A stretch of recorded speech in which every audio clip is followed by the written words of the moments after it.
His classmate jabbed him. The teacher saw him sleeping in class. The whole room erupted in laughter. Of course the class idiot was caught sleeping again. The teacher then stalked over and asked if her class was that boring. But Blair, he couldn't believe his eyes. Who is this woman boring? These curves are anything but boring. Just look at that geometry. They're perfect spheres. Teacher did not appreciate that look. She yanked him by the ear, pointed to the blackboard, and forced him to solve the problem. The kid's mind was still foggy. Thanks to that perfect geometry, he had to use his special technique to calm down and get the blood flowing from down there back to his brain. Blair finally saw the problem. Sum all the numbers from 1 to 100. Professor Brittany yelled at him to hurry up.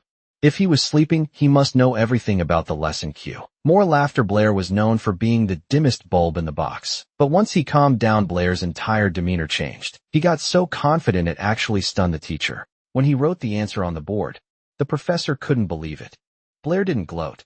He just said he needed to go to the bathroom to take care of something. The classmates were speechless. Could that answer actually be right?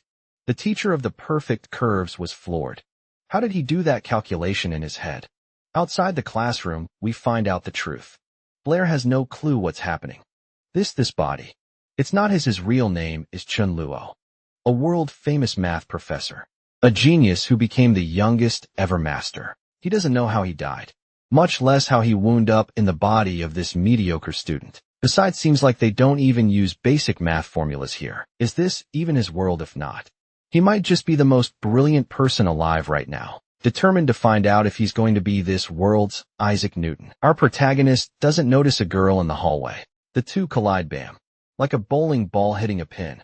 Blair's head hurts, but he feels something very soft in his hand. That honestly made it all worthwhile. He scrambles back when he realizes the situation and offers the girl a hand. She is furious. Blair, you again? Blair, confused, just asks, do we know each other?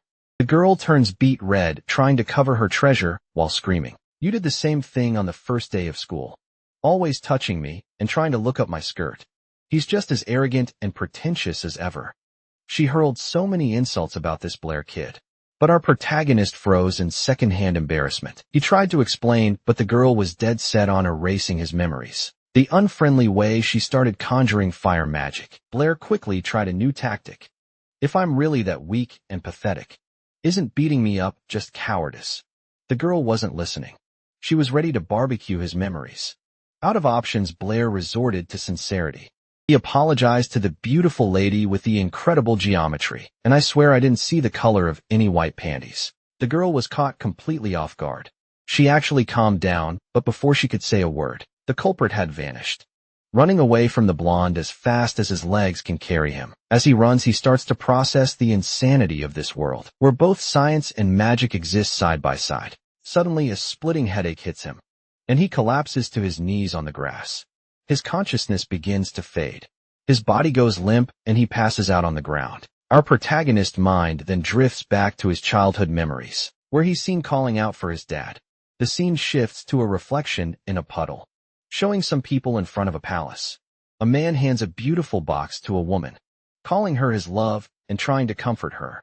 Right after, the woman grabs a child by the arm and rushes inside a big, two-story house. Inside, while she's tending to her things, she overhears two women gossiping.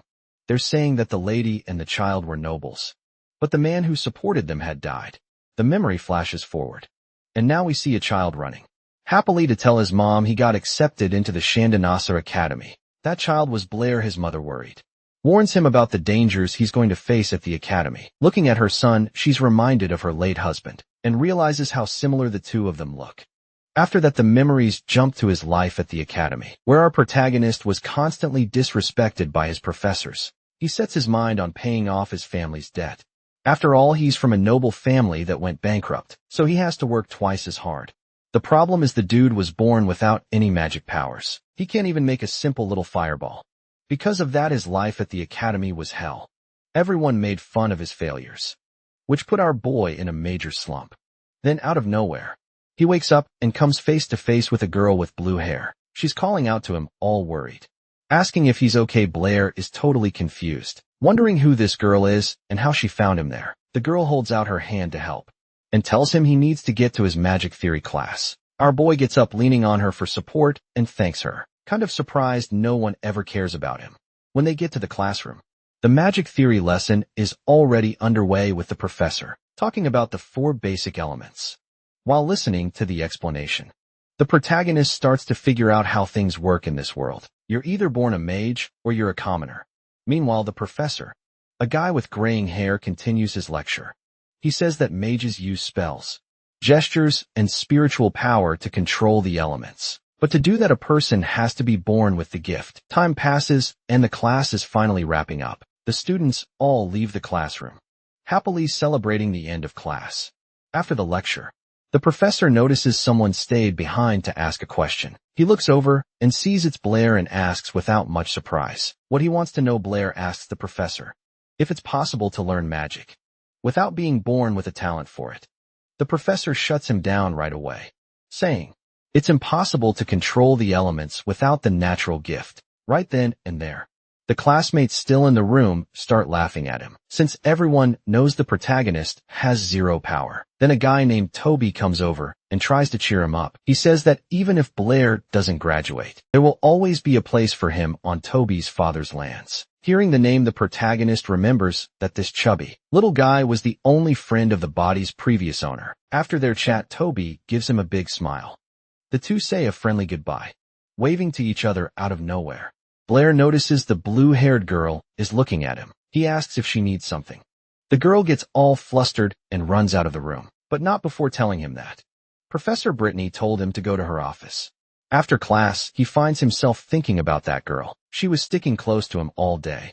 It seemed like she wanted to say something. The guy realizes that even though he's a math genius, that's not going to help much in a world of magic if he doesn't have any powers. With a sliver of hope, he decides to try and use what little magic he has to summon a flame. He looks at his own hand, concentrates, and tries to use the fireball technique, hoping something will happen. His hope was already fading and despair was setting in, because it looked like he had failed again. But then out of nowhere his hand erupts in a bright orange flame. The guy is completely shocked, staring fascinated at the fireball in the palm of his hand. He doesn't understand a thing, just sees that yellow light glowing there. He can hardly believe it's real, because as far as he knew, this new body had 0 magical power. But there's no denying it. He has to accept reality and even lets out a sigh of relief. Right after our boy starts playing around with his new power, then he stops and starts to wonder how out of nowhere this ability appeared. He figures this happened because the worlds crossed over somehow, and out of nowhere he remembers he needed to talk to the teacher. He goes to her office, knocks on the door, and hears a voice from inside telling him to come in, apologizing for bothering her. Our boy enters the math teacher's office, but when he looks inside his eyes go wide and he turns bright red. He finds the teacher, who's pretty hot, in a really weird pose and just stands there staring. But she doesn't even seem to notice his reaction and greets him cheerfully. At this point the protagonist is still frozen, just staring at her. The teacher, totally chill, tells him not to mind the scene, because she always does her calculations in that position. Blair's still a little flustered, asks why she called for him.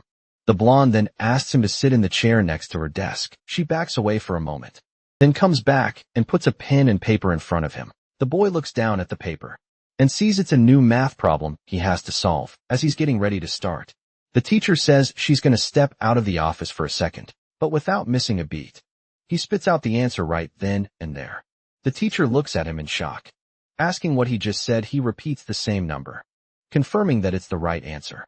Suddenly the blonde rushes over to him, grabs him by the shoulder, and starts asking, all worked up, how he solved it, because for her that problem takes forever. Looking a little angry, she asks if he'd solved that problem before, even though she chose the number 79 at random. The protagonist asks if she really wants to know the answer. She half-jokingly insists again that he tell her how he did it. The guy's gaze unintentionally drifts down to her chest, and he a bit shyly agrees to explain everything. He's even surprised, thinking to himself that deep down his teacher is kind of naive. Without wasting any time, he jumps right into the explanation. He says he saw the teacher solving the problem by adding the numbers one by one. He says that's a pretty risky approach, and it's really easy to make a mistake. But he congratulates her, because her calculations were actually correct. She looks at her papers totally confused and says that's the only way she knows how to solve it. Our boy gives a big grin and says she's wrong. He starts to explain a new way where first you have to find a pattern. According to him, you just take the first number with the last, the second with the second to last, and so on. Adding these pairs always gives you 80. He asked the teacher, how many pairs of numbers that add up to 80 are in the problem? The blonde jumps out of her chair and shouts the answer, 39. The boy immediately praises her and tells her to sit down, but then quickly apologizes, saying it was out of habit.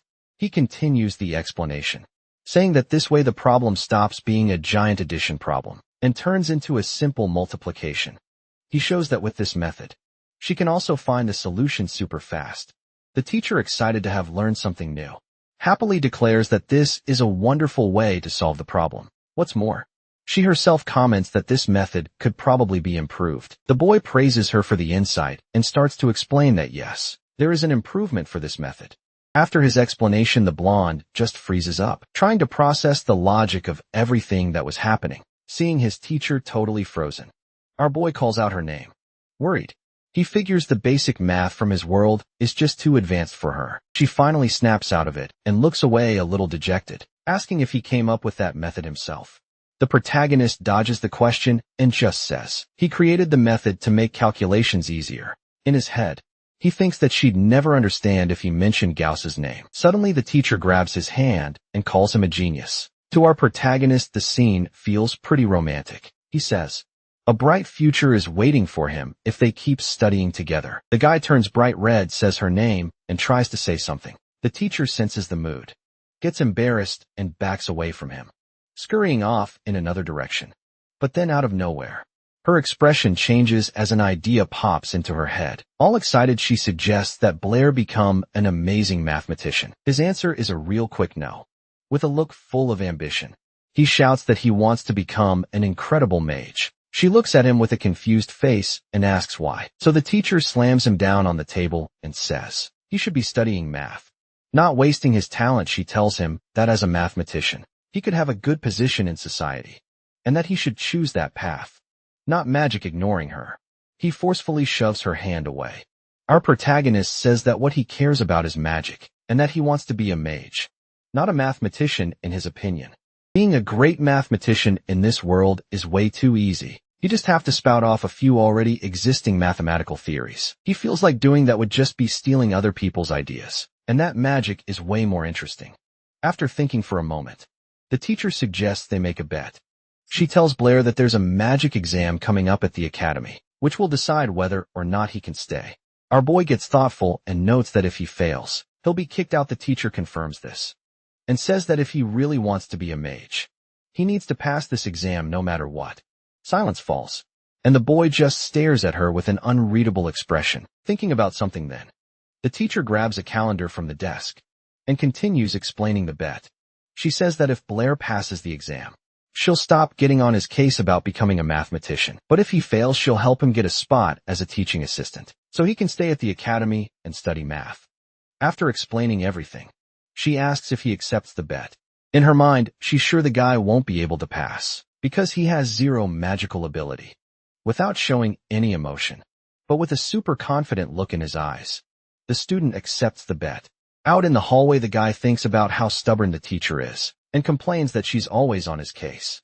He starts replaying the earlier scene in his head, imagining it in a much more romantic way than it actually happened. Noticing these kind of dirty thoughts, he decides to distract himself by going to practice some magic. But then out of nowhere, a girl with ribbons comes running towards him at full speed. They have a nasty collision, and the two of them bonk heads. After that, they both start falling to the ground at the same time. Our protagonist thinks the situation feels familiar, and then he feels something in his hand. When the pain fades, he opens his eyes and finds a girl sitting on top of him. The blonde realizes his hand is on her chest, and right away starts beating the crap out of our boy.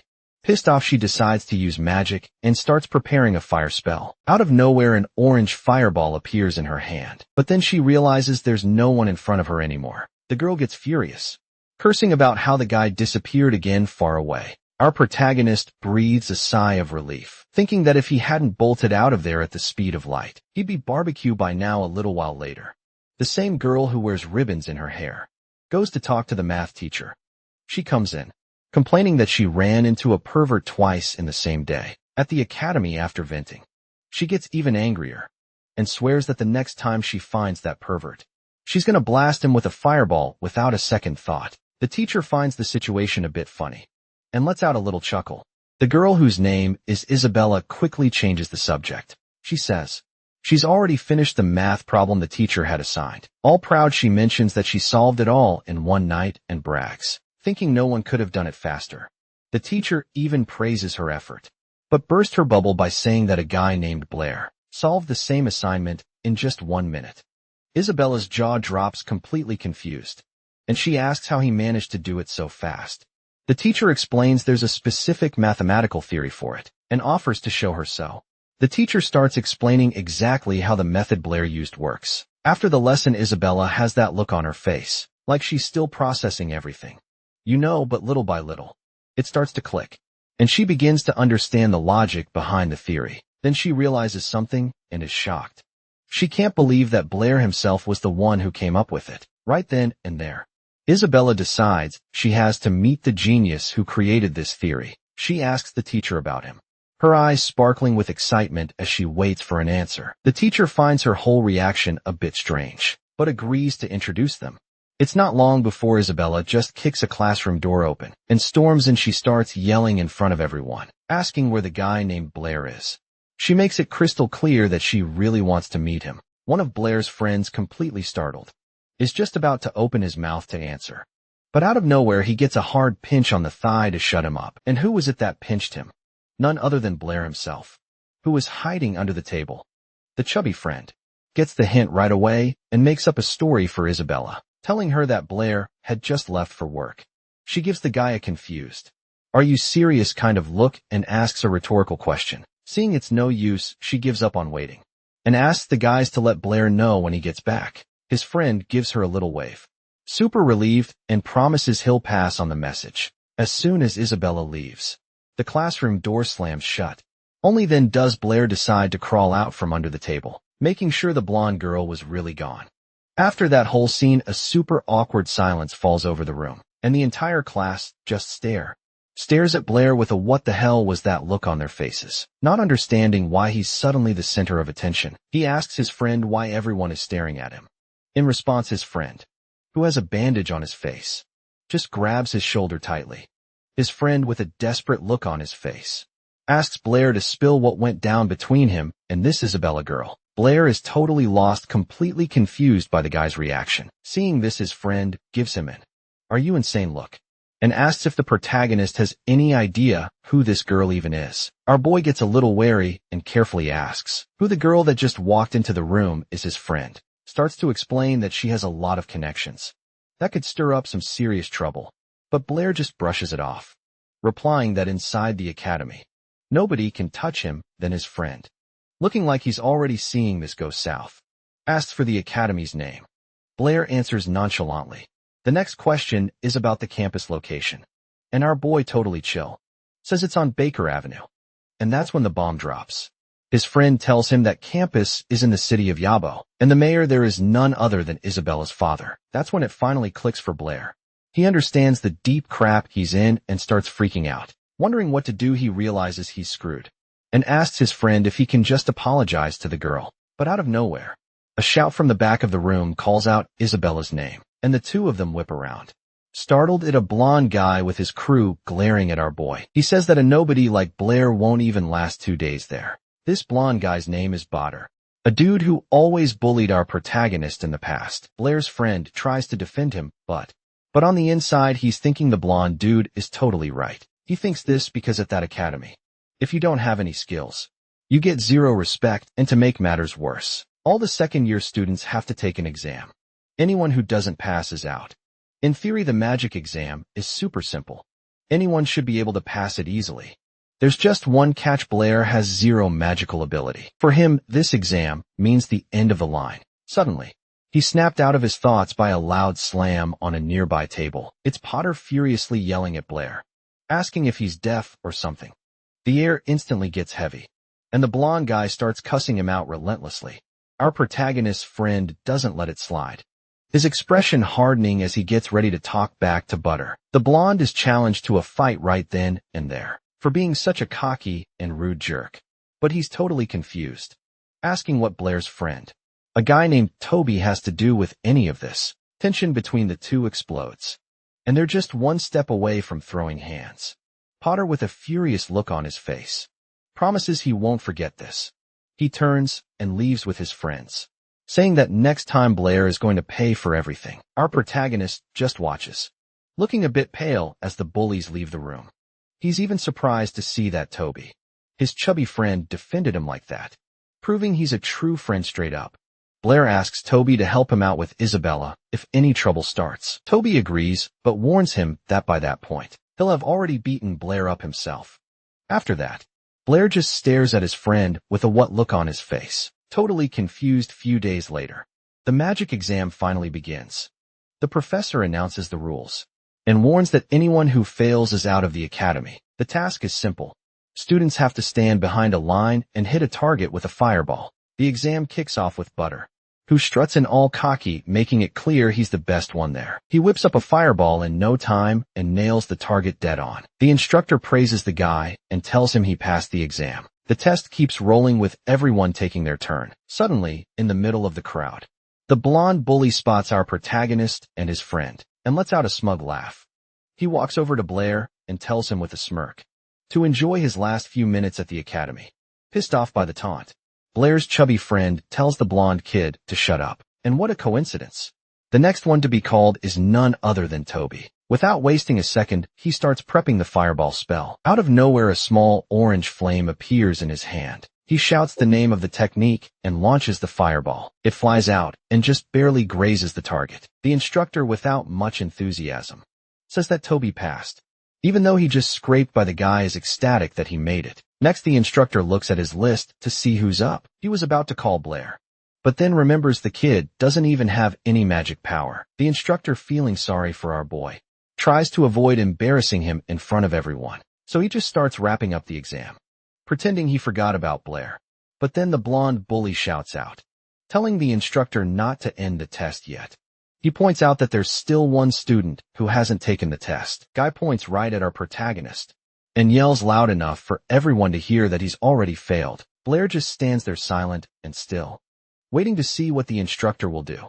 The instructor, a bit awkwardly, asks the kid if he's going to take the test. The blonde bully's crew hears this and starts laughing their heads off, mocking Blair as the crowd murmurs about the protagonist. A math teacher happens to be passing by.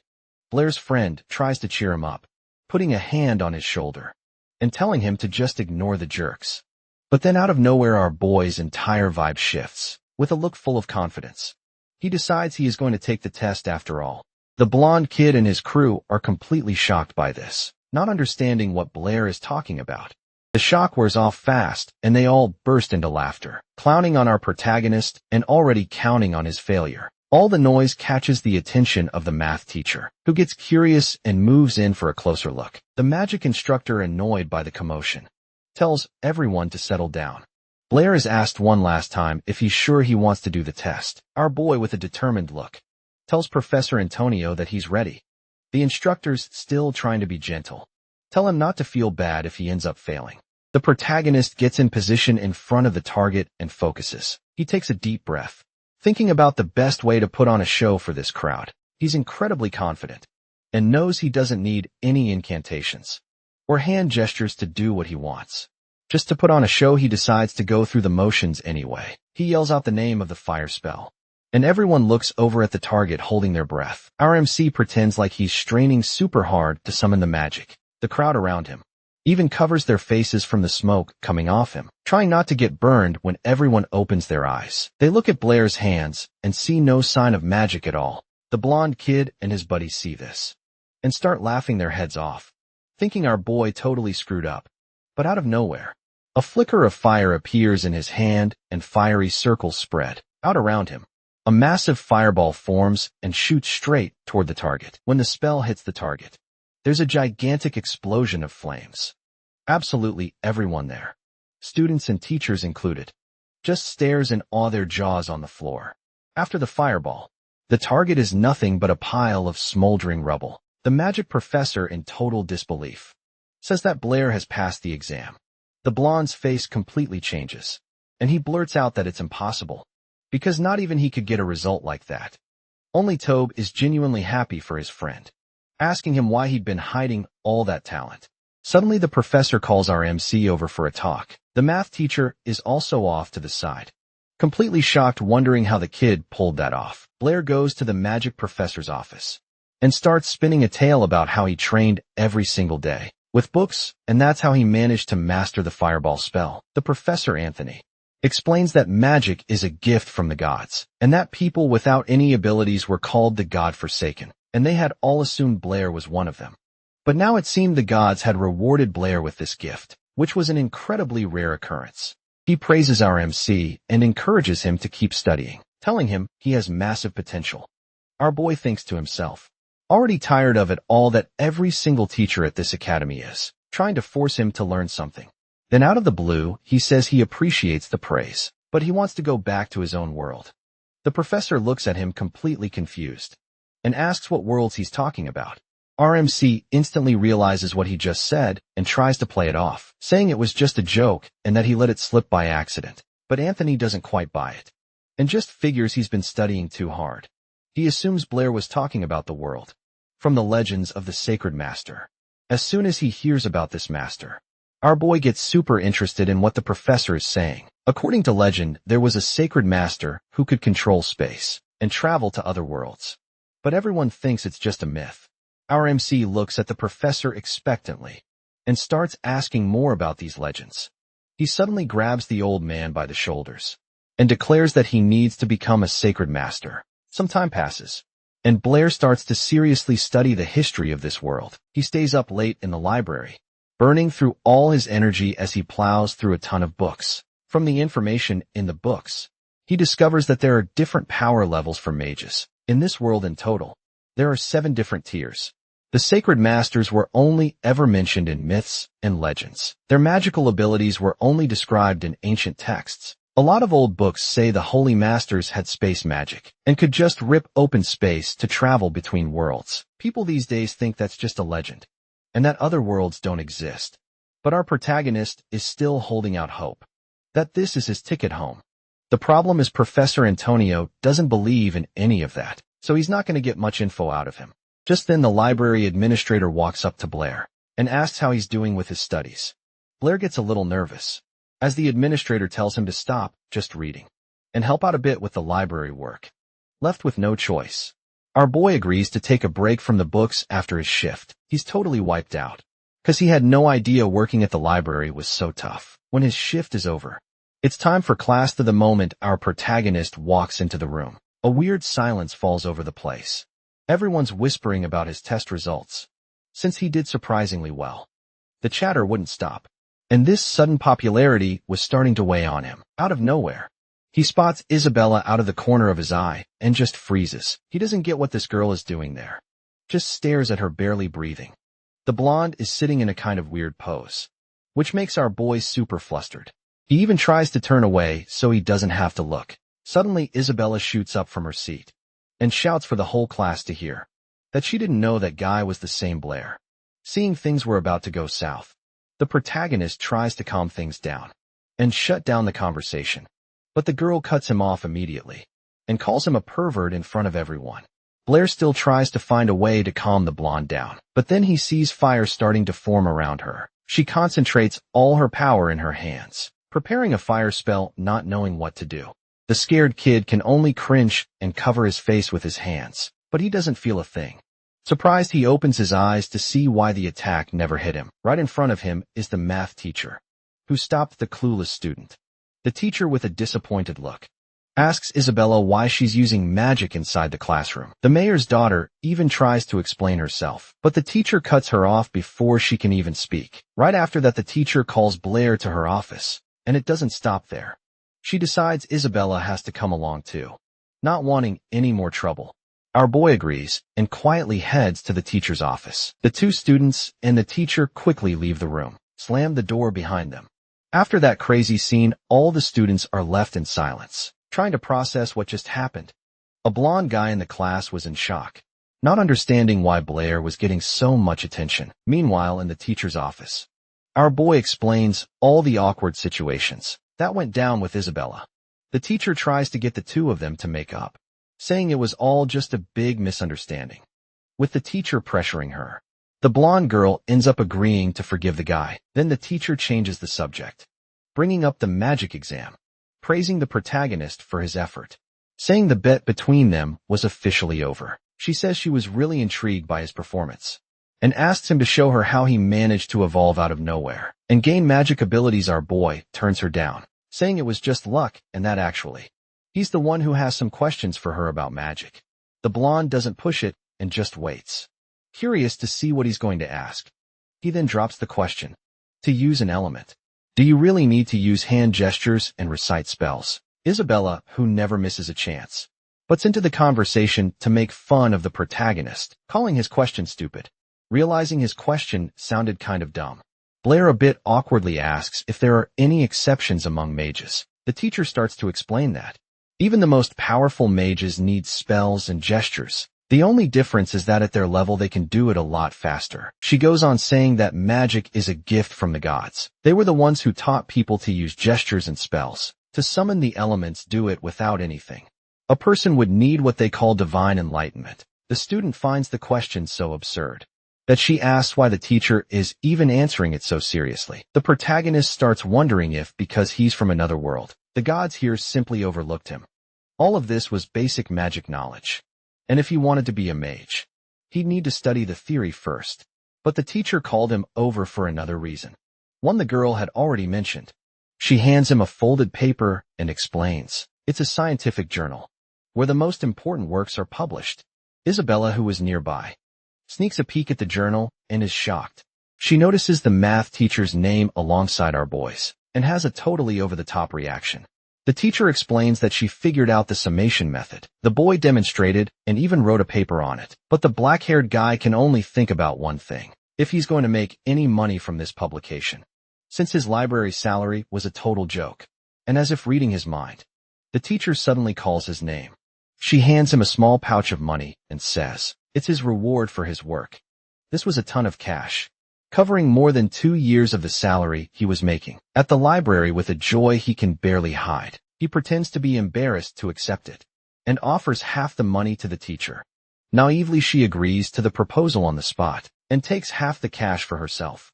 Blair's face falls instantly. He never expected her to actually take his money. The pain is immense because he only offered it out of politeness, with a single sentence. He got rid of half of all the money he had earned. Because of this, he started having some dark thoughts about how he needed to get out of this world as soon as possible. But suddenly, something catches his full attention, and he stares intently at the teacher with a newfound interest. He wants to know if every article published in that scientific journal pays the same amount of money. In response, he hears that yes, the payment is for each published article. And out of nowhere, a brilliant idea pops into his head, one he just has to share. He suddenly starts explaining a new theory, one he brought from his old world. The teacher realizes what he's talking about and calls it Hughes's enigma. Our boy, who's not really up on this world's science, gives the girl a confused look. He explains that Ralph's riddle is a math problem created by some ancient sages. The story goes like this: Ralph has 7 sons. Each son has 7 bags, each bag has 7 cats, and each cat has 7 kittens. The problem itself doesn't involve huge numbers. If you just add everything up, you'll get the answer. But the thing is, if the numbers were bigger, it'd be really good to have another way to solve it. So the blonde, with genuine interest, asks if he can solve Ralph's riddle using a different method. With a confident look, he replies that he has a few ideas about it. The girl gets super inspired by his answer and asks to work with him on this new method. Time passes as they work, and after a few hours, the student who'd been in the office the whole time ends up falling asleep in her chair. Suddenly, she's woken up by a scream right next to her. The one screaming is the professor. She's jumping for joy, saying, "Our boy finally solved the problem."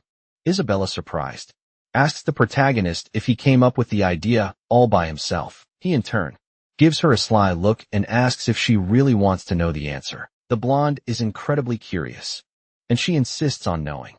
In response, he says he doesn't have any special skills. He just studies like crazy. The girl, jaw dropped, asks if he's telling the truth, while later she's still thinking about what he said. Out of nowhere, something unexpected happens right in front of her, leaving her shocked. She spots the protagonist in the 3rd-year building and wonders what he's doing there. since he's a second year.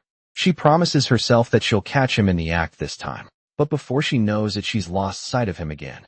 By this point, the protagonist is already near a high stone wall behind the third-year building. This was the place Toby had told him about, hoping his friend wouldn't do anything stupid. The light jump. Our boy hops over the wall and suddenly remembers his magic teacher. He told him that if he wanted to learn about magic, he should go to the Magic Association in the city of Yabo. Behind the wall lies something surprising, and the protagonist freezes for a moment. He takes it all in, appreciating the city's unique architecture. The area feels peaceful and quiet, but the main street is bustling with activity. Merchants on every street are calling out to potential customers, hoping to sell their goods. A black-haired guy casually strolls through the city, taking in all of its beauty. His attention is drawn to an imposing castle with beautiful white walls right in the center of it all. He recognizes it right away. That's the Magic Association he was looking for. Before heading inside, he carefully pulls a mask of some sort out of his pocket. He needs to be careful. It's best not to reveal his identity needlessly, since the association's entrance was pretty quiet. He went straight to the main desk. There he runs into a blue-haired girl who immediately offers to help. Our protagonist instantly recognizes her as Molly, one of his classmates, and wonders what she's doing working there. The girl offers him the services of a high-level mentor, but charges an insane amount of money for it. When our boy hears the price, he's a little shocked, not getting it at all. He obviously doesn't have that kind of cash, so he just gives up on the idea and starts to leave the building. But then Molly calls him back. She says that if money is the issue, you can just sign up for the association's library. Bullier turns around surprised and even asks again, just to make sure he heard her right about this library. Turns out, the Magic Association's library has thousands of books on the subject, and the best part, it's free.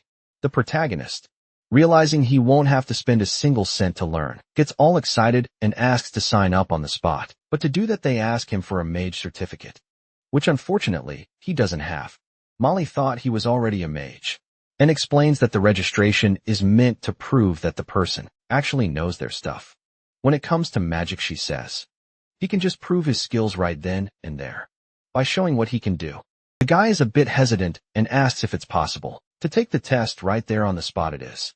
But Molly warns him that the specialist on duty today is a real hard ass. Apparently, only 10% of people pass his test. Even so, our protagonist isn't discouraged and agrees to take the exam, especially since jumping the wall again wouldn't be very practical. A little while later, they arrive at the examiner's room. A guy named Andrew, our boy, notices that the man is wearing a red mage's robe with 2 silver stripes. This means he's a mid-level mage of the fire element. The mage doesn't waste any time and gets straight to the point, asking who the boy is and why he's wearing that mask. The guy introduces himself as Chun Luo from the previous world and explains that the mask is to hide a burn he got while training. The old man sitting next to him makes a snarky comment, saying his fireballs must be pretty special for him to have managed to burn his own face. Andrew, with a bit of interest, finds the boy's name odd and thinks that given his age, he could only be a low-level mage at best. Molly suggests they go to the exam room to test the guy's skills, but she gets a blunt no, which leaves her looking surprised. The examiner says they don't need a room, and that the test can be done right there, inviting our boy to show him what he's got. Beliar looked at the mage surprised, wondering if he was serious about him having to use magic right there. He's confused by the lack of space in the room. The old man looks at him mockingly and says that Andrew won't get hurt by the pathetic little fireball the boy will probably create. Our boy, for his part, doesn't even bother to argue and just accepts the conditions. He stops right in front of the examiner and begins to concentrate all his magical power into his hand. The mage isn't too fond of the way the spell is being cast, but to everyone's surprise, a massive amount of power starts to gather in the protagonist's hand. Suddenly, everyone realizes the fireball is going to be massive, and Andrew screams for him to stop. But it's already too late to cancel the spell, and the guy decides to use his skills to the fullest. The entire room is lit up by the brilliant flash of a massive fireball. A bright light takes over everything, and the fireball heads right for the examiner. The guy wasn't expecting that kind of power, and tries to take cover behind the door. Then, out of nowhere, a massive explosion goes off inside that little room. After the explosion, there's just silence, dust, and smoke everywhere. The girl who was watching breathes in all that soot, and starts coughing nonstop. She tries to pull herself together to see what went down. At the end of the test, through the black smoke, she sees an old man coughing who seems to have cast some kind of spell, where the examiner was standing. There's now a giant blue shield protecting him. Andrew, meanwhile, is on the floor covered in dust, trying to figure out what just happened. So it was the white-haired old man who managed to put up the shield in time and save the bald mage. He keeps holding the barrier with a dead serious look on his face, trying to peer through the smoke. The examiner is in such a state of shock that he doesn't even react, and the older mage has to shake him by the shoulders to get him to snap out of it. The girl just stares at the whole scene completely in shock. Our boy, realizing the confusion, immediately apologizes to the mages. He explains that he thought everyone was prepared for his spell, and that's why he went all out.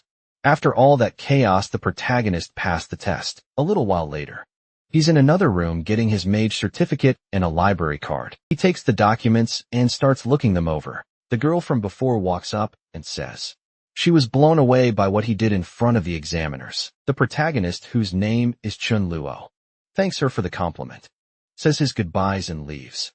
The thing is, he called her by her name, and she's left standing there confused, trying to remember where they know each other from and how he knew her name. Arriving at the library, Chun Luo is impressed by the sheer number of books. He doesn't waste any time grabbing a book and sitting down at an empty table to read. Our boy is surprised, because the books actually contain a lot of really important information. He's mainly interested in the ones that talk about magical and spiritual power. Basically, a mage's strength is defined by their level of spiritual power. The more spiritual power you have, the stronger your magic, and that's not all. High-level mages can even control the elements of weaker mages. But the explanation about the 4 magical elements in the books is kind of all over the place, because the knowledge in this world is pretty basic. The mages here think that these 4 elements are the foundation of everything, not just magic, but the entire world. To them, all other elements are just a combination of these 4 primary ones. From the perspective of modern science, this idea is super outdated. Any student knows that matter is made up of various elements from the periodic table, not just 4. But since magic and magical elements are real in this world, the protagonist can't find a scientific explanation for it. Then out of nowhere an idea hits him.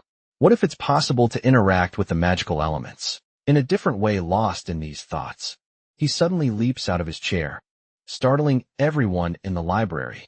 If his theory is right, he might just be able to create a completely new kind of magic. Out of nowhere, he gathers the papers that were on the table. Without a second thought, our boy gets his stuff and bolts from the library. He needed to test this crazy idea and went straight to the Magic Association.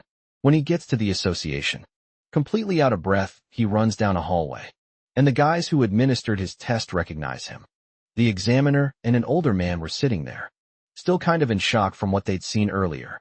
To help set the scene, a blue-haired girl was serving them tea. This Andrew guy comments that this Chun Luo has extremely low spiritual power, but even so, he managed to create a huge and super powerful fireball. And the weirdest part is that the old man couldn't even control the element. The kid summoned the gray-robed mage. Thinks maybe the kid has some secret they're not getting. It was already getting dark, so the protagonist decides to get out of the city and head back to the academy. On the way, he just hops over a high stone wall like it was nothing, and he lands smoothly on the other side, on his feet without kicking up a single speck of dust. Our boy doesn't want to waste time and decides to try creating that new magic. Right then and there, a bunch of ideas start popping into his head, and he struggles to focus and create something different. The protagonist takes a deep breath and out of nowhere feels a strange energy, a whitish flow one he doesn't recognize, starts swirling around him. He figures out that this energy is coming from his own body, and that he can control it. He tries to direct this flow of chi to create a second element. A ball of magic forms in his hand, and it transforms into oxygen. But then he's not sure if it's actually pure oxygen. There was no way to tell just by looking. So Blair gathers the oxygen he created in his hand, making it denser and more concentrated. He figures if it's really oxygen, all he has to do is set it on fire to be sure. But the first attempt is a bust. He adds fire, and only a little puff of smoke comes from his hand. Without losing hope, he tries the crazy experiment again. He creates the oxygen in his hand one more time, compresses it tight, and lights that thing on fire. Suddenly, a giant explosion goes off all around him. The shockwave is so strong. It shatters the windows of the nearby buildings. Give you an idea. Even a glass that was just chilling on the math teacher's desk started to crack all over. The teacher hears the huge noise coming from the street and drops what she's doing to see what happened. Through the window, now completely cracked by the shockwave, she sees the explosion that went off near the building, in the middle of a patch of grass. A ton of sparks and clouds of smoke are rising up. Our boy is right in the middle of the whole mess, trying to breathe in the thick smoke that's formed around him. The wind starts whipping everything through the air in a weird way. Then the protagonist thinks he got really lucky for reacting so fast, out of nowhere. Our boy's face is covered in sweat, and he's got a look of genuine fear. He looks to the side, trying to figure out just how much damage the explosion caused. Apparently, that oxygen was way more powerful than our protagonist had imagined. Suddenly, he hears a voice yelling from a distance, asking what happened. Our boy turns around and sees some guy running towards him. He didn't expect it to be that loud. The protagonist decides it's best to bail before he gets into trouble, so he bolts into the woods to hide. Despite the chaos, it seems Blair managed to create something worthwhile. A while later, we see him in the classroom thinking about everything that went down. He's exhausted from pulling an all-nighter studying, so he decides to take a quick nap right there at his desk. But peace is not an option for him. And out of nowhere, someone starts slapping him. Hard on the back, it was Toby, who frantically starts telling him about the drama from last night. To avoid suspicion, our black-haired boy says he slept like a rock. The word is there was an explosion near the third-year building that shattered all the windows. Everyone thinks some super powerful mage did it, but nobody knows why. Our protagonist comments that he's never seen a mage like that, and his friend gives him a shocked look, asking what he means. He's never seen a high-level mage. After all, their math teacher is a super high-level mage. Hearing this, Blair's face is one of pure shock, and he even jumps out of his chair. A little later, our protagonist decides to go talk to the teacher, and the scene cuts to him knocking on her office door. She opens the door almost immediately and greets her student. Our boy came at the perfect time, because she actually wanted to speak with him. She tells him that the Mathematicians Association has already published an article on Routh's enigma, and since he was the one who proposed the solution, his name is listed first among the authors.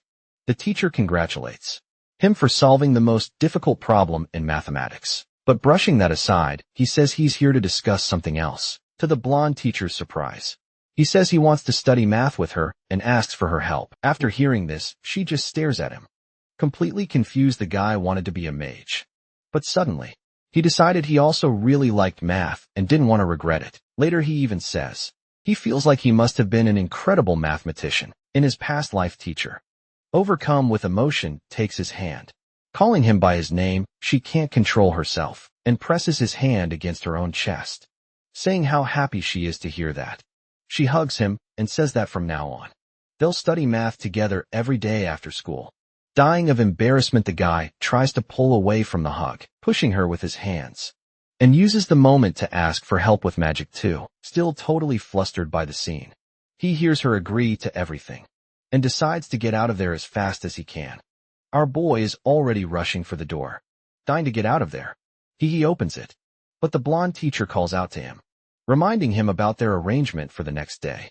He just agrees, wanting to bolt.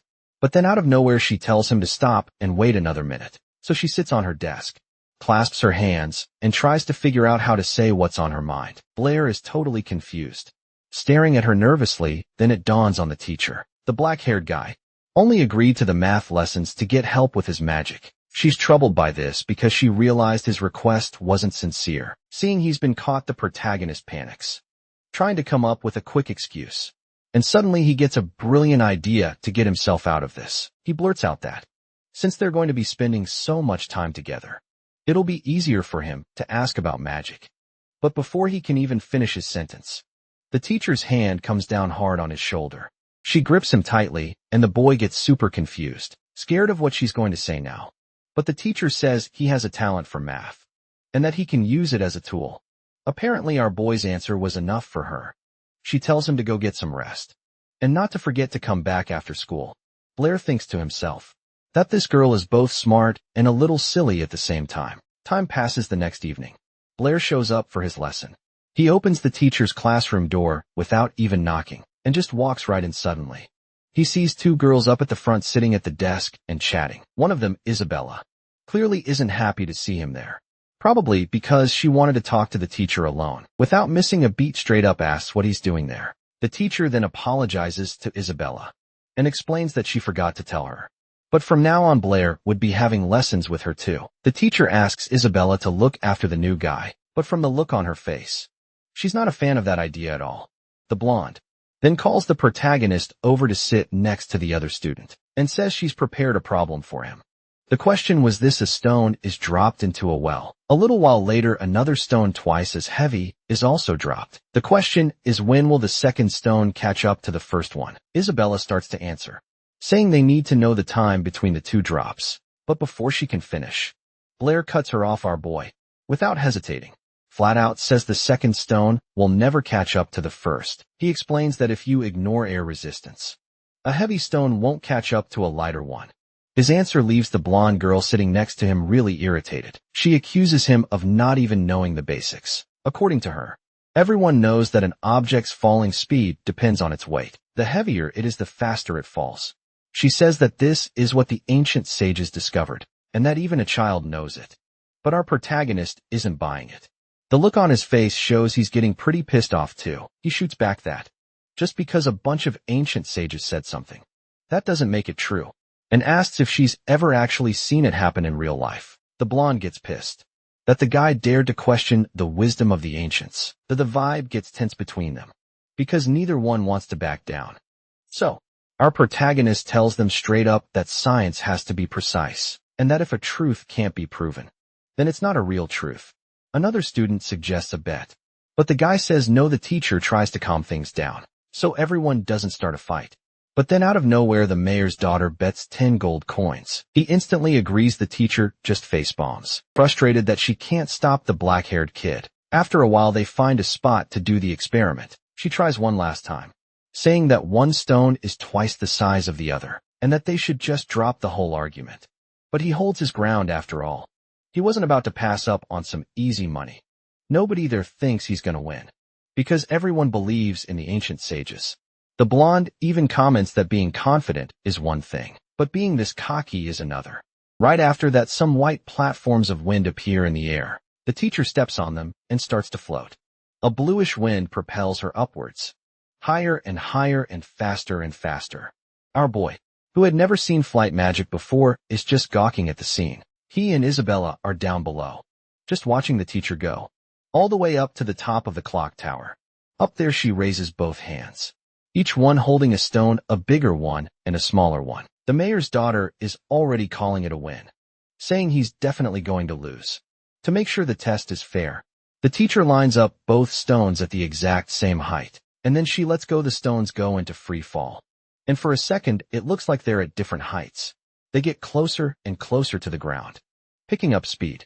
But suddenly both stones hit the grass at the exact same time. The blonde's jaw drops, unable to believe what she's seeing. The guy, on the other hand, just gives a little smirk because he already knew the outcome. The teacher from way up there also has a look on her face like she has no idea what just happened. She uses the spell again and slowly descends to the ground to get a closer look. The two stones are still there, sitting on the grass, while the trio just stands there thinking about what just happened. Isabella finally seems to get it, and her face is just pure confusion.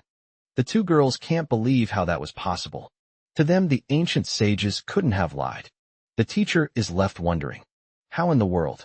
Her student knew that the law of falling bodies was wrong. He then explains that he read about it in a book.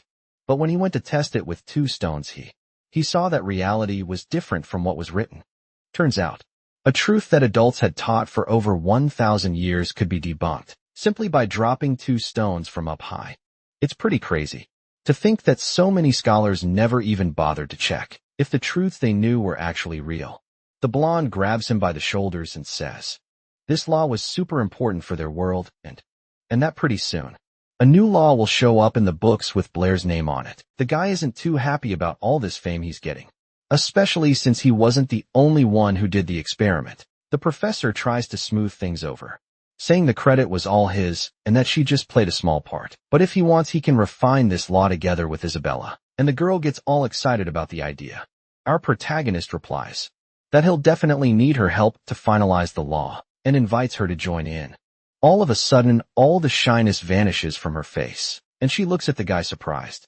Her mind starts racing, thinking hard about his proposal. She even imagines the newspaper headlines, announcing that two geniuses have appeared at the academy and are working together on a new law. Her face turns red again. As she thinks about the possibility of working with the guy, the girl decides not to show what she's feeling and trying to play it cool. She timidly agrees. The blonde is lost in thought for a while, realizing they'll have to work alone. Together, she starts imagining possible names for the new law, thinking about how their names would be side by side in the title, which makes her blush again. Then out of nowhere, she offers to help our protagonist if anyone messes with him at the academy. All while thinking about how smart and handsome he is. Suddenly, the guy holds out his hand to her, and the girl immediately thinks he wants to shake hands. This gesture made Isabella all flustered and even a little upset, without even understanding why. She decides to ask what he wants with his hand out, and in response he asks for 10 gold coins. Our protagonist clearly meant something else by that gesture, and his eyes start to sparkle at the thought of the cash he was about to get. The girl was super disappointed for getting it wrong, and backed away from him a bit sulky. In the end, our protagonist gets the promised payment from the bet, and starts counting the coins. He's thrilled for winning 10 gold coins in a challenge, and getting rich in a single day. Isabella figures out that the guy is more interested in money than fame, but she still feels like that's not the whole story. Our protagonist gets thoughtful after her words, and goes silent for a moment. The girl, with genuine curiosity, decides to ask him what he really wants. This question catches the guy by surprise, because until now he hadn't really stopped to think about it. He considers everything he's done in this world, and suddenly something clicks. Memories of his past life flash through his mind, of how he used to grind as a teacher. He remembered his students, his job, and his friends who he left behind in a world that's long gone. After diving into these memories, he finally finds an answer to give the girl. But what he wants apparently isn't something he can just go around telling people. So he just denies that he's only in it for the money, to live a better life with a fake smile on his face. He says goodbye to Isabella and the professor, without getting the answer she was hoping for. The blonde thoughtfully watches the guy as he walks away. She realized that he's carrying some thoughts he can't share with anyone. A day passes, and Blair is already sitting in the classroom, thinking that sleeping at his desk is way more comfortable than in his tiny room. But looking at the situation, he comes to the conclusion that at least now he has money. He knows he can't just stand around, so he's got to keep moving. Just then, a blonde guy named Butter slams his hand on his desk and calls out to Blair grudgingly. Butter tells him that some guy named Feige is looking for him. Blair is completely confused and asks who that is, because he's never heard the name in his life. Butter doesn't like that answer, gets pissed, and grabs our boy by the hoodie. But out of nowhere, a voice tells the guy to let Blair go immediately, and nearby another blonde guy appears, all dressed up and adjusting his tie. Turns out this was the Figgy guy, the big shot who was looking for our protagonist. And he didn't come alone either. He had two very serious-looking guys with him, staring at Blair, like they were trying to burn a hole through him with their eyes. This Figgy guy looks at Blair with contempt. Our boy, on the other hand, is just curious since he's never seen the guy before. The blonde in the blue shirt then turns to our protagonist and asks if his name is Blair. He sizes Blair up from head to toe and lets out a sarcastic little laugh, standing right in front of him. That's when it clicks for our protagonist. With a serious face, he tells the guy to let him go and introduces himself, asking what's going on. The smug blonde warns Blair to stay away from Isabella. In his mind, a guy like Blair shouldn't even get near a girl like her. After delivering his message, Feige tells his crew to scram, and they all take off. On his way out, the blonde bumps into Toby, who was just passing by. The chubby guy can't take the impact and awkwardly falls to his knees, so scared he doesn't even dare to say a word, just quietly waiting for the group of bullies to leave. A bit awkwardly, Toby walks up to our protagonist and asks if he's okay. Blair says he is, that the guys just wanted to talk. But Toby is super surprised that Feige came at Blair out of the blue and can't figure out why. Then Toby explains the situation. That blonde guy is Feige, the class president, and everyone at the academy is terrified of him. He's from the famous Howard family and is the son of a viscount. And to make matters worse, his dad is a big shot in a secret society.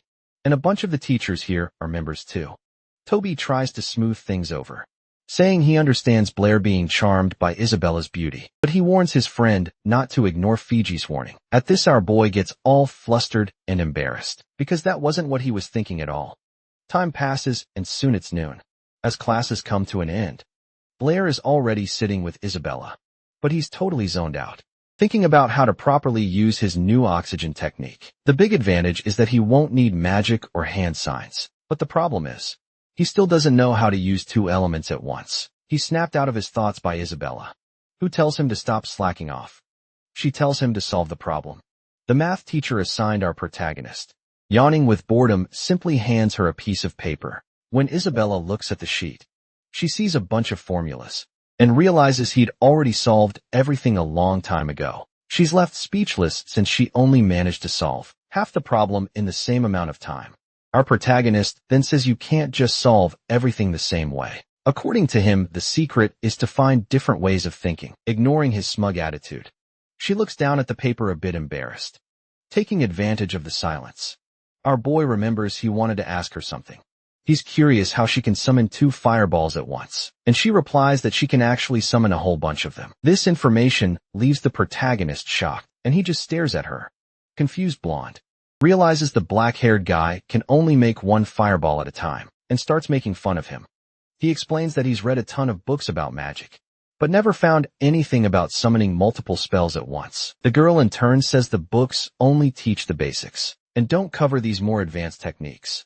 To learn that stuff, you'd have to hire a really expensive magic consultant, but she adds if someone called her sister, she'd help them learn herself, without skipping a beat and with a completely straight face. Our protagonist calls her sister right on the spot. The girl wasn't expecting such a quick, direct response and is completely caught off guard. The deadpan expression on his face when he said the magic word left her all flustered, but since a promise is a promise, she agrees to teach the guy. After this, they leave the academy and find a more secluded spot to train. The girl focuses and casts the spell. Suddenly a bunch of yellow fireballs appear floating all around her. Our boy is completely amazed by the sight, since he can barely even create 2. What really catches his eye is how stable her spells are. The girl explains that the main secret to summoning multiple fireballs is the distribution of spiritual power. Most people believe that spiritual power can only be focused on a single point, but once someone masters this technique, they can distribute their power to different points. Each of these portions of power is capable of summoning a spell, and that's how you summon multiple fireballs. The protagonist then asks if it would be possible to summon different spells, using each portion of power, and she excitedly confirms.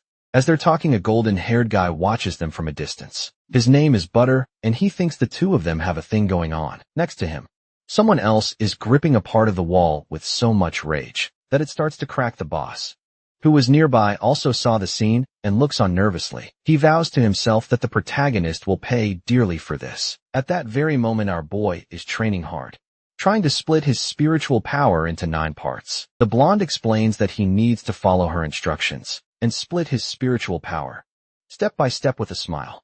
She tells him not to feel bad if he can't get it, because it took even her 6 months of training to learn. Suddenly, just as she finishes speaking, a bunch of fireballs appear all around the young man. The girl stares in confusion at the scene before her and asks how he managed to do that, totally nonchalantly. He replies that he just split his spiritual power into 9 parts and summoned the fireballs. But the girl isn't buying that excuse and asks how he managed to pull that off so quickly. Blair looks over at her a little surprised and just says he simply understood the technique and was able to use it. Answer that simple leaves the blonde completely stunned. She just stands there for a moment staring at the guy. Her face turns bright red, thinking that he wasn't just a math genius, but a magic one too. Then she starts getting really pissed off. She trained for way longer than he did to save face. She decides to lie, saying she's done the same thing before, with her pride wounded. The girl just ditches the training session and runs off. Our boy has no clue why she's so mad, and just chalks it up to another one of those I don't understand women moments. He puts his hand in his pocket and suddenly feels something weird. It catches his attention and he stops to see what it is. Meanwhile, the girl still hasn't cooled off and is stomping angrily toward the academy. Out of nowhere, Blair runs after her and grabs her arm. Isabella is startled by the move and asks if he needs something else. That's when she notices his hand is held out. Offering her something, it was a bracelet of sorts, with a really pretty golden cat charm on a red string. The protagonist offers her the gift, calling her by name and tells her to take it. He says the only reason he learned the magic was thanks to her help, and he appreciates it. She stares at the bracelet breathless, wondering what to do. Her face flushes red again, and she bites her lip, completely flustered as she stares at the protagonist. Surprised, she says he actually has some sense, and that maybe he isn't so stupid after all. The blonde then snatches the gift out of his hand with a quick move, trying not to show how she really feels. She runs off in a fluster, yelling that the gift is ugly. Except since she was running with her eyes closed. Her legs get all tangled up, and she takes a super goofy fall onto the grass, without even asking for help. She scrambles back up, laughing nervously. Totally mortified, then she turns to see his reaction. Blair is surprised and a little thrown off by her stare, not sure what to do, but before he can say a word, the girl scrambles up and takes off again, shouting a few insults over her shoulder. She vows that she won't give up so easily. But all Blair can do is let out an exhausted sigh. After that whole scene, he decides to take a break and lies down on the grass to chill in the sun for a bit. He figures if she really didn't like it, she wouldn't have taken the gift. After all, he spent 50 silver coins on that thing. The guy was thinking that. He originally planned to give the bracelet to his math teacher, but then he suddenly spots something right in front of him. 3 guys walk up to our protagonist, who's just lying there on the grass. One of them, Bother, reminds our boy that the class president had already warned him to stay away from that girl. Him getting close to the mayor's daughter was making the president pretty damn nervous. Without saying a word, our MC just gets up from the grass looking dead serious. Then out of nowhere, he turns his back and just bolts from the guys who were giving him a hard time. The blonde dude and his crew weren't about to let that slide and took off right after him. The thing is, our boy saw no reason to fight these guys, but then one of the 3 decided to run his mouth, saying Blair's dad died a coward, fleeing in the middle of a battle. Hearing that about his family really struck a nerve, and our MC stopped dead in his tracks. The blonde dude, seeing his opening, kept taunting him. He thought Blair had let his guard down and tried to sucker punch him from behind. But as he threw the punch, his fist just stopped in midair right in front of our boy's face. The bully was not expecting that at all, since he'd thrown the punch with all his might. The recoil sent him flying backward, and in the end, he was the only one who got hurt. You could see on Blair's face that he was seriously pissed off by the gang's actions. Meanwhile, the blonde dude could barely even get back on his feet. His hand was completely burned, and he was in excruciating pain. This just made our MC even more furious, and he declared that his father was a brave warrior who died for his homeland. He added that his dad was an amazing father who deserved respect. Even in death, Blair then threatened them, saying that no one gets to insult his father. Fueled by his rage, 9 fireballs suddenly appeared floating around him, grabbing the bully's attention. They were completely shocked by Blair's skill, because as far as they knew, he had zero magic. Thought of being burned alive terrified the guys, and they bailed immediately, leaving their leader behind, now alone with a furious Blair. The blonde dude looked up at him terrified. What he saw was enough to make him panic and start begging for his life. The bully tried to save his own skin, saying that fighting was forbidden at the academy, but all he got back was a look of pure contempt. At that, the panic in his eyes faded, replaced by sheer desperation. He just stood there frozen, staring at Blair with no idea what to do. Our boy, having no intention of stopping, raised his hand to unleash the fireballs. The magic converged and began to move toward the guy, but all of a sudden our MC sensed a presence behind him. Meanwhile, Butter squeezed his eyes shut, threw his arms up to shield himself, and screamed for help when he didn't feel any pain. He thought it was weird and decided to open his eyes. In front of him, the 9 fireballs were gone, and instead there was a guy collapsed at his feet. Completely confused, he tried to process the scene, looking at Blair just lying there peacefully in front of him. The blonde dude was still in shock, but he nervously poked Blair to check if he was still alive. Seeing an opportunity, Botter decided to make a run for it before our MC woke up, but he was stopped dead in his tracks by a commanding voice. Standing in front of him was a math teacher, who was already tending to Blair. The blonde dude tried to make excuses, claiming it wasn't his fault. And all this time our MC was still just lying on the grass, faking being unconscious. The blonde guy keeps trying to explain himself, but the crowd isn't buying it. The professor lays on even more pressure, saying she knows exactly how he feels about Blair. The whole argument, which was going nowhere, is cut short by a guy with a beard and mustache, who just shows up out of nowhere. He tells Butter off, since our black-haired boy was right there passed out on the ground. This just proves that the blondie was lying the whole time. The man then orders Butter to go straight to his office and wait to face the consequences of his actions. He goes to talk to the vice president, saying this is all the academy's administration's fault and apologizing for the scene. The two men walk away discussing the situation, while the girl tries to wake Blair up. She's worried about his condition, but suddenly she feels a weird chill. The protagonist pulls away from her a bit, and his face just freezes. In a mix of embarrassment and a certain excitement, the girl sees this and thinks he's genuinely not feeling well, but he replies that he was fine, right up until she was practically smothering him. He then gives him one of those big, motherly hugs and says she was really worried about him. Just then an older gentleman approaches and says this whole mess will be sorted out, but that they came for another reason. The girl takes the lead and decides to introduce the two men to Blair. The older one's name is Urchil and the younger one is Calvin. Our boy bows respectfully, greeting the two academy employees. Apparently our black-haired guy is already getting famous, and they already know him as the young man who helped Professor Brittany solve the Ruvo's enigma, but the professor cuts the old man off, correcting him that it was Blair himself, who solved everything on his own, and she just wrote up the report. Thanks to solving this enigma, Blair and the professor have been nominated for the Edwin Award, which is a huge source of pride for the city.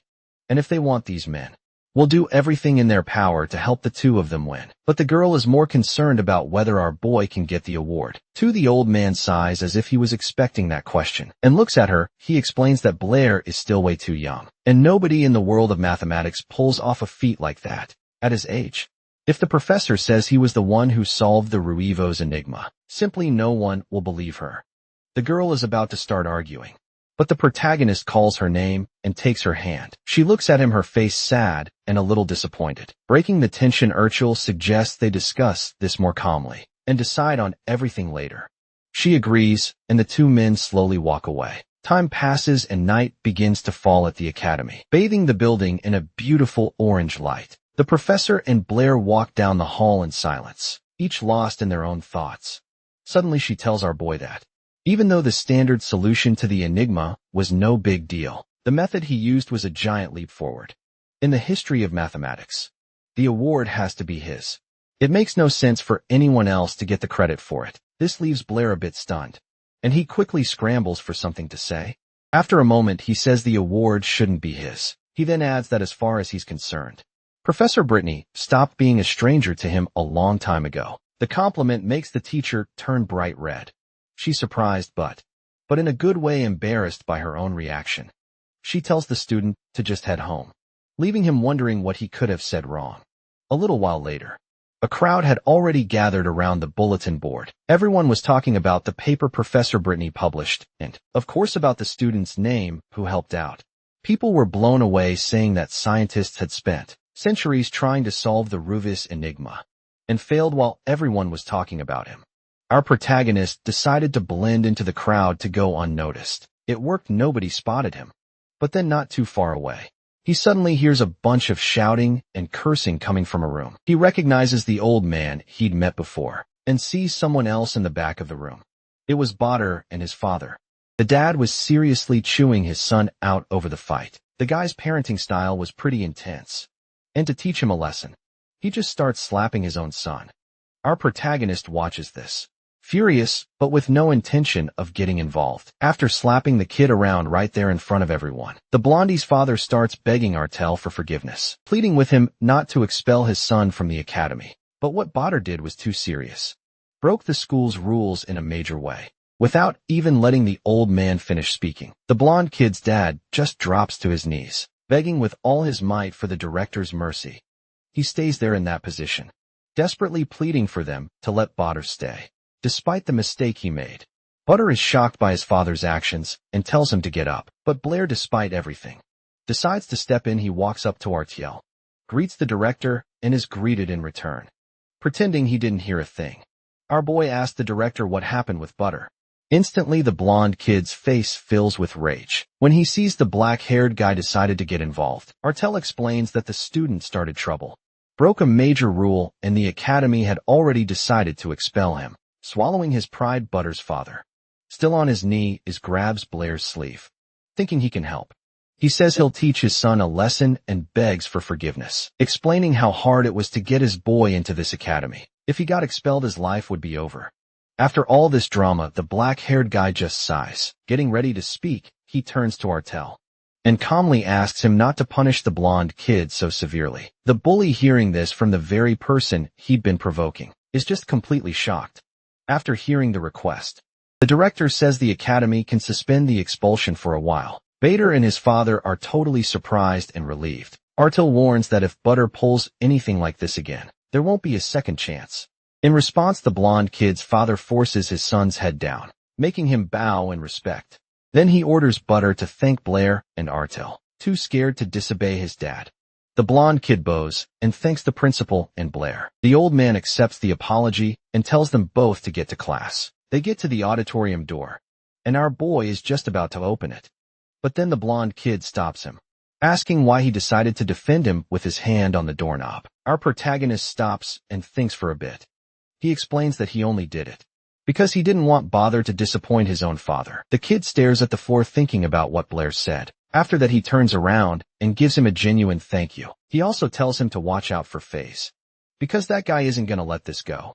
He adds that Faye's uncle is the academy's vice principal. Later, after class, Claire heads to the library like always, thinking about the complicated day he's had. Out of nowhere, the librarian shows up at the door with a really serious look on his face, making it clear this wasn't going to be a good talk. Our protagonist wasn't expecting to see him there, and asks what he's doing. The librarian gets straight to the point and asks if Blair has gotten into a fight with anyone lately. Our boy is surprised and totally confused, asks if something happened. Then he gets the news he can't work in the library or live in his room anymore, and to make matters worse, it's a direct order from the vice principal. After this bombshell, our protagonist decides to find Professor Brittany, the one who's wanted to take him and Isabella to a math seminar from the start. Blair explains he can't go since he got kicked out of his room and now has to find a place to stay. In response, the professor invites him to live at her place, saying she has a spare room. Our boy gets all flustered by the offer, already imagining what it would be like to live with her. Worried, he asks if it would be a bother for her to have him living there. She calmly replies that it's no problem at all, because that way they can study math anytime. Her answer kind of makes sense to him, but he's still beat red anyway. They seal the deal, and she tells Blair to meet her after the ball. Suddenly, Isabella barges into the room without warning and immediately asks what our boy is doing there. The professor explains that Blair is also going to the seminar with them, and that from now on he'll be living with her. This last piece of news makes the blonde furious, and she immediately starts complaining, not understanding her student's reaction. The professor says that Blair isn't a bad person, and there's nothing to worry about. Meanwhile, our protagonist just stands there wondering why he's getting yelled at. Again, to cut the tension, the professor practically kicks the girl out of the room, telling her and Blair to go get ready for the seminar. Then the professor asks if he has clothes for the event, explaining that it needs to be something formal. Not knowing what to wear, he asks if a magic tunic would work. The professor says that if he has one, that's perfect. Some time passes. Night falls and the ball begins. Everyone starts trickling in, and there's our boy on the red carpet, flanked by two girls in gorgeous dresses. When they get to the place, Isabella announces that they've arrived. It's the Howard family mansion, the same place the Magic Society holds its events, and this Magic Society is a super important organization in the kingdom, which is why they always use the Howard mansion for everything. Turns out this mansion is their class representative's house. Up ahead, three guys are standing around having a pretty heated discussion. Just then their teacher, Brittany, walks up to one of them. Vice President Calvin notices the teacher and Blair's group and gives everyone a really cheerful greeting. Our boy right away greets the guy back.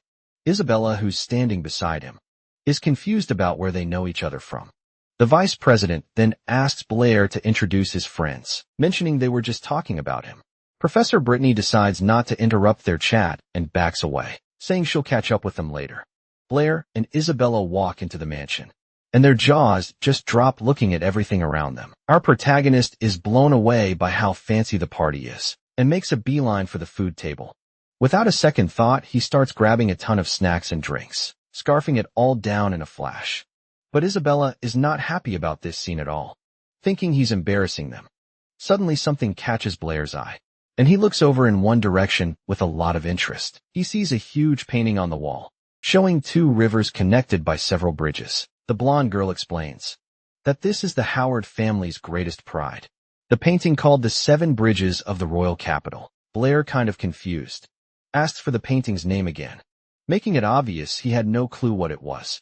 Their conversation is overheard by the homeowner's son, a playboy who, making fun of him, starts insulting our protagonist for the way he's acting. Isabella can't stand the guy's attitude and defends Blair, saying he's their guest and deserves respect. But the blonde dude couldn't care less. He keeps insulting Blair for his ignorance, since he didn't even know such a famous painting. Isabella decides not to start any more trouble with this figgy guy, and grabs Blair by the hand to get out of there. The class representative sees her holding our boy's hand, and gets visibly pissed off by the scene. He goes after them and gets in Blair's face. The only thing he knows how to do is hide behind girls. In response, Blair cracks a little joke, and asks what the real meaning of the painting is. For some reason, the question leaves Isabella confused, and she just stares at him. Not getting it, Blair then explains that if he understands the story behind the painting, he'll be able to create a new magical method. The blonde kid hears this and scoffs, saying Professor Brittany only put his name on the paper out of pity, and nothing more. Isabella defends him again, saying Blair figured out how to solve the riddle all by himself. In response, the blonde dude decides to make a scene, announces out loud for everyone to hear that Blair is going to solve the riddle written in the painting. Isabella is shocked by his attitude, realizing the guy just turned a personal beef into a public event. Immediately, whispers start spreading through the hall, with everyone talking trash about Blair.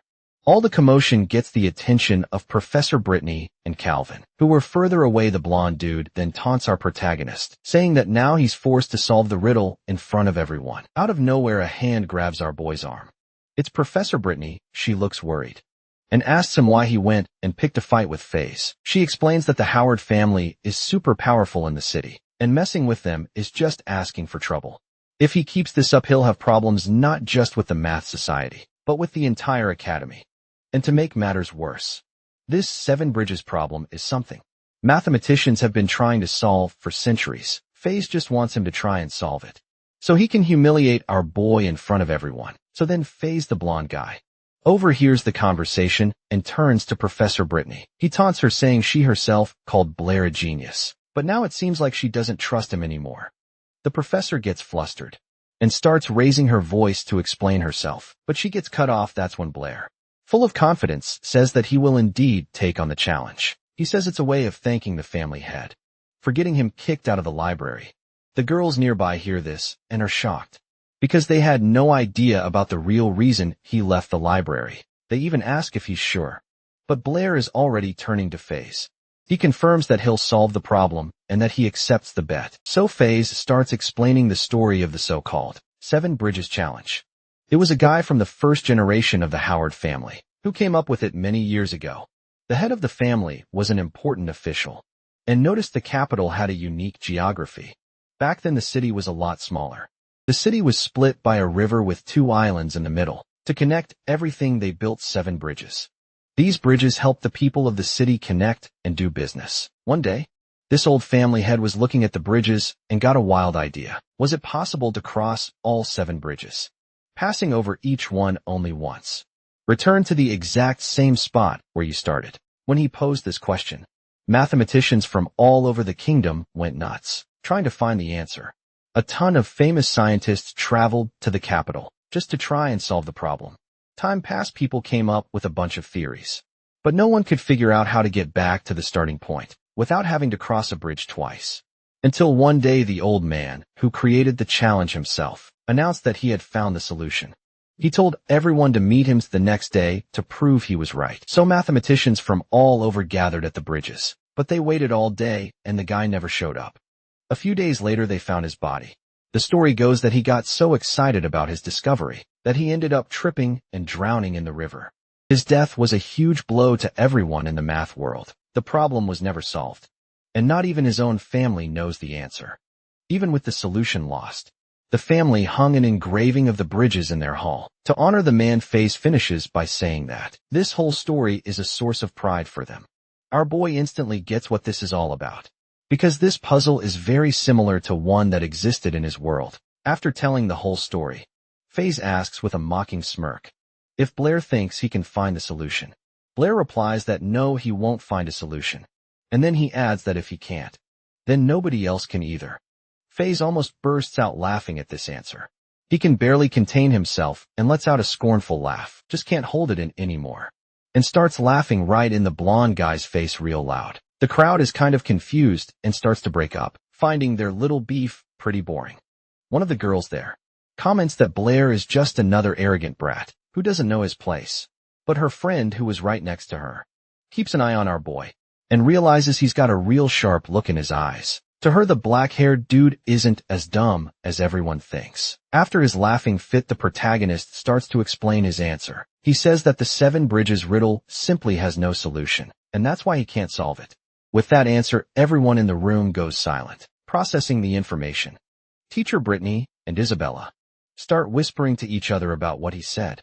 Faze gets pissed off and cusses our boy out, asking how the first elder of his clan could have found a solution if one doesn't exist. In response, he gets another question thrown back at him.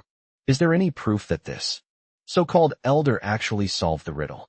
The blonde guy is floored by his audacity and asks if he has any idea who that elder was in the kingdom. Out of nowhere, someone in the middle of the crowd bangs a cane on the floor and tells everyone to shut up. The guy is Viscount Howard, who tells Faisal to stop bragging about his family. The blonde kid wilts on the spot and apologizes to his dad. Then the Viscount walks up to Blair and says he's heard of him. Our boy, without showing any emotion, bows politely and greets the head of the house. The Viscount then says he saw the argument with his son and even apologizes for the boy. But he quickly follows up, saying he heard Blair claim the riddle had no solution and that this was a disrespect to the honor of his family's ancestor. The protagonist starts explaining that the 7 bridges of the capital really can't be solved. The girl who was nearby notices that he's never looked so confident. The Viscount gets nervous and asks, now irritated, if he really wants to prove what he's saying. Our main character doesn't back down and says he can prove to everyone there that the riddle is impossible. According to him, many scholars of that era tried to solve the problem practically by testing the paths, which is a valid attempt. But if you actually look at the problem, the answer is something else entirely. While he was talking, he was drawing on a piece of paper, and then he decides to show it to everyone.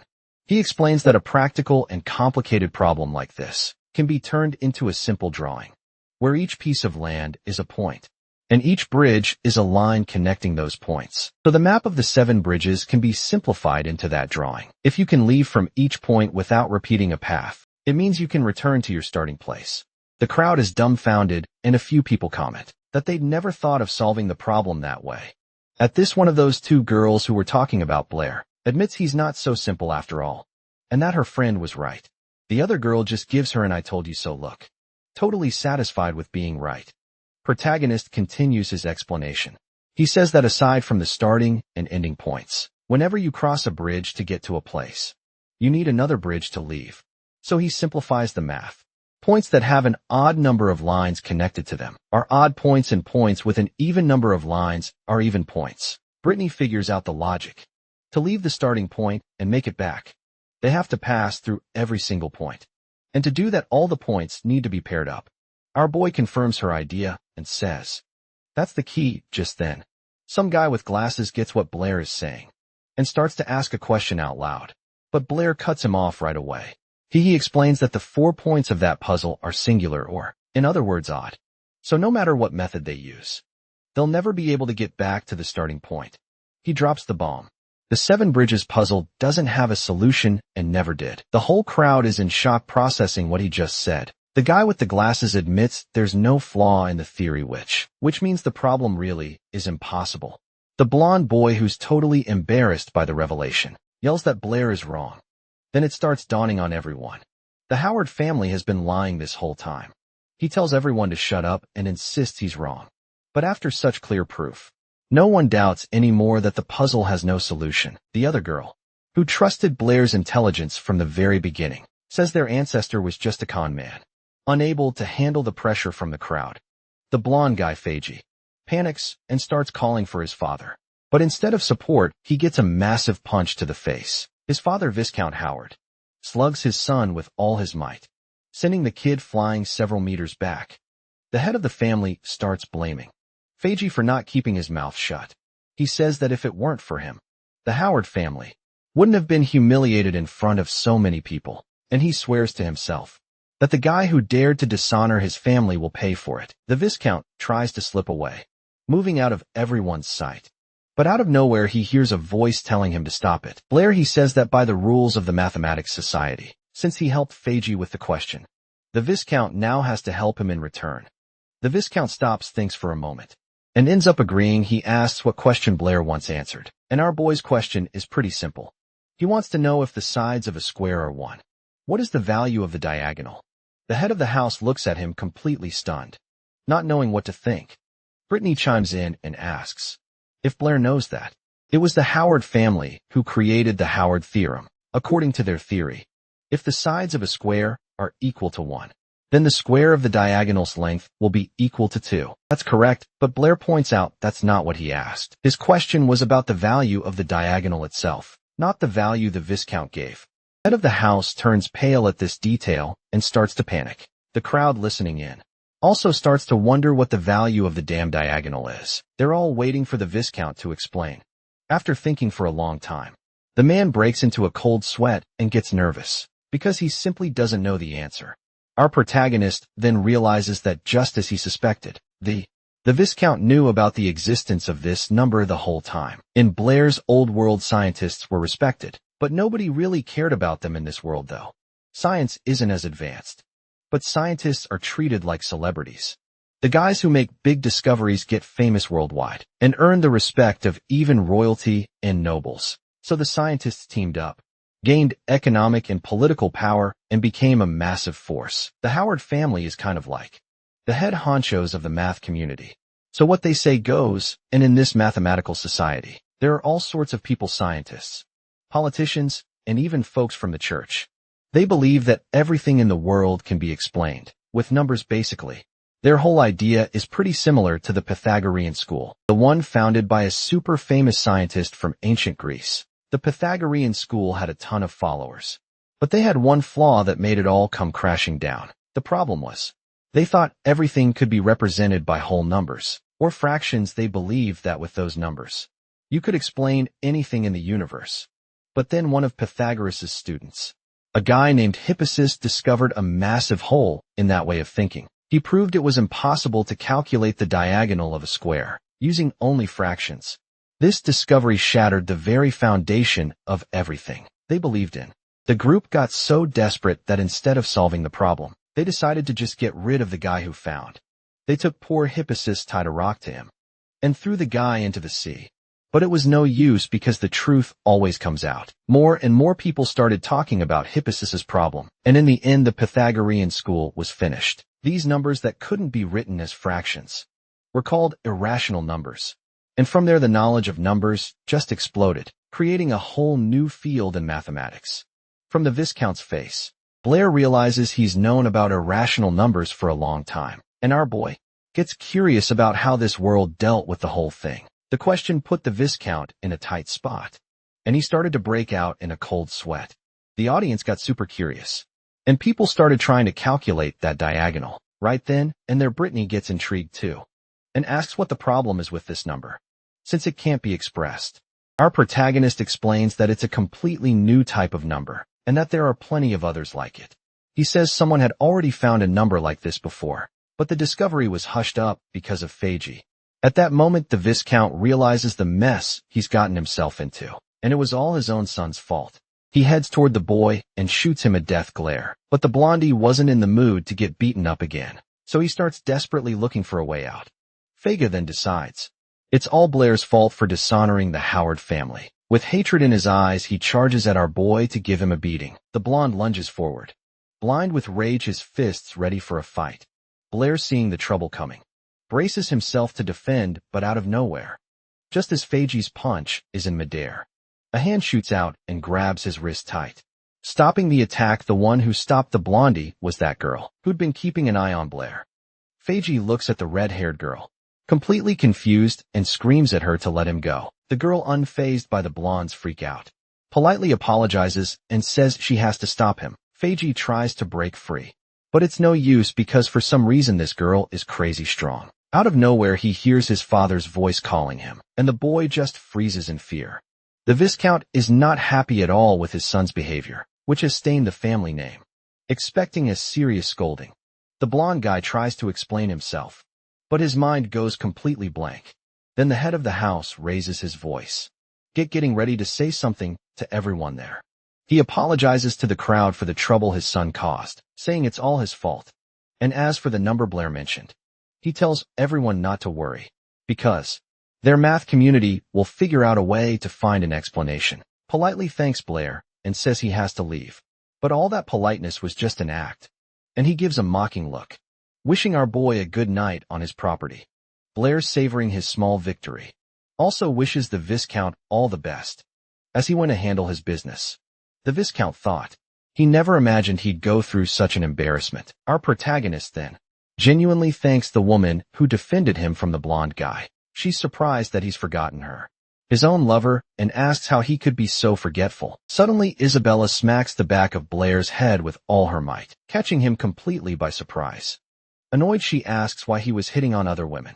This little playful spat makes the redhead girl burst out laughing. She apologizes for interrupting the couple's flirting. The two surprised look at the woman, who says it was just a joke, but that she's a little jealous of their relationship. Isabella gets super flustered by the comment and says the woman got it all wrong. The blonde then asks what Alice, the redhead girl, is doing there. Alice explains that she always goes to these events, but she didn't expect to see the mayor's daughter there. Then Brittany chimes in and explains that Alice's family is well known in the city's math community, and that she's been attending these seminars, representing her family for years. She introduces herself to our boy, stating her name and holding out her hand. The girl says she's a third year at the academy and a classmate of Isabella's. Blair shakes her hand back and says, "The pleasure is all," as Alice then gets right up close to his face and stares at him with a curious look. With her being so close, our boy can't help himself and ends up checking out her chest, turning bright red with embarrassment. As Alice stares at the protagonist, Isabella gets dejected, realizing she can't hold a candle to the other girl's beauty. The mayor's daughter's classmate says she liked Blair's presentation and suggests he start studying math more seriously. But out of nowhere, Blair shuts her down, saying he'll have to decline. He suggests she go see Professor Brittany, since he learned a lot from her. Alice realized right away that he wasn't going to fall for cheap tricks and was impressed by his boldness. Alice says her goodbyes to the group and tells Blair she wants to have a word with him alone later. This makes Isabella a little bit jealous. She was curious about his reaction when she asked him to go with Alice. Blair just looked at her completely confused, asking why he should go with the other girl. In Isabella's mind, all guys are the same. They see a pretty girl and immediately start chasing her, not wanting to drag out the conversation. Blair blurts out that Alice can't even compare to Isabella's beauty. This gets her all flustered, and she asks if he's being serious. Our boy, with a total deadpan expression, replies that yeah, he genuinely thinks she's more beautiful. The protagonist is relieved to have dodged that bullet, while Isabella gets all shy thinking about the compliment. Out of nowhere, a guy in a white suit approaches them. It was President Calvin, and the group asks what he's doing there. The president says they're the stars of the night, and that he just had to come and say hello, not realizing the scale of what he'd done.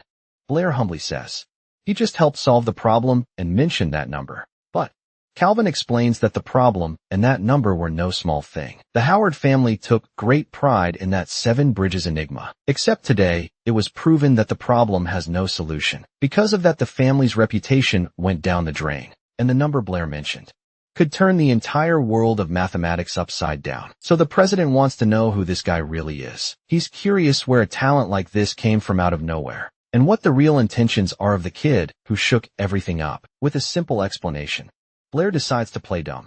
He says everyone saw Fizzy asking him for help. He just had an idea and said it out loud. And as for the number, it was just curiosity. He even adds that the Viscount would surely have found that number. Eventually, with the help of the Mathematics Society, Calvin decides not to press the issue and admits that maybe he overthought it. But he warns Blair to be careful with the Howard family, because picking a fight with them is not a good idea. Meanwhile, somewhere else, the Howard family's father is in his office with his son, who sprawled on the floor. The kid got a nasty beating for embarrassing the family, and his face is covered in marks. Next to the big boss is a shadowy figure, who advises that it's time to act. The Viscount is just waiting for Blair to leave the mansion, to take care of him and make it all look like an accident. The shadowy figure hears the order and bows in obedience. Suddenly the Viscount hears a voice behind him saying he's going to kill someone again. When he turns around, he sees a white-haired guy wearing the same kind of white suit. The father turns his head with a nasty look on his face. He didn't like the tone of the man named Abel one bit, and the figure in black is shocked, because she had killed that very man with her own hands. The man says it's normal for them to be surprised, since the Viscount himself ordered him killed last time. In disbelief, the father jumps out of his chair and yells, asking how he isn't dead and if that Blair guy works for him, wanting to end this right then and there. The old man pulls a gun out of nowhere. He points the gun at Abel and tells him to start talking now. At that moment, his blonde brother finally realizes what's going on and takes in the whole scene. Abel, dressed in a white suit, says his father is asking way too many questions, and he doesn't even know where to begin the story. But after giving it some thought, he agrees to tell him a part of it.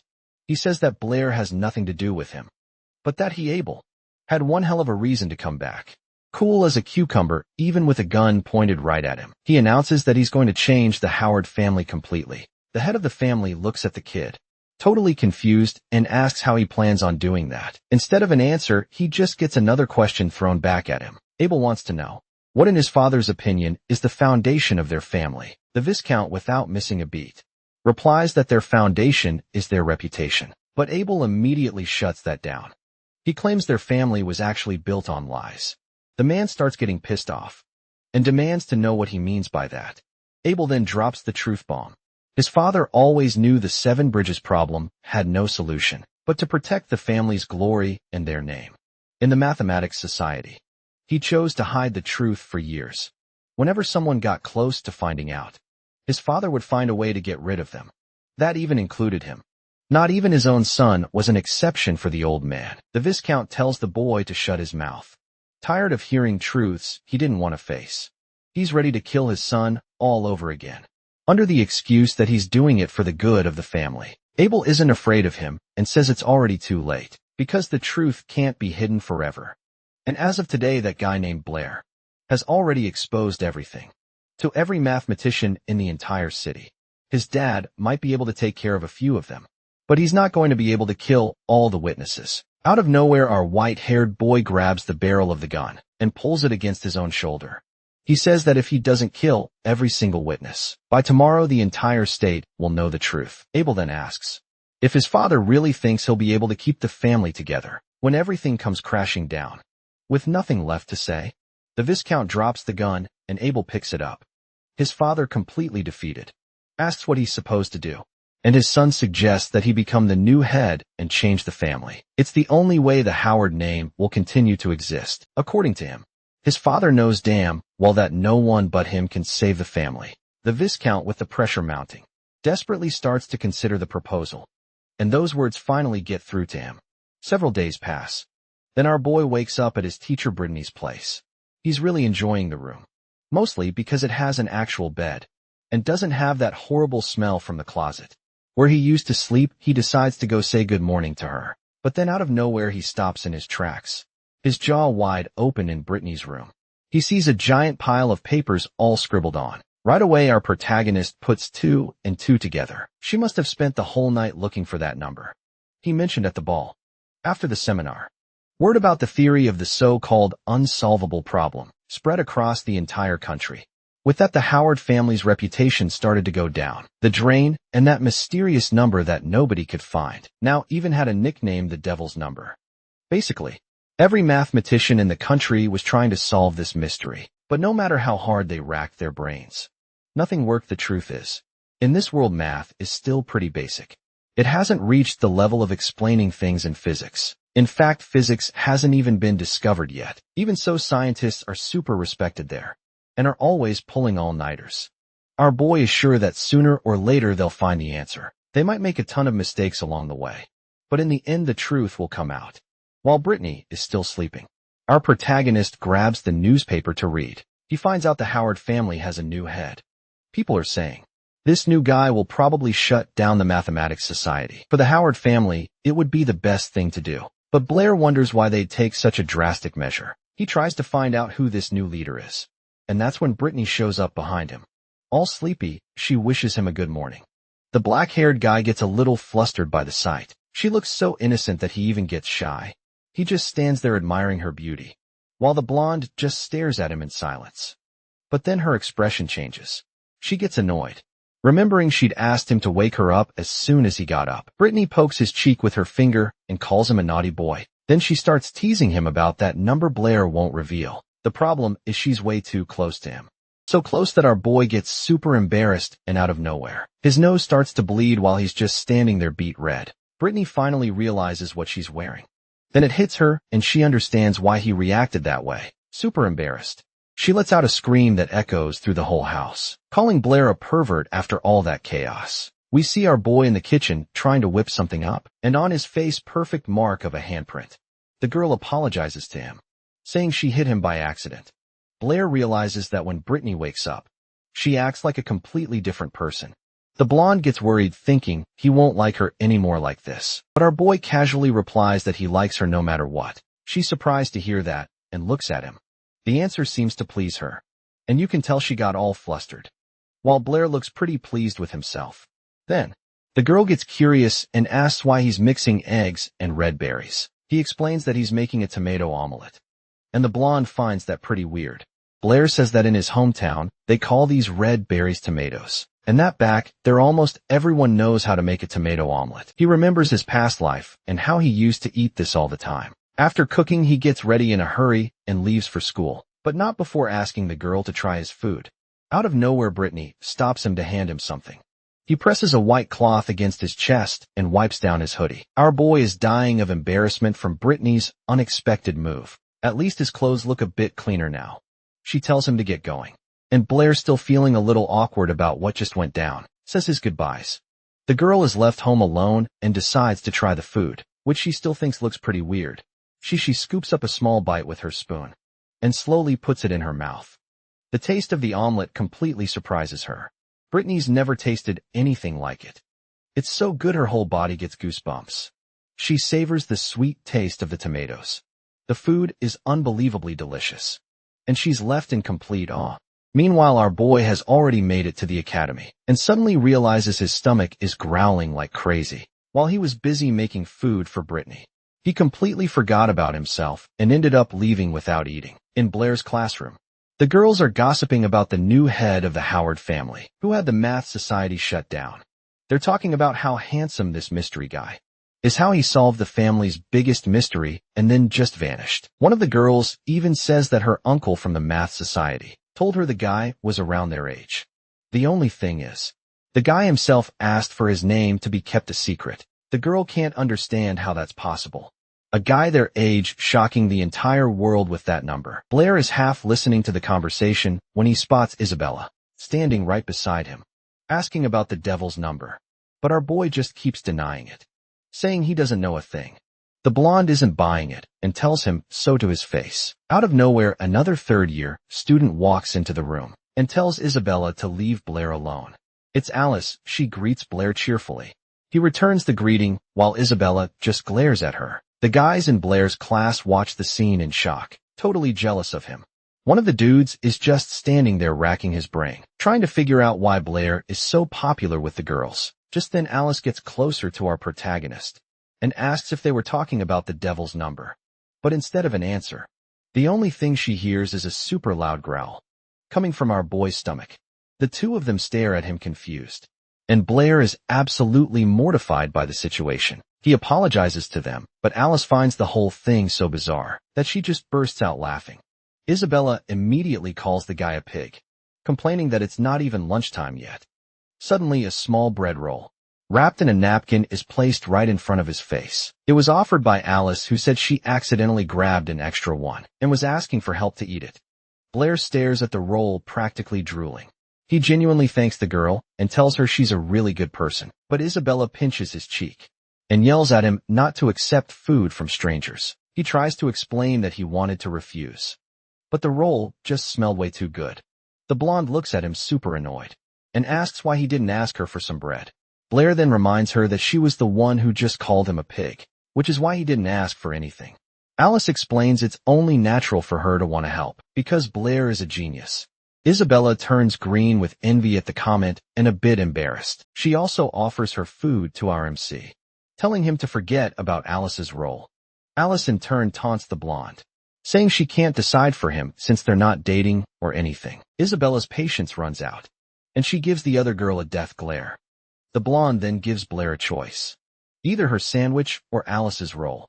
He could only pick one. The beef between the two just escalates, and our boy just wanted to eat in peace.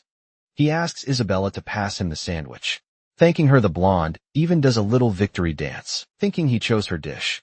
But then out of nowhere, he grabs the roll with one hand and the sandwich with the other, and shoves them both into his mouth at the same time. To everyone's surprise, he stuffs his cheeks full trying to swallow. He forces his throat and manages to get them both down, with tears in his eyes.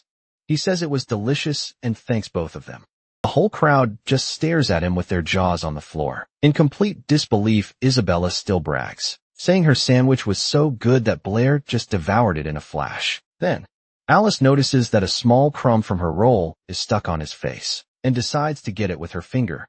She says with a more provocative look that there's still something on his cheek, and that she'll eat it herself. The girl licks the crumb right off her own finger, and calls Blair a slob, continuing her taunt. Alice eats the piece, and Isabella reacts horribly to it. Suddenly the bell rings throughout the entire building, signaling that class is about to start. Alice says goodbye to Blair, telling him to study hard. A blonde with a furious look then tells him to wait for her in the classroom. After class is over, the third-year girls leave the room, slamming the door behind them. Blair can finally breathe a sigh of relief. For him, this whole change was already getting pretty stressful. Out of nowhere, someone pinches his cheek again and calls his name. It was Toby, who immediately asks where he had even found Alice. Blair answers that he met her a few days ago at night, and Toby has a really weird reaction. Boy explains that Professor Brittany had taken him to a math seminar, and that's where they met. Then Toby realizes it was at that same seminar that everyone started talking about the so-called devil's number, but his curiosity has to wait, because the teacher arrives in the classroom, and Blair gets called up to the board. Brittany asks the class to split into groups to try and solve the problem, while no one's looking. The teacher gives Blair a little poke and calls his name. She discreetly hands him a small bread roll, and our protagonist's reaction is kind of strange. Teacher whispers that she noticed he didn't have breakfast and brought something for him to eat.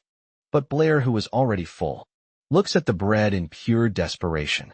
He goes back to his desk, where everyone's already split into groups. Toby sees the bread in Blair's hand and asks where he got it. Blair, not wanting to get into the details, says he'll tell him later, and that right now they need to solve the problem.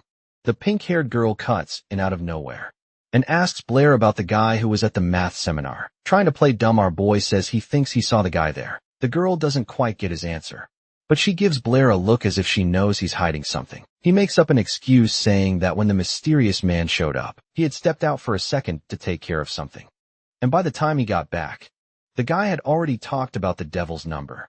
Toby jumps into the conversation, and both of them can't believe how Blair missed it. Our boy explains himself, saying he'd eaten too much and was having stomach problems. His friend, a little suspicious, says that Blair really dropped the ball by not taking the chance. But the pink-haired girl defends our protagonist, saying that just going to an event like that is lucky enough. She remembers that he's really good at math and asks him to make some time to study with her. Toby teases the girl, saying her request to study had other intentions. The other girl sitting with them in the group starts to get really annoyed with the conversation. Some time passes, and finally the bell rings, signaling that class is over. The protagonist is exhausted because he spent the whole time trying to avoid Isabella without being seen. He just wants some peace and quiet to finally practice magic, since he needs to keep his skills sharp. Out of nowhere, not too far away, he hears a voice asking since when he's been interested in magic. He looks over and just sees a dark silhouette in front of him, unable to make out who it is. Suddenly, a cold blade is pressed against his throat, and our boy is terrified. Blair stares at the person threatening him, filled with fear, but he can't see their face at all. The dark figure is, in fact, a blue-haired girl. It's the protagonist's classmate who tells him not to move, warning him that the dagger is very sharp. He immediately recognizes her as his friend Molly, and is confused as to why she's doing this. She says it was him who solved the riddle at the seminar, and talked about the devil's number.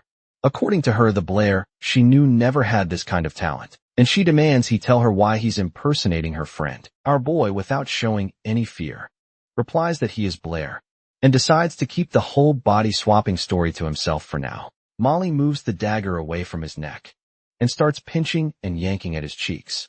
Convinced he's wearing a mask, she pulls hard, annoyed, trying to rip off whatever disguise he's got on. But then out of nowhere it hits her that it's not a mask. It's his actual skin, and there's no point in forcing it. Getting fed up with her whole intimidation routine, Blair kicks her in the leg, knocking her off balance. Unable to stay on her feet, she goes tumbling backward. But our protagonist is quick on his feet, and manages to grab her by the arms, breaking her fall before she can get hurt. All flustered, Molly yells for him to let her go. He says he will, but only on the condition that she never points a knife at his neck. Again he glares at her, waiting for an answer, and the girl stares back, terrified. The guy tells her she's already seen for herself that he's not wearing a mask. He's the real Blair. Molly can't handle the pressure, and with her face beet red, she again begs him to let her go.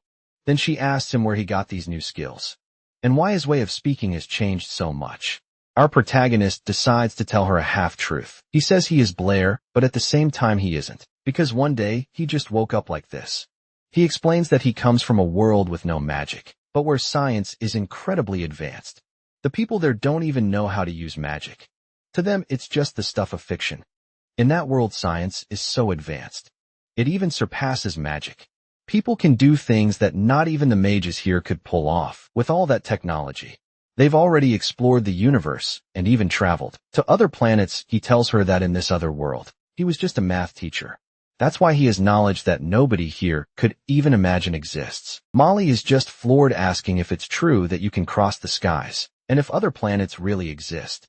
The guy confirms that yes, they do. He continues, saying that there are countless other planets out in space, and at the end of the day, he woke up in this world as a math genius and a great mage. But unfortunately, he lost part of his memories. The girl just stands there processing everything he said, trying to decide what to do.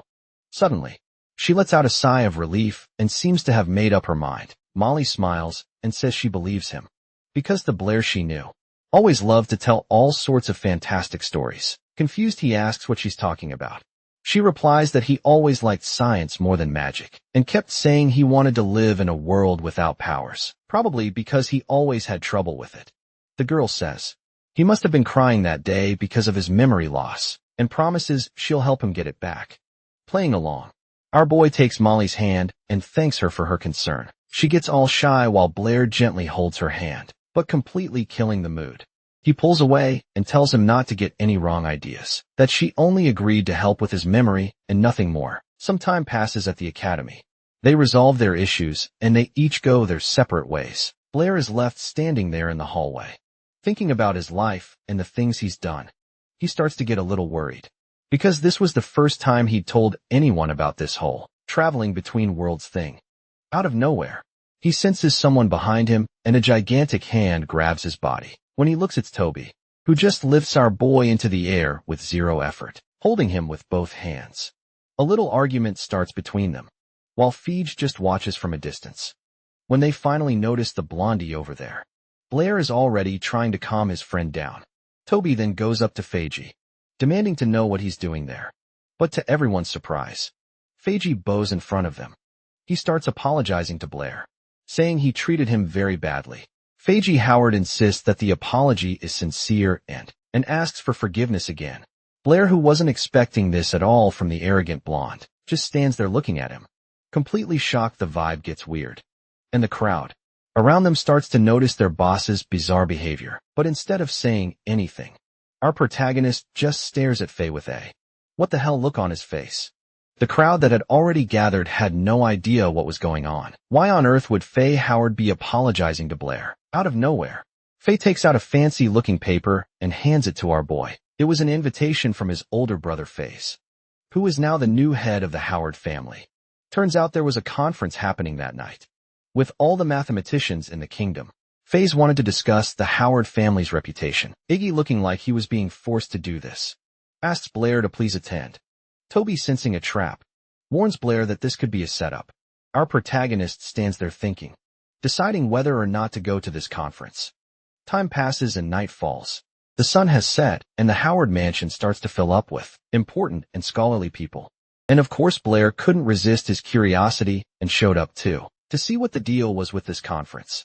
Suddenly someone pulls his ear, and he thinks that this scene feels awfully familiar.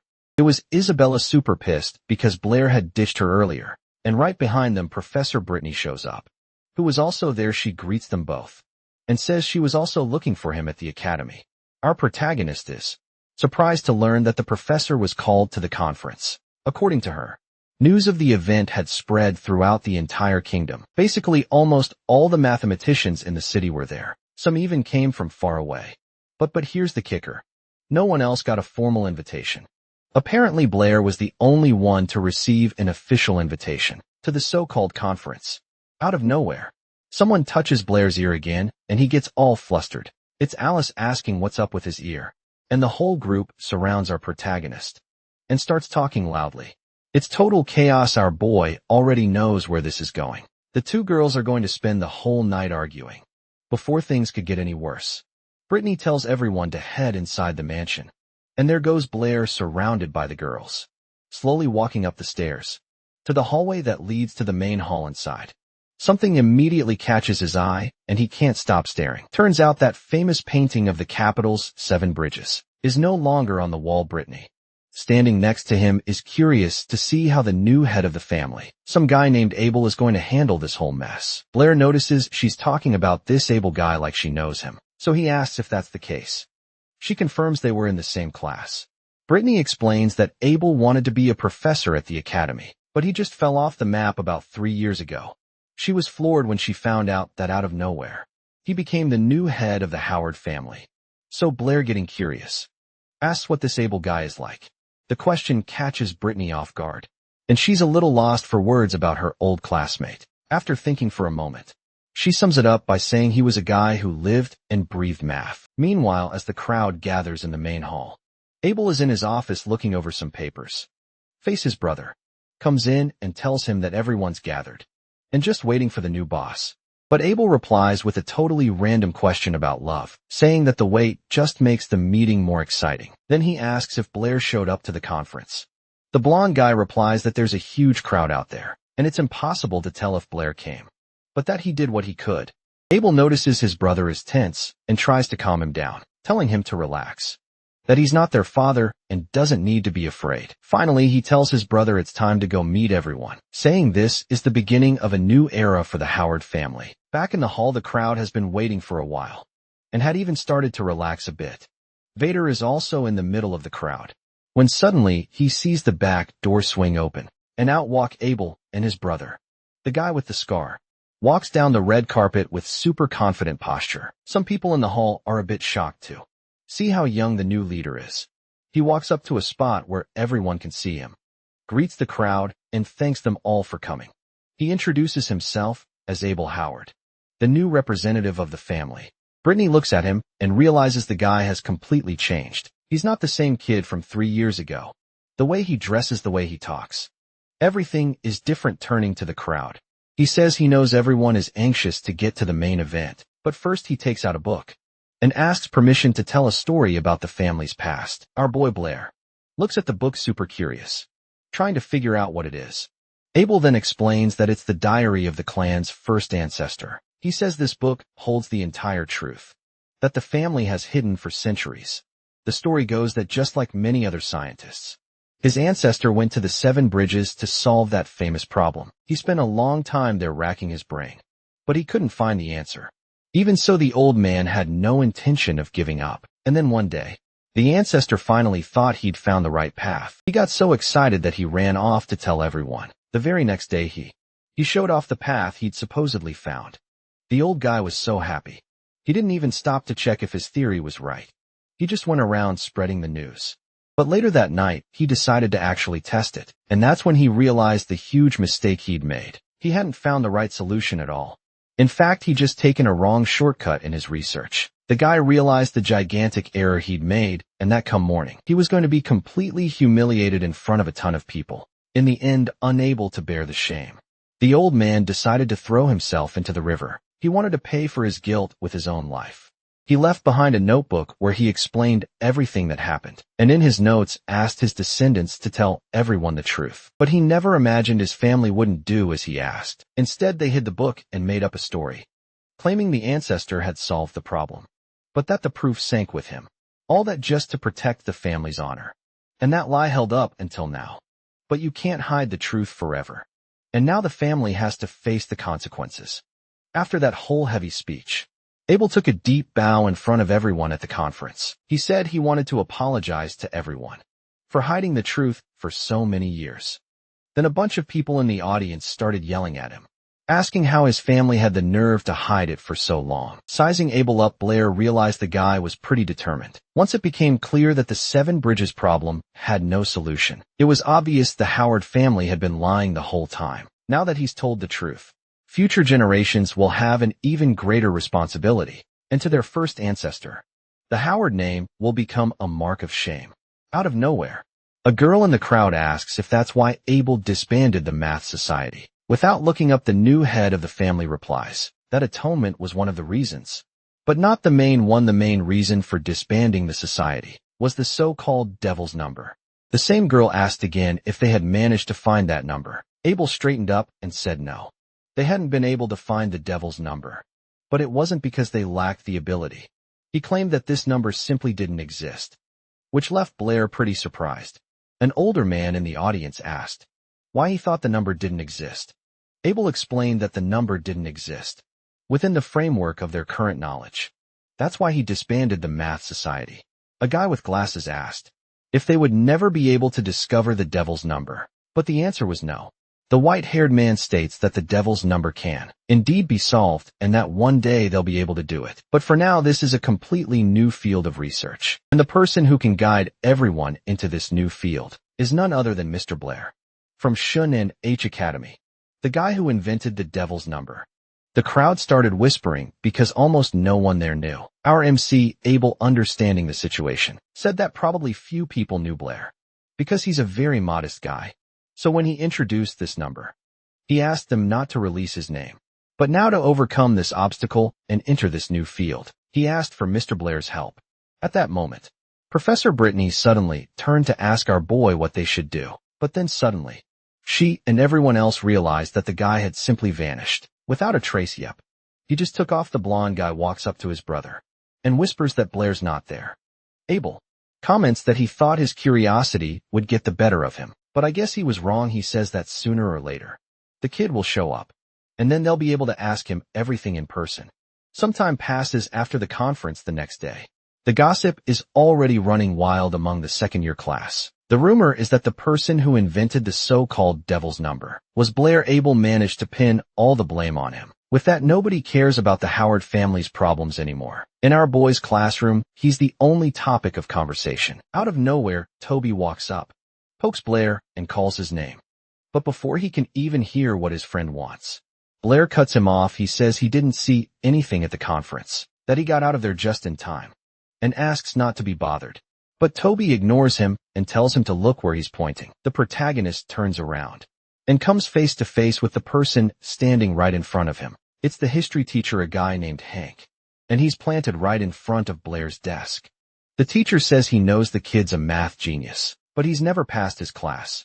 Blair tries to defend himself, saying that his history knowledge is just all jumbled up in his head. But the teacher wasn't having any excuses and slammed his fist on the desk. He says that even if Blair is famous now, he's still a student and needs to take his studies seriously. Toby, his eyes wide with fear, decides to interrupt and says that someone is looking for Blair. Hank gets pissed off for being interrupted and is about to start chewing the kid out.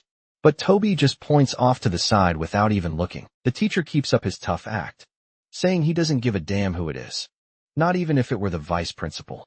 And then out of nowhere, the vice principal himself puts a hand on his shoulder and says, "He's here for Blair." The teacher's whole demeanor changes in an instant. Scared to death, Hank tells Blair to get up quickly and just go with the guy. Our boy gets up right away and bolts out of the room, walking down the academy's hallway.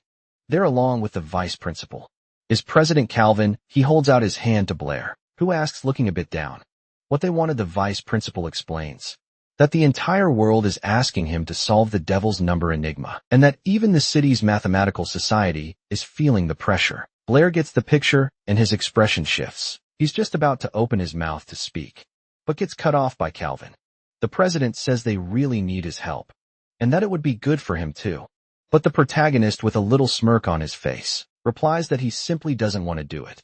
The scene cuts to Brittany's classroom. She's teaching when the door bursts open. It's Toby, who comes in without even knocking. He's totally out of breath. He ran all the way there to tell the teacher to hurry. He says they took Blair and asks for her help.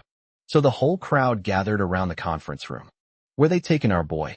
He was surrounded by the academy's top teachers and administrators. There were 4 vice principals there just to interrogate him, and another 10 or so managers.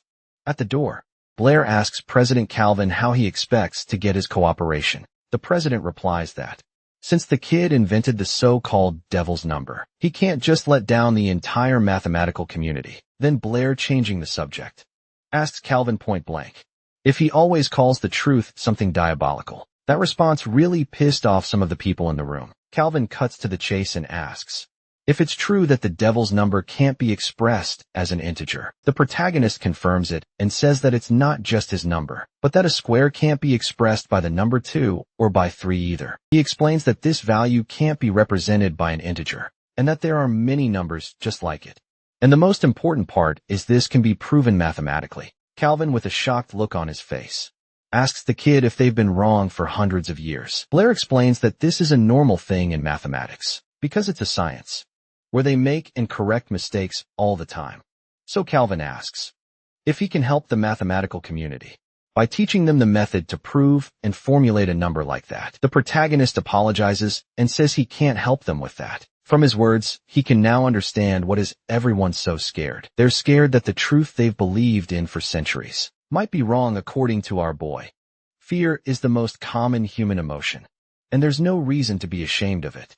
In his homeland, entire wars were fought just to get to the bottom of the truth. He says that only by overcoming their fear can they move forward and find the truth. They need to fight this devil step by step.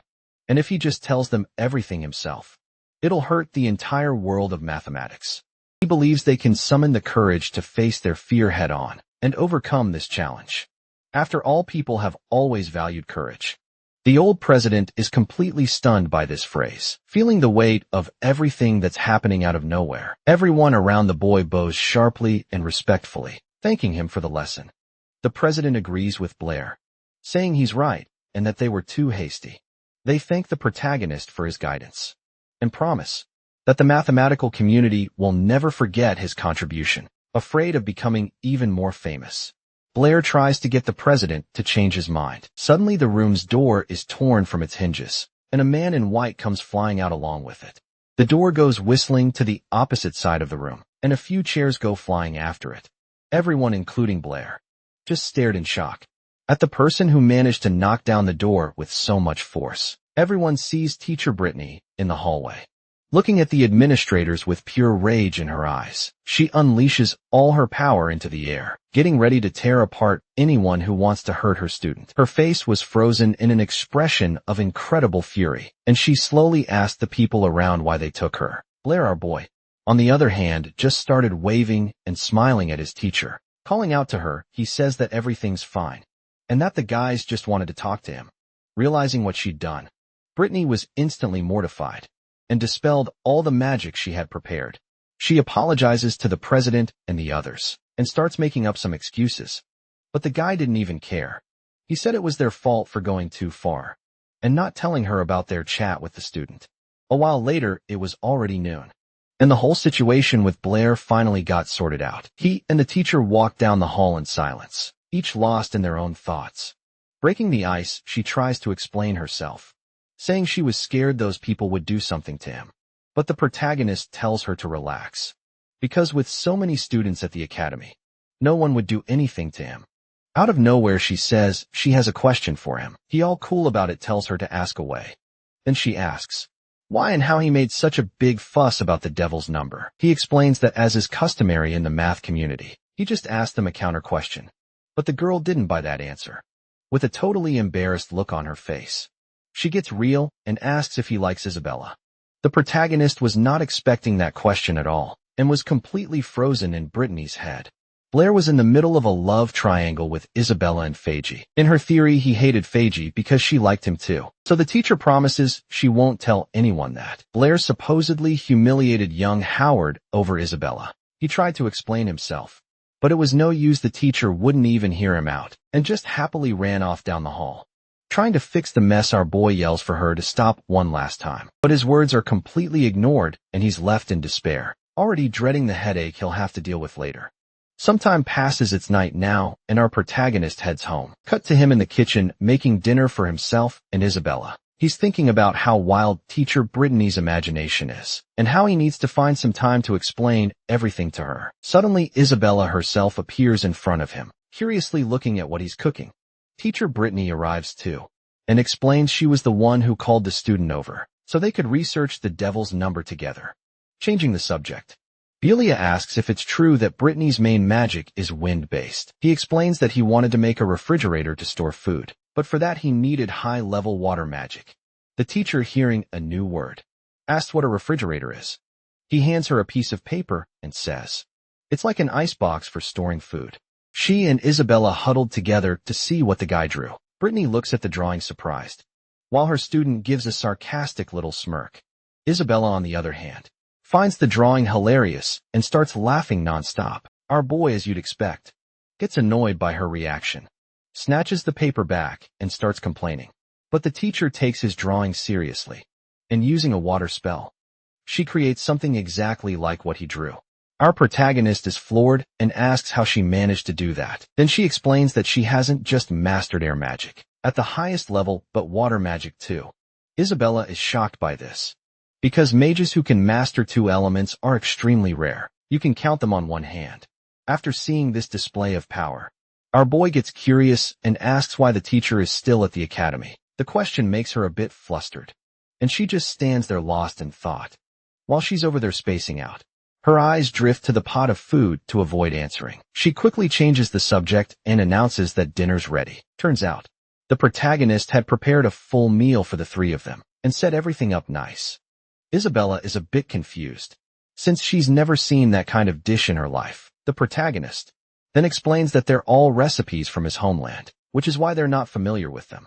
Isabella even doubts he can cook that well, but she's dying to try it. A little while later, it's a whole different scene. The plates are clean with only a few crumbs left. Isabella is licking her lips, savoring the aftertaste from everything she ate. She absolutely loved the food our boy made, and even has a dreamy look on her face.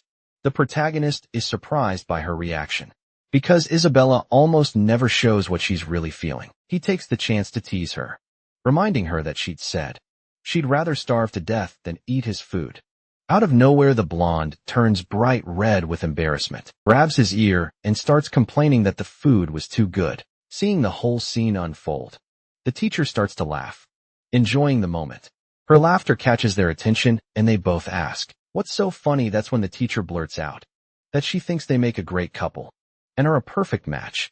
This comment makes both students turn beet red with embarrassment, looking at the teacher, not knowing where to hide. To break the awkwardness, Isabella lets go of the protagonist's ear and says she's not attracted to perverts. The jab doesn't go unnoticed, and he claps back that he's not into arrogant girls like her. Either to break the ice, the teacher changes the subject. She reminds Isabella that she's moving up to the beginner level of magic and asks which element she wants to train. The girl replies that she wants to practice the wind element, just like her teacher. But the master explains that although wind is powerful, it doesn't help much in combat at the lower levels. She says the most important thing for Isabella right now is to learn how to defend herself, and for that she suggests the earth element.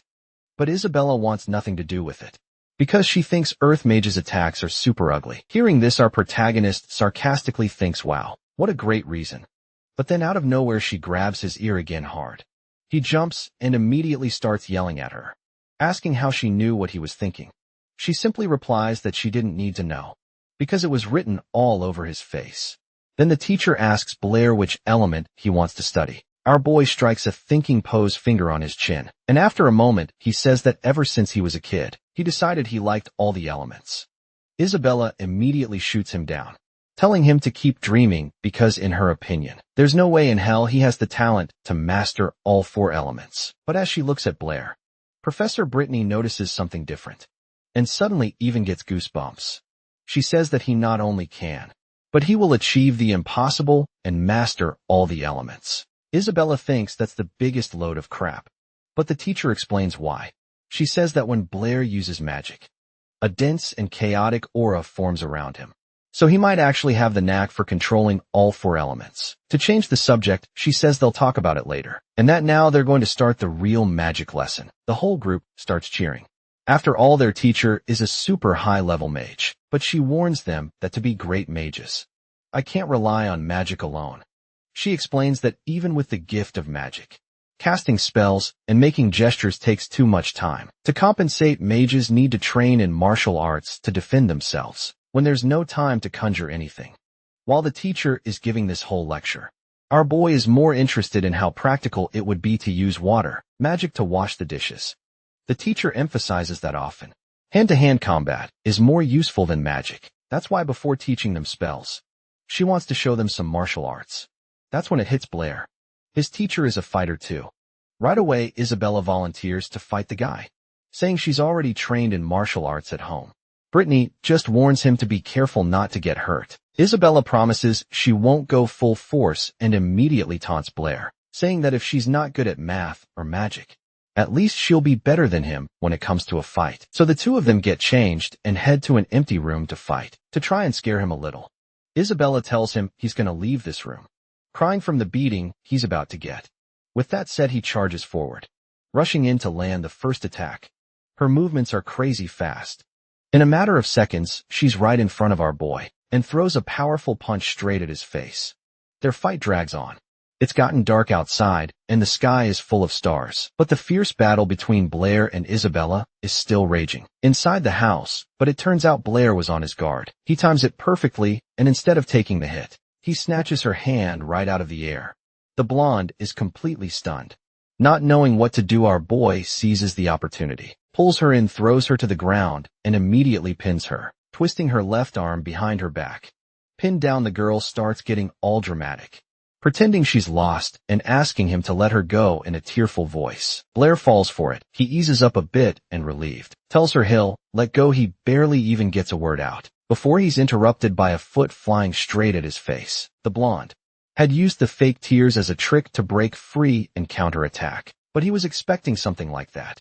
Blair makes a quick move, causing the girl to lose her balance and fall again. This time she can't recover in time and goes down hard. He panics because a fall from that height and at that speed was gonna hurt big time. But then out of nowhere her fall stops. When she opens her eyes, there's Blair holding her tight, just inches from the floor. He looks down at her and apologizes, which leaves the girl totally flustered. The teacher, Brittany, is just standing there with her jaw on the floor. How on earth did this guy manage to beat the mayor's daughter, a girl who's been training since she was a kid? Blair explains that he's never taken any formal martial arts classes, but back where he's from, he was really into it and practiced something called Sanda. The teacher comments that she's never heard of it, and that his homeland is pretty mysterious. Meanwhile, Isabella, still in his arms, starts pinching our boy's cheek, basically saying, "Put me down already." Not wanting to admit defeat, she blames it on the floor, saying it was too slippery. After watching the whole thing, Brittany, the teacher, gets hyped up too and calls Blair over to train with her. He's a little hesitant, explaining that with Sanda, it's hard to control your strength, and he's afraid he might hurt her. But the teacher tells him to relax and not to worry about that. So Blair accepts the challenge and faces the teacher with a serious look. He builds up speed and throws a kick straight at Brittany's head. She focuses completely to track the movement and dodges at the last second, using all of her reflexes. Except the attack never actually lands. Why? Because mid-swing, our boy got completely distracted by the teacher's boobs. He remembered a piece of advice from his old master, who said that against a true master, you won't even see what hits you. For a long time, Blair thought that was just a bunch of nonsense. But now he was learning firsthand that his master was right. With his guard wide open, Brittany knocked him out without even breaking a sweat. He catches the guy midair and gently lays him on the floor. Isabella rushes over, shouting in concern and asking if he's going to be okay. The teacher explains that he just passed out for a second and would be waking up any moment. The blonde replies that for all she cares, that pervert could stay knocked out forever. Seeing that Blair is out cold and won't hear anything, Brittany takes the chance to drop a bombshell. She says she knows Isabella has a crush on him. The girl is shocked by what she just heard and starts yelling, bright red with embarrassment. She tries to deny it, saying the teacher is crazy and that she would never like a creep like him. But Brittany insists, saying it's not just a hunch. She's positive about the girl's feelings. Isabella was about to say something back, but right at that moment she's interrupted. Still a bit groggy, Blair yells the teacher's name and without even looking, grabs the first thing his hand finds. Isabella gets even more mortified when she sees the guy, still unconscious, squeezing the teacher's boobs, and his eyes start to open. He's coming to, trying to figure out what's going on. The next day our boy is already at the academy, sitting in class and rubbing his bruises. Toby looks at him with a mischievous grin and asks, what went down at Brittany's house? Already implying something. Blair just angrily remembers everything that happened after he passed out. After that scene of him accidentally grabbing the teacher, Isabella totally lost it and went after the pervert. Blair, all beaten up, tried to get away, yelling that she was going to break his arm. The teacher had to step in, telling Isabella to let the guy go and explaining he didn't do it on purpose, since he was unconscious thinking about the student. Our protagonist is pissed. The girl has zero technique, but she's got absurd strength, enough to break his arm. He never imagined she was so skilled in martial arts. She definitely had a good master and must have trained like crazy in this world. Common folks don't get a chance to learn martial arts from a young age, let alone magic, so Blair figures she must be from some noble family. Out of nowhere, Toby calls out to him, all excited, saying he's already mastered the spirit summoning technique Blair taught him. Our boy is floored by his friend's talent. Who learned such a complex technique so fast? Toby, all pumped up, immediately offers to show him what he can do. He concentrates, gathers the power in his hands, and summons the fire element. The magic starts to form right there, and he yells out the name of the fireball technique. Trying to cast the spell, Blair just watches. Curious and surprised, he wonders why nothing happened. Where's the so-called fireball? But Toby tells him to look closer. When they both focus on his hands, they see two tiny little fireballs floating between his palms. Blair starts messing with his friend, saying that at this rate, he'll never surpass him in magic. But inwardly he thinks it doesn't even look like a fireball. It's more like two sparks. Suddenly something catches his attention. When he turns, he comes face to face with a hand holding a huge cake in front of him. It was Alice. She'd heard that Blair had broken his arm and brought him a snack, figuring he'd come without anything to eat again. She even comments that Toby had probably already scarfed down his own food. The protagonist replies that he feels a little weird accepting her food, but at the same time, he can't stop staring at the cake. With a smile on her face, the girl asks if it's good. As soon as Blair starts eating, he admits her food is the best ever and asks what she's doing there. She says she has a question for him. Blair promises to be honest and tells her to just spit it out. So Alice gets straight to the point. She wants to know if he likes Isabella. The question catches our boy completely off guard. Instead of answering, he asks her back why she wants to know. But the girl ignores him and insists, wanting an answer. Blair, trying to play it cool, says that right now the only thing he's interested in is magic. He finds his answer pretty lame, but in the end she seems satisfied. Before the guy even had time to recover from that question, Alice leans in and gives him a kiss on the cheek. Blair gets even more flustered, and as she's leaving, she tells him she'll be coming to see him more often. At this point, all his classmates who were just watching the scene unfold are shocked at how easily girls seem to get interested in the black-haired guy. Classes finally end, and Blair decides to head to the library. still thinking about what Alice meant by all that. But he decides to just let it go, remembering that he's already read all the magic books on that floor. After finishing the last one, he stretches out in his chair and yawns, completely exhausted, so the plan was to head to the second floor, which is where the more advanced books are kept. He walks over to the main desk and spots a girl with purple hair, totally absorbed in a pink-covered book. Guess she's a fan of romance novels, huh? Our boy walks up, says hi, and asks how to get upstairs. The girl glances at his ID badge without much interest and sees he's just a student. Then she immediately shuts him down, saying that to go to the second floor, you need to be at least a beginner-level mage. He explains that he doesn't have enough spiritual power yet and asks if there's any other way. The girl says no and even takes a jab at him, asking how he'd be able to read the advanced books anyway. Our protagonist gets offended by her snobby attitude and is just about to clap back. But out of nowhere, Molly shows up at the desk. She recognizes our boy and asks if he needs help. The purple-haired girl couldn't care less what was going on. She just turns her back and tells Molly to handle it. So Molly explains that to go up, he needs a mage ID, even if it's the most basic one. She says he could try to get a new certification, but the chances are slim since his spiritual power is so weak. Even so, the guy decides to risk it. He tells her he just discovered a way to improve water element magic. Molly warns him that this is serious.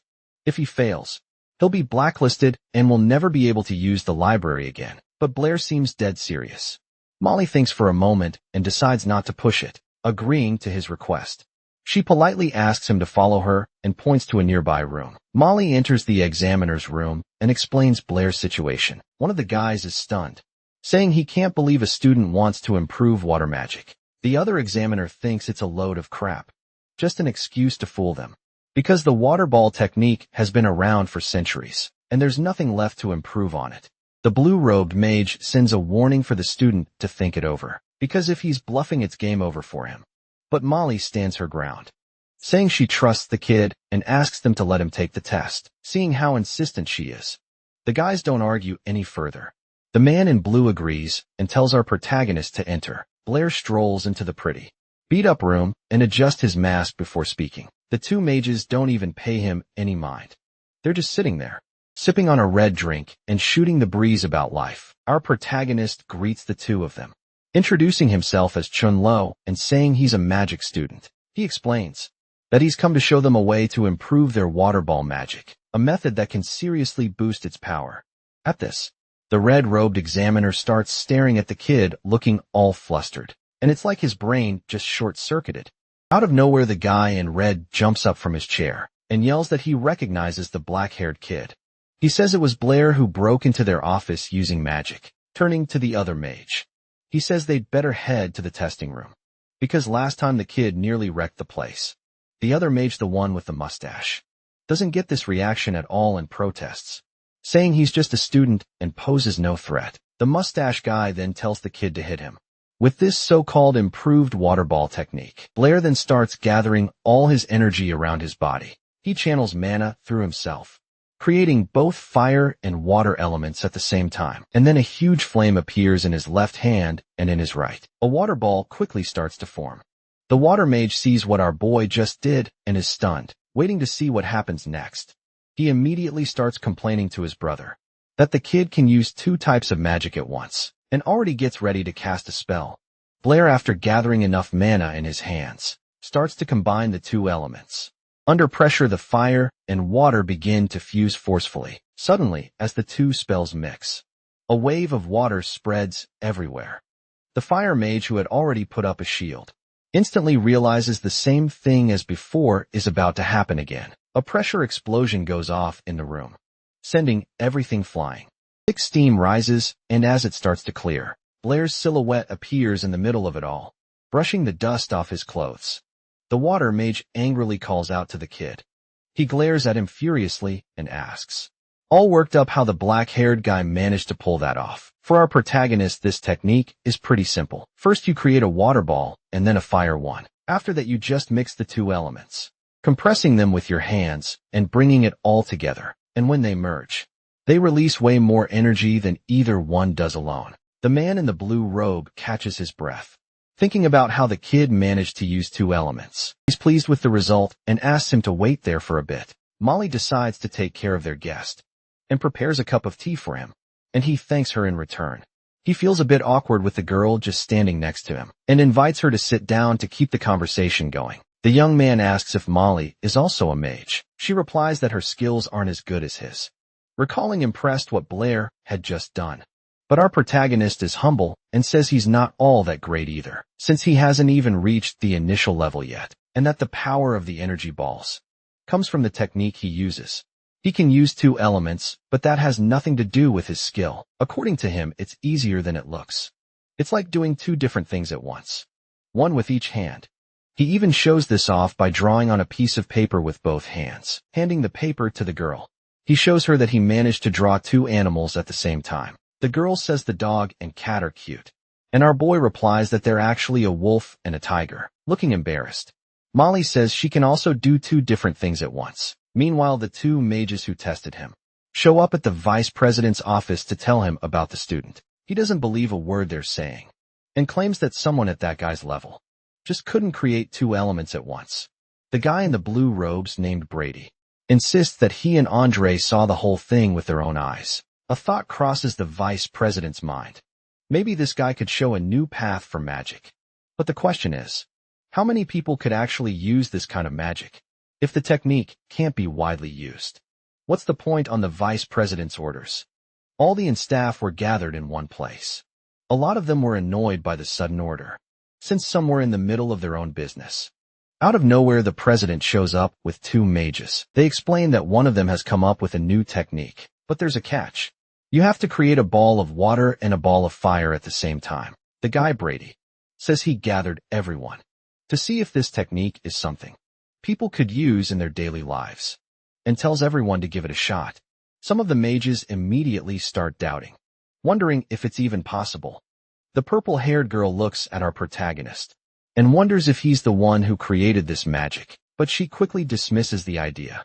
After all, he's just a student. Then all the mages in the room focus and start trying to summon both elements at once. One of them looks like he's about to get it.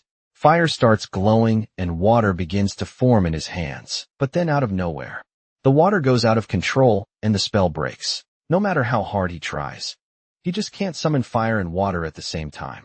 The whole crowd starts saying, it's impossible, that no one's ever been able to do it. This Brady guy tells the vice president that no one there could pull off the trick. So he orders them to take him to our protagonist so he can explain how it works. As they're walking to the room where Blair is, Brady tries to ask the president something, but gets cut off mid-sentence. The old man says he thinks only Chen Lu can use this magic. He says, sounding a bit down, that maybe no one else in the world can do it. It was looking like our boy was going to fail the test. But then suddenly Molly shows up and she's managed to do the trick. And there she is with a perfect ball of water in one hand and a ball of fire burning in the other. The 3 older mages instantly fall silent, staring at her with their jaws on the floor. Molly notices the 3 of them and, surprised, greets Vice President Elton. Our protagonist greets him too, and takes the chance to say that Molly is super smart and has already gotten the hang of the technique, asking if he passes the test now. The old man explains that according to the rules, they need at least 3 people who know how to use the new magic. They gathered everyone from the Magic Society, and no one besides Molly was able to summon both elements. Molly asks, sounding a little sad, if it's true that he's not going to pass the test.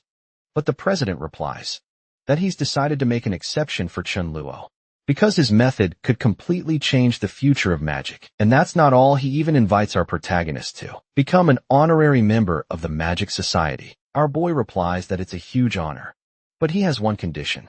The president lets him speak, and Blair starts to explain. The condition is for Molly to be promoted to assistant manager. Molly is completely shocked and looks at them wide-eyed, not understanding a thing.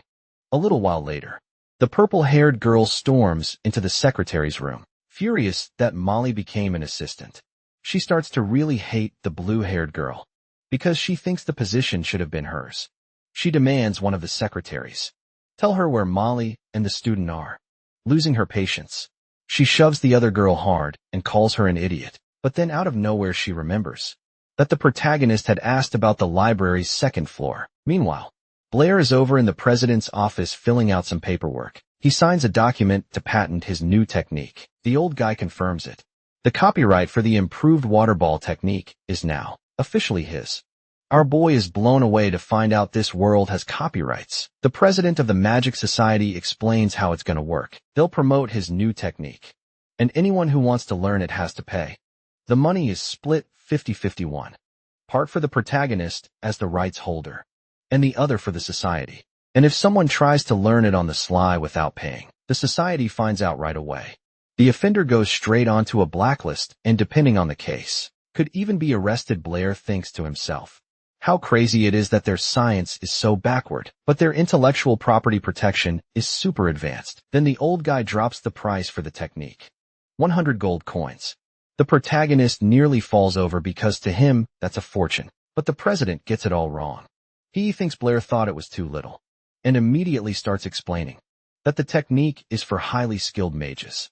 And if the price is too high, the people who buy it and can't use it will get pissed off at them. The guy says he's cool with the price, but he has a solution for that problem. He suggests adding a special disclaimer at the end of the instructions. Basically, the disclaimer would state that the technique requires a high level of skill, that people should think twice before buying, and that there are no refunds.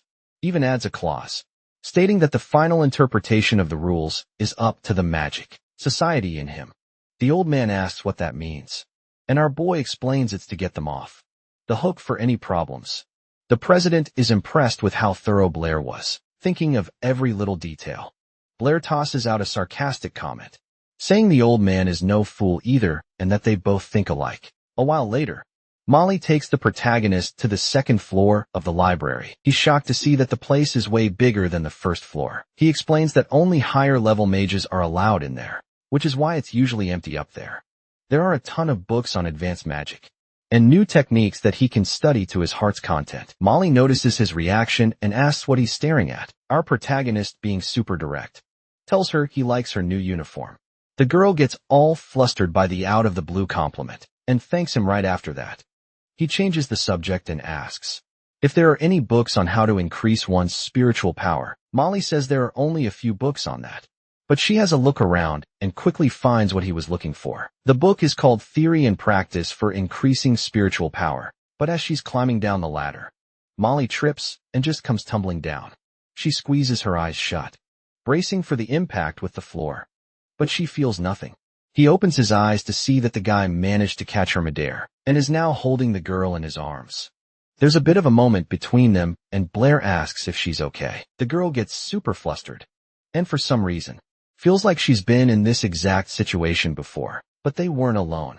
The redhead, who had just gotten to the second floor, was spying on the whole thing from a corner. And of course, she completely gets the wrong idea, and her mind starts racing. The redhead assumes Molly seduced the guy to get the promotion, so she walks up to Blair and starts messing with him, calling him Chinluo, but he just snaps back. Clearly annoyed, she congratulates him for passing the exam, and in this super seductive voice, tells him she knew he'd make it all along. The girl strikes a super provocative pose and offers to help, saying she'll do anything for him.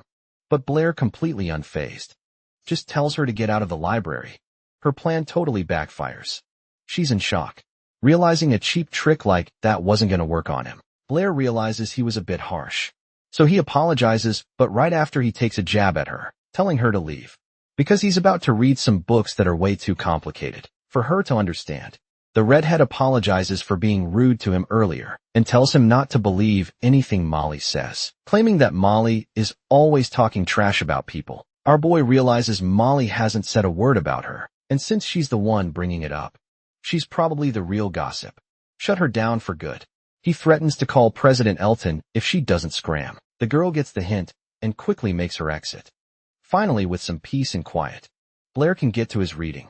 Anyone who messes with magic knows that spiritual power depends on your natural talent. The more talented you are, the faster you level up. Right now, mages know two ways to boost this power, either by meditating or by constantly using magic. But the author of the book Blair's reading discovered a new method. When a mage learns a new technique, it completely drains their spiritual power. However, after they rest up, not only does the power come back, but its maximum capacity gets a major boost. So the logic is simple. Blair needs to completely exhaust his magical energy and then let it recover over and over again. By doing this, he can get way stronger, shattering the limits of his own talent. The protagonist is super hyped about this and decides to test out the technique today. This is his shot at becoming a true mage. Without wasting a second, he rushes to his favorite spot over by the academy fence. But then out of nowhere, a weird thought pops into his head and he stops in his tracks, looking thoughtful. He gets a nagging feeling that he forgot something super important and rushes back home. When he gets there, he finds the two girls with incredibly annoyed looks on their faces. The reason he forgot to make their dinner. Blair is shocked by how dependent they are on him. He thinks to himself that they're like helpless little pets who can't fend for themselves. Isabella jumps up from the table and starts complaining, demanding to know why Blair is so late and hasn't made them anything to eat. Without arguing, he just grabs an apron and puts it on. He explains that he was handling some things at the Magic Society and figured the professor would cook something. Our boy then asks what the blonde is doing there, and she, looking super excited, hurries to share the news. He drops the bombshell starting today. She's going to be living at the professor's house too. Blair is completely blindsided. The news is so shocking, he drops the frying pan on the floor. His awful reaction annoys the girl, who can't understand why he isn't thrilled to be living with someone as awesome as her. So Brittany, the teacher, explains that Isabella is moving in with them, so it's easier to study magic and math together. RMC doesn't buy that story at all and turns to the stove, grumbling nervously. The blonde, Isabella, notices he's talking to himself and immediately starts threatening him. Blair decides to ignore the chaos for a moment. He figures that one way or another, he needs to get his magic experiments done today.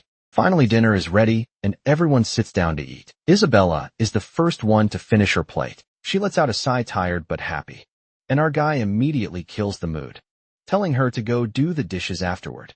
After dinner, the crew goes to wash up. Then Blair just walks into the bathroom out of nowhere to tell Isabella she forgot to tie up her hair again. The problem is he walked in right as the two of them were changing and ended up seeing the girls naked. Our boy turns bright red with embarrassment, and the only response he gets is a slipper flying straight at his face. Some time passes, night falls, and everyone gets ready for bed. Blair is sitting at the desk in his room, reading something and thinking about how he has to babysit these girls like they're kids, but suddenly he gets tired of just sitting there, jumps out of his chair, and slaps the desk. He was planning to learn a new technique, instead of just dealing with house chores, and the time was now looking at the book. He decides to learn the Firebird technique, which is described right there in detail. Out of nowhere, there's a knock on the door, and the protagonist, already annoyed, asks who it is. It was Isabella, who decided to come to his room before bed to ask something. Our guy holds back his irritation and tells her to come in. She says she was worried. She'd thrown the slipper at his face in the heat of the moment and wanted to know how he was feeling. But Blair figures out this is just an excuse, and she wants to talk about something else. So he just asks her straight up what she really wants. The girl, embarrassed, says she couldn't sleep and asks him what he's going to do with his life. The protagonist looks surprised, not understanding the question. She explains that she only has 1 year of school left and he has 2, and she's curious about his plans after graduation. He answers that he hadn't even thought about it, and that he'll probably just stay at the academy, working as a teaching assistant, unable to control her emotions. The girl runs over to him and grabs his arm with both hands. The blonde, in an almost begging voice, asks if he doesn't want to go to the capital after graduating from the Magic Institute. Her eyes are sparkling, and she says her father would help our guy get in, and then they could study together. The girl thinks that in that case, he would cook for her every day, and that she feels really good around him. The protagonist gets flustered with the girl so close, and says that more studying would be a waste of time. Right now he just wants to stay at the academy and study magic. Isabella gets worried and asks if he'll really be able to learn magic properly just at the academy. The boy explains that they have Professor Brittany there, and that her talent and knowledge are more than enough to teach him. The girl gets all embarrassed hearing the teacher's name, because she immediately sees her as a rival. That's when her tone changes, saying that actually, the protagonist just wants to stay there to be close to Brittany, not her. She doesn't even wait for an answer, and starts putting pressure on our guy. And at that exact moment, the teacher walks in to see what's going on. Brittany enters the room and asks why they aren't in bed yet. Suddenly it looks like she really wakes up. Her eyes go wide, and she sees the girl and our guy sitting there. in that very weird position. Night passed, and morning arrived. Brittany made breakfast for everyone, and they all sat down to eat peacefully.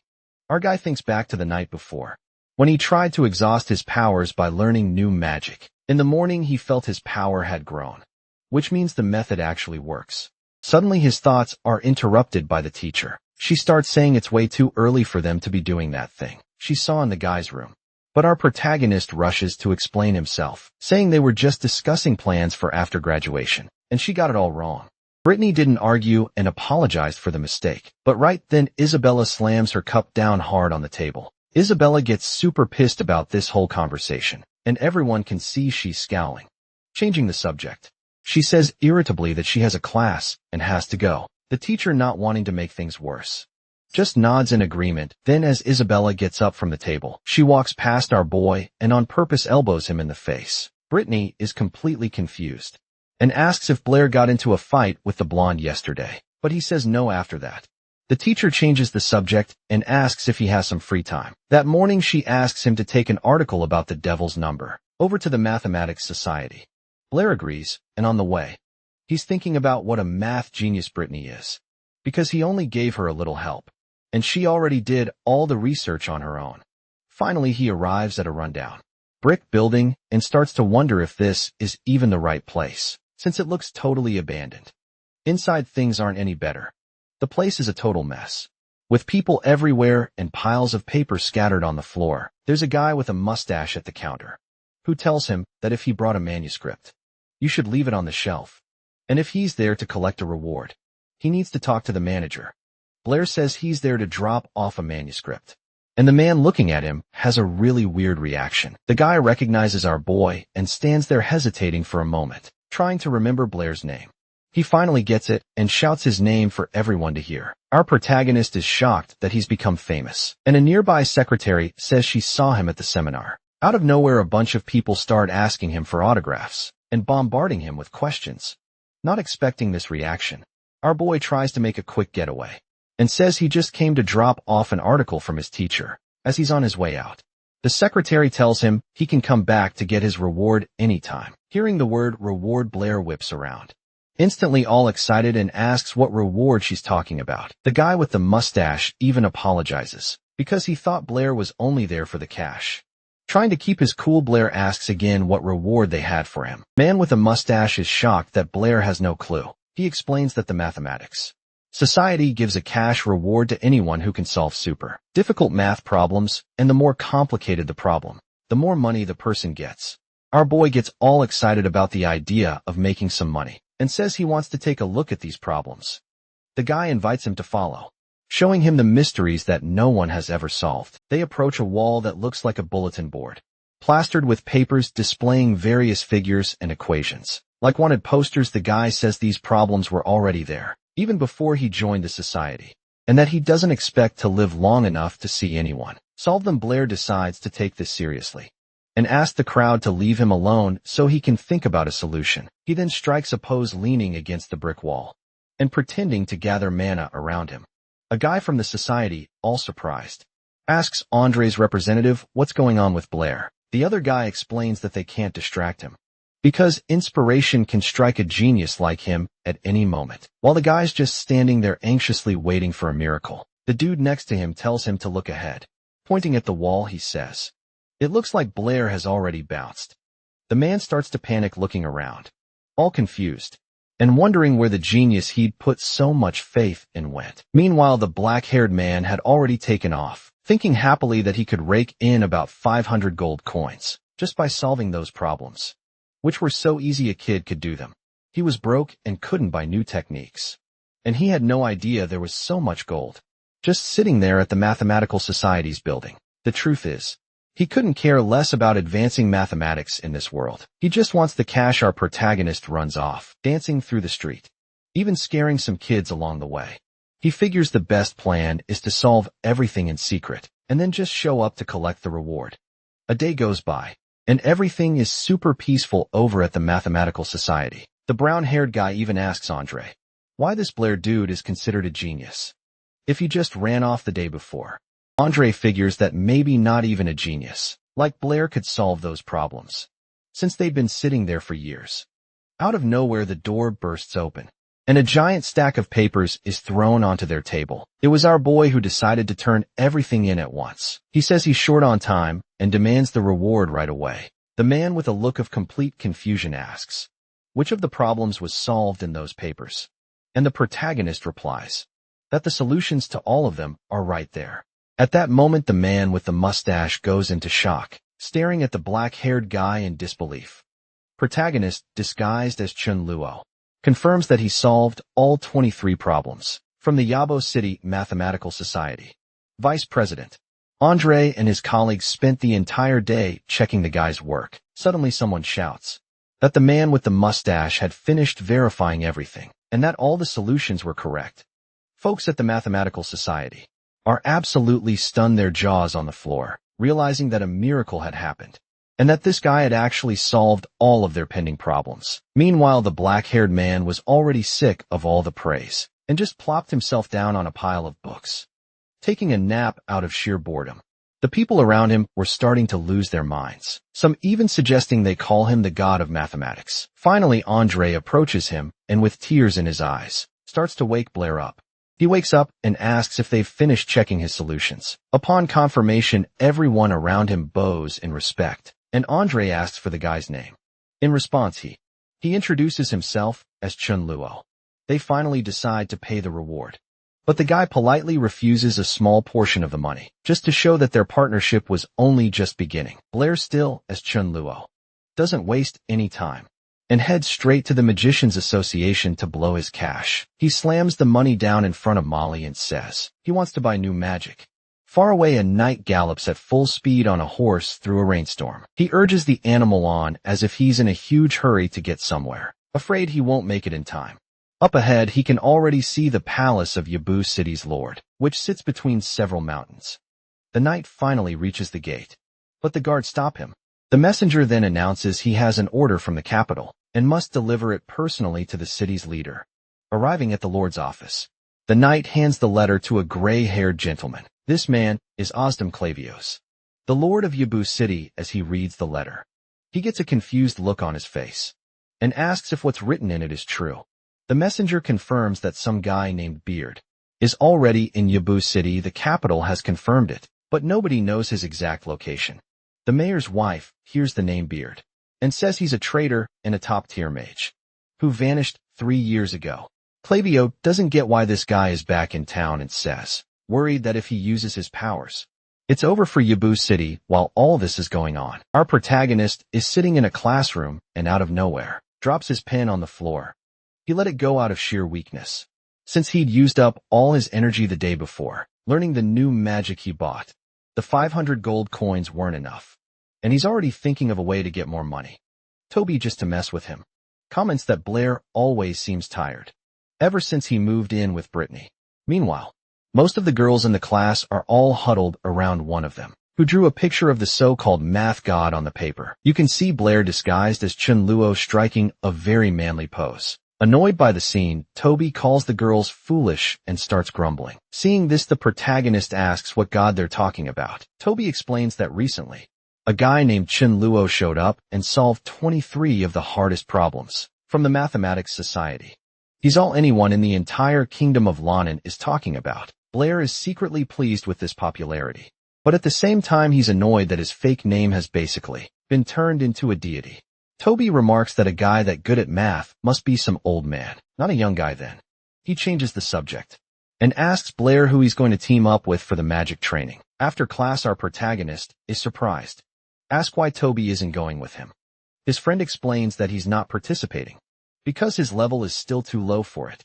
He also warns him that the second and third year students will be there too, and Blair has a strange reaction to this information. Finally, night arrives, and it's time for the training to begin. The instructors explain that the goal is to develop the students' magical abilities by giving them a chance to put what they've learned into practice. But they make it very clear that even though practice is important, safety comes first. That's why most of the dangers in the mountains have already been eliminated, but the students need to be careful and not stray too far from the designated area. Now they need to split up into teams of 3 or 4. The task is to spend a night in the mountains and return by noon the next day. As soon as the explanation is over, Isabella and Alice head right over to Blair. Isabella asks who he plans on teaming up with, so he doesn't have to choose between them and make things awkward. He suggests they all stick together. Alice laughs, finding it cute, and says he has a big heart for wanting to stay with all his friends. She likes the idea. Isabella, on the other hand, gets pretty annoyed because she won't get to be alone with Blair, seeing the look on her face. The other girl asks if she's down to join the team. Without much of a choice, the blonde ends up agreeing. Our boy is relieved that the situation didn't turn into a fight. Suddenly the scene cuts to a distant place behind a mountain. A gray-haired man appears looking out at the horizon. He turns and informs a certain Mr. Beard that the sun has set. Beard is quiet for a moment, thinking about what to say to his men who are waiting for orders. Finally, he announces that they've reached their destination. Looking at the fog-covered mountain peaks, he says that the city of Yabo will not see tomorrow's sunrise. Back in the mountains where the exam is taking place, night has fallen and the sounds of nature take over. A little white rabbit chilling in the grass suddenly senses someone approaching. Wasting no time, it starts gathering fire magic in its mouth and launches a fireball at the intruders. But out of nowhere, right before it hits its target, the fireball just fizzles out in midair. The one who stopped the magic was Isabella, who snuffed out the attack with a simple gesture. The girl gets super excited that she managed to control the magic released by a wild animal.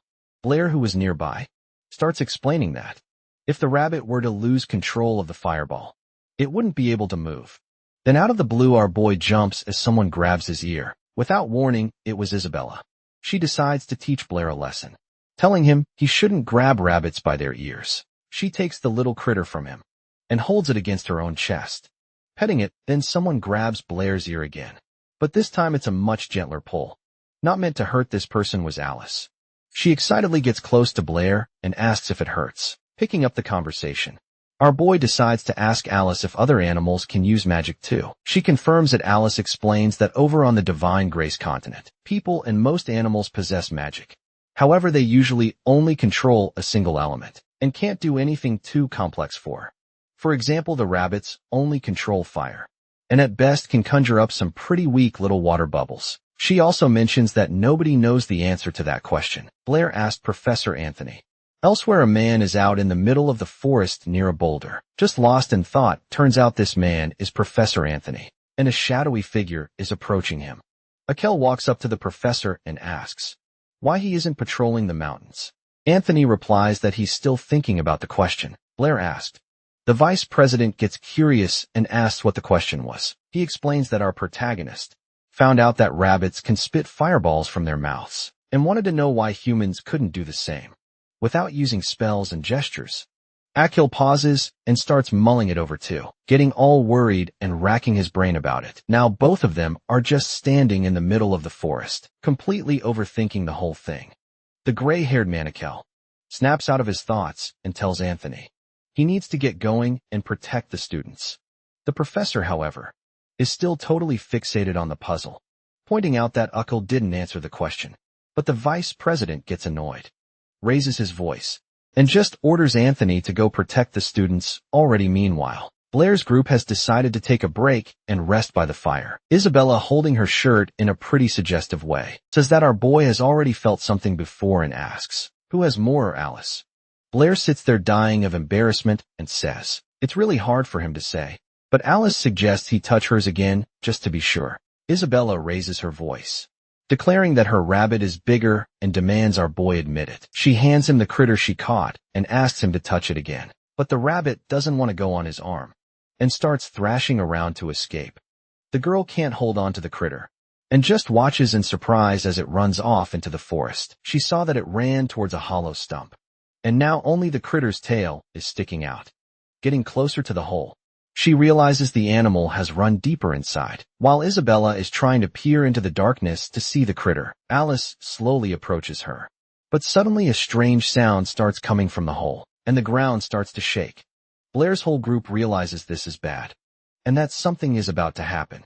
The ground beneath them cracks open, and the gap starts to widen right under the girls. A funnel starts to form, pulling them in.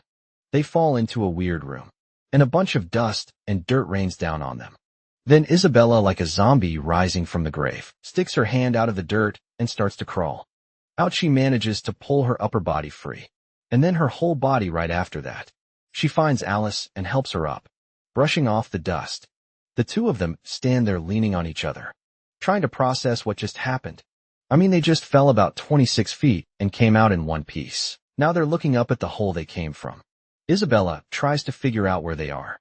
You can see some wooden planks holding the place up, kind of like a tunnel, but Alice, without a second thought for herself, collapses onto the cold ground, fighting through the pain, and starts to call out for Blair. Isabella sees her friend is in really bad shape, barely conscious, and tries to snap her out of it. She puts a finger near Alice's nose to check if she's breathing, and panics, because the redhead's breathing is getting weaker and weaker. Without a second thought, Isabella starts giving her mouth to try and save her friend. Finally it works, and Alice suddenly wakes up. Bolting upright, she tries to clear her throat and gasps for air. She goes into a huge coughing fit, her face turning bright red. But at least she's back to normal. Isabella is super relieved to have saved her friend, and asks if she's okay. Alice asks where they are, and Isabella says she has no idea, that they fell through a hole in the mountain, and maybe it's an old mine. Alice replies that she's never heard of any mines near the academy. Then Isabella points to a door she'd spotted nearby. After a beat, Alice thanks Isabella for saving her life, but Isabella's reaction is super weird. She just stares at her friend with a confused look on her face. Alice asks what's the deal, why she's making that face, and Isabella says she just never expected to hear a thank you from her. Meanwhile, back outside, everyone felt the earthquake and started to freak out. The students were worried they'd fail the exam, because as the tremor scared off all the rabbits they needed to hunt. But Archie shows up and calms everyone down. Just then Anthony comes running up and tells them that all the students have been evacuated from the area. He explains that the earthquake caught everyone by surprise, and the teachers did what they could, but no other students have been found, and that Professor Cook is checking the roster to see if anyone's missing. Out of nowhere, they all hear the sound of horse hooves pounding the ground, a dangerous sound heading right for them. A group of armored men appear, shouting for everyone to get out of the way. They're getting closer and closer to the students, who just stare, completely confused. Professor Anthony wonders what the hell these soldiers are doing here, and Archie stares at them, his face filled with dread. He starts connecting the dots, and says that maybe the earthquake wasn't an accident. And while all that is going down outside, back to the girls in those mysterious catacombs, Isabella opens that door. She'd seen the room on the other side is huge, and the two of them head inside to check it out. Inside they come face to face with a super weird pillar, glowing with a purple light, and there are symbols floating around it glowing in the same color. Isabella, without a second thought, raises her hand to try and read the symbols. She can't make any sense of them, and says the writing is too complex. Since she can't read it, she decides to just touch the pillar and see what happens. And then out of nowhere, a beam of energy shoots out from the pillar right at her. The energy covers Isabella's entire body and sends her flying about 10 meters back. Seeing this, Alice rushes over to help, but Isabella gets up like it was nothing, saying she's fine, and that there's probably a really powerful spell on that column. Alice, the redhead, mentions that she's seen something similar in some old magic books. According to legend, an ancient people built a giant copper column with magical engravings. By using copper wires, they could create a really strong magic field. Isabella gets curious and asks what the field is for, but Alice doesn't know. She guesses that maybe it's for healing or making things grow faster. And then out of nowhere, a volley of metal arrows starts flying right at them. The arrows come from above, picking up speed as they rain down on the girls. But the attack isn't very accurate. The arrows, which got coated in ice on the way down, land just a few meters away from them. They look up to see where the attack came from. Up on the stairs, leaning against the wall, is a blonde guy holding a giant arrow. He says the girls are pretty skilled. The guy is just standing there by the railing, a mysterious look in his eyes, still holding the arrow.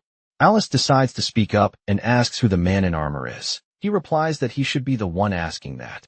And then, bold as hell, he tells them they're about to die. Hearing this, the girls look at each other, trying to figure out a way to escape.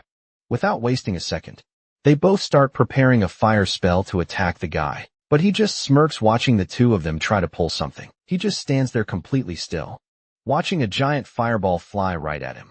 Suddenly, the fireball slams into an ice shield that appeared in an instant. The attack did nothing. The guy without even trying, easily blocked their magic. The girl's jaws drop seeing how easily he stopped their attack, so the guy decides to close the distance and leaps right over their heads.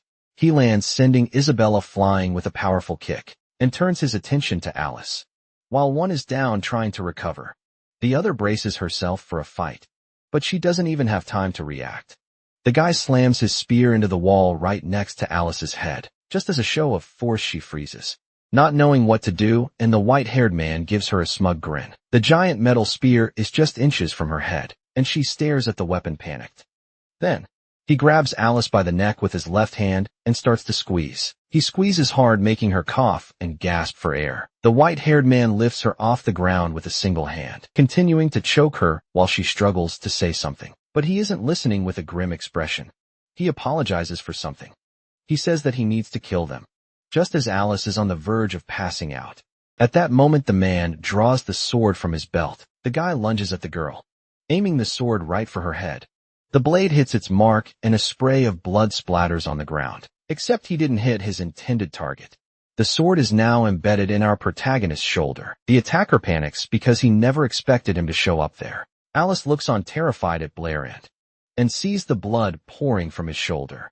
At that moment, Isabella finally comes to and calls out Blair's name, overjoyed that he's come to save her. She screams for him to be careful, right as the attacker is startled by a fire that erupts out of nowhere. The flames spread and lash out at the blonde man like a wild beast. The fire begins to burn his body, and the guy is shocked that Blair managed to use magic without even chanting a spell. Then, a massive fire explosion goes off with the man right at its center. When the dust and smoke start to clear, we see Blair's group safe and sound. Alice and Isabella have survived the attack, and now our protagonist is there to protect them. The blonde is super worried about his bleeding shoulder, but Blair explains that he came through the same hole and followed the two of them without taking his eyes off the enemy. He says they'll deal with the wound later. By now, the villain is already starting to recover from the explosion. We find out he's one of Baird's servants, and he's shocked that Blair can use magic even faster than his boss. The white-haired guy decides he has to kill everyone there, since they saw what was in the basement. His long metal spear is coated in a thick layer of ice. He charges at our boy, ready to strike with all his might. Seeing this, the girls scream for him to be careful, but Blair just stands there, waiting for his enemy to get closer. The man is completely baffled by his reaction, his face a mask of pure shock. That's when he spots a giant mana orb floating right above his head. Taking a closer look, he figures out it's a water ball technique, and he's even more stunned because Blair cast the spell without making a single move. He also notices that the water ball itself has a really weird shape. The orb comes crashing down on him, completely engulfing his body.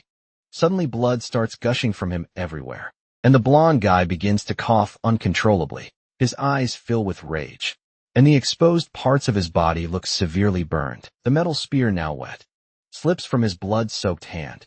He tries to get back on his feet, but can only let out a scream. Overwhelmed by the sheer power of the attack that hit him, he collapses to the ground unconscious. At the same time, up on the surface, we see Beard sitting on a massive boulder. He seems to be deep in thought, with an extremely serious look on his face. One of his men notices and asks him what's wrong. Getting up from the boulder, Beard averts his gaze, and that some rats have managed to infiltrate their ranks. The squadron of knights that had passed the students was now far away, racing toward the forest. Commander orders everyone to halt their horses, announcing there's an underground passage just up ahead. He commands the men to dismount and prepare to enter. Turns out the leader of the bandit group is a highly trained warrior named Beard, a top-tier mage, and an extremely dangerous guy. One of his subordinates then taps the captain on the shoulder and points ahead there. A short distance away, a lone mage with a staff stood in the middle of the road, blocking their path. It was Beard himself. He turns to the knights like they're old friends, and simply informs them that the passage is closed. Without a second thought, the knights decide to go all out, launching a full frontal assault. They fall into formation, one behind the other, just waiting for their commander's signal. One of the knights even turns to the guy behind him and tells him to stop following so closely. Full of bravado, they finally charge the mage, and the clearing erupts with their battle cries. The scene cuts to a black-haired knight on the ground, his head covered in blood. He's dropped his sword and is lying in the mud, struggling to breathe amidst his dead companions. as a heavy rain falls relentlessly. As he regains consciousness, surrounded by the bodies of men and horses, he clutches his head in agony.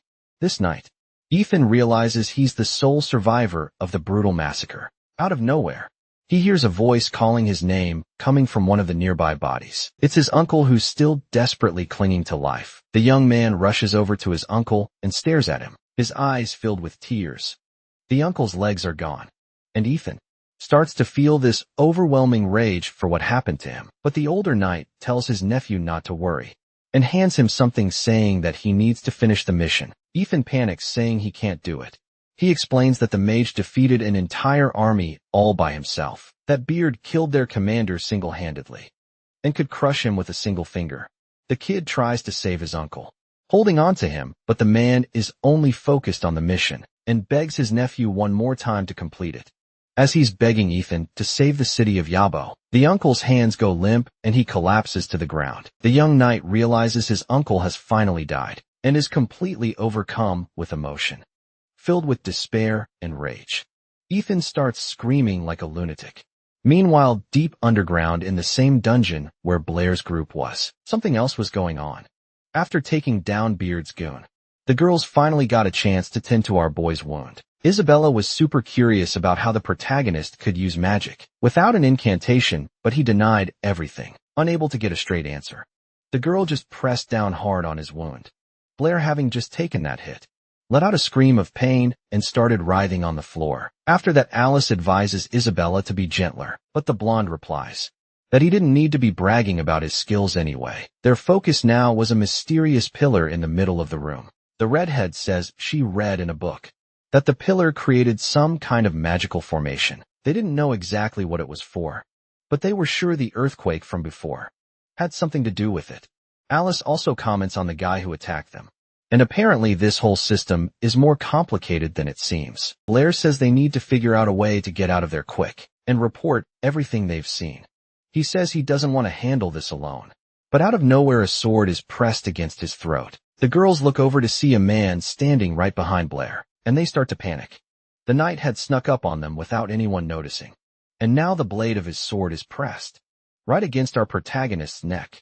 The armored guy then asks the group who they are and what they're doing there.